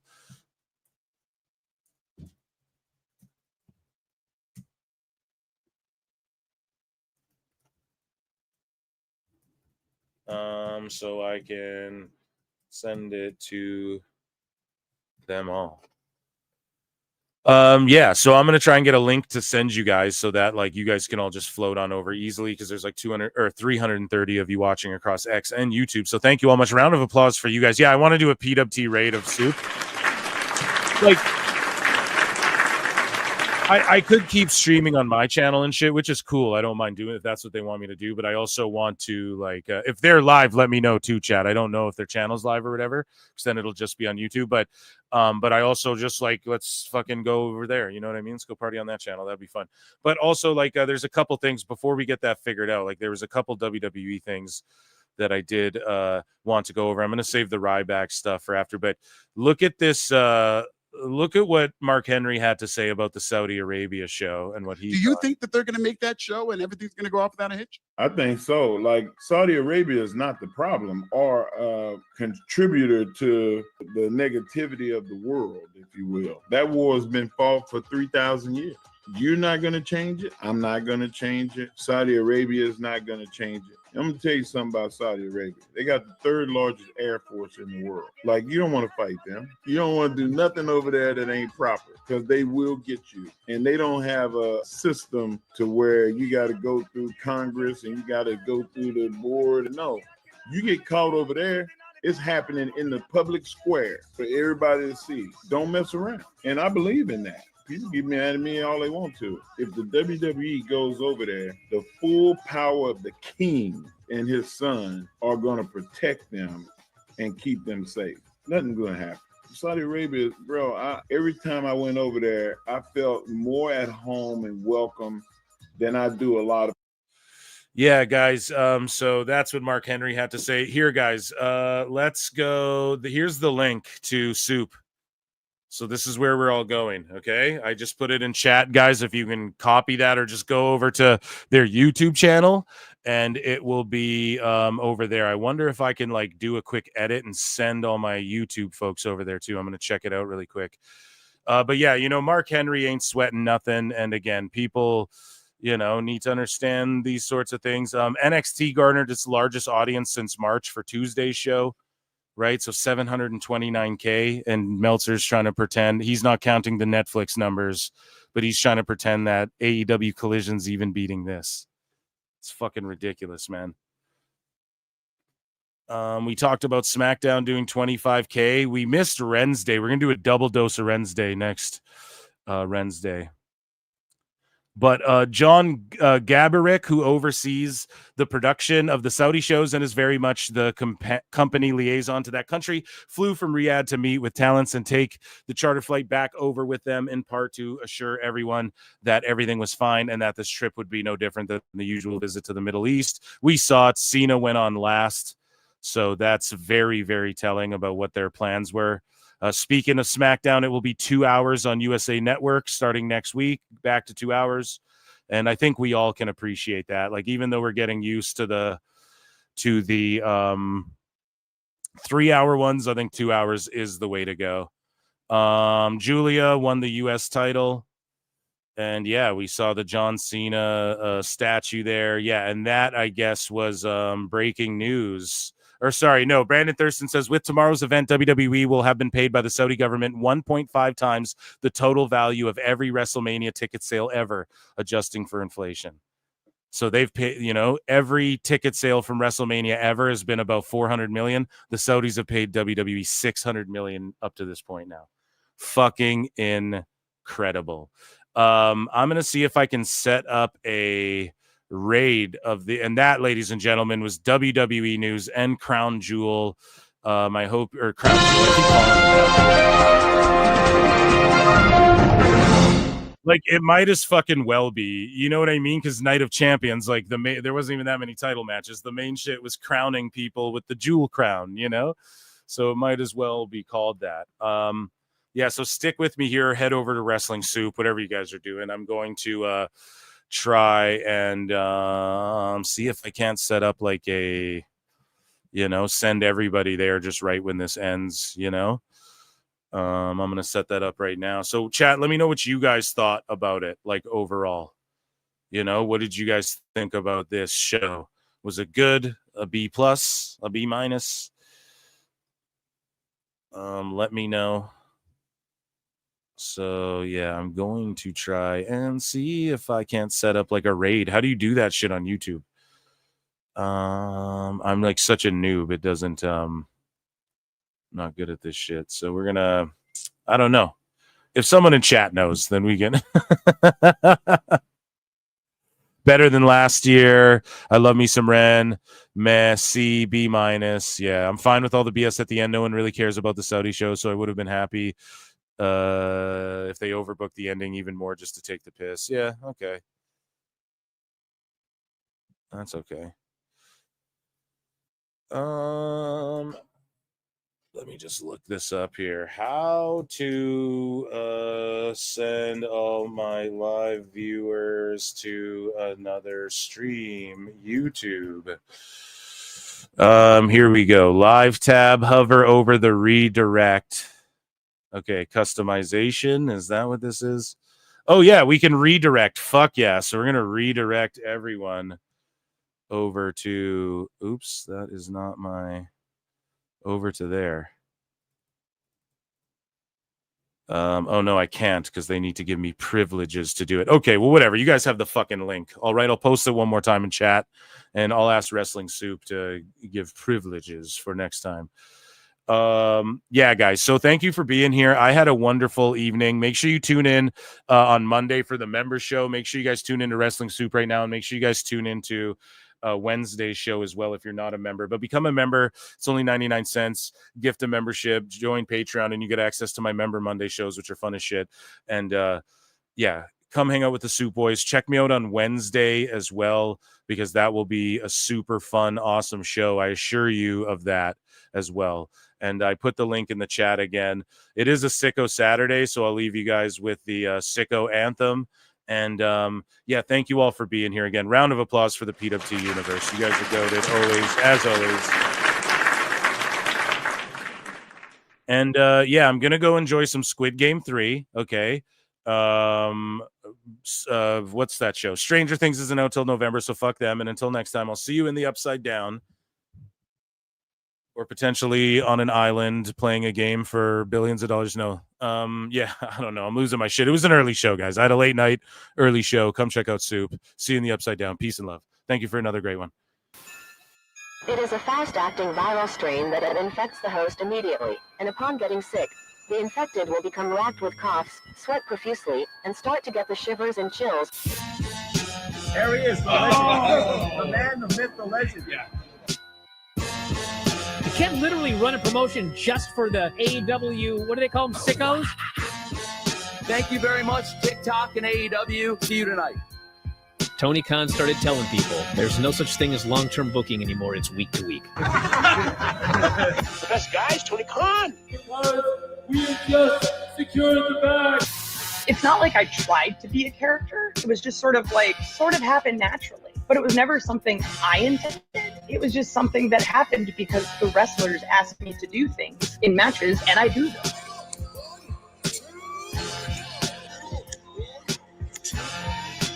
If you run a promotion just for the sickos, you're going to do 400,000 viewers eventually. Effing Meltzer. You know that SmackDown actually went over and everything? Yeah. You know, what's the point? The point of SmackDown. What are you getting at here? That the DVRs didn't pick it up. Did they not pick it up? You know, mine didn't. Let's get into everybody's favorite moment, and it is called Dave Meltzer's Dumb Moment of the Week. What would you like to listen to in your ears? I'd like to hear the flute. Well, if you'd like to flaunt your flute, then we can find you a flautist. We just secured the bag. It doesn't help me. Okay, so complain, but I will complain. Let me out of my misery. And when I heard that, I was like, what? Thank you, fuck you, bye, boom.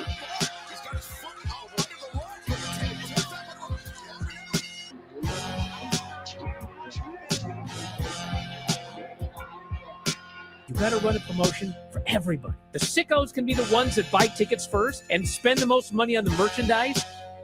Because we have just secured the bag.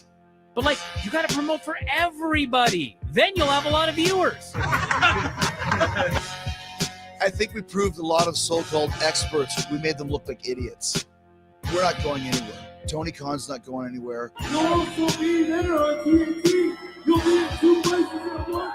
It'll be a lot like my favorite movie. Time. It's so great, Pittsburgh. It's not like I tried to be a character. It sort of happened naturally. The best guy is Tony Khan. Keep themselves safe.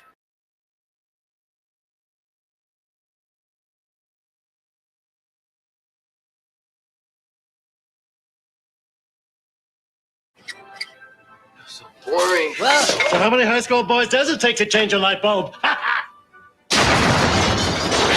Want to light up your life? Yeah! Have those Slim Jim! Turn to the spice! Baby, super nice!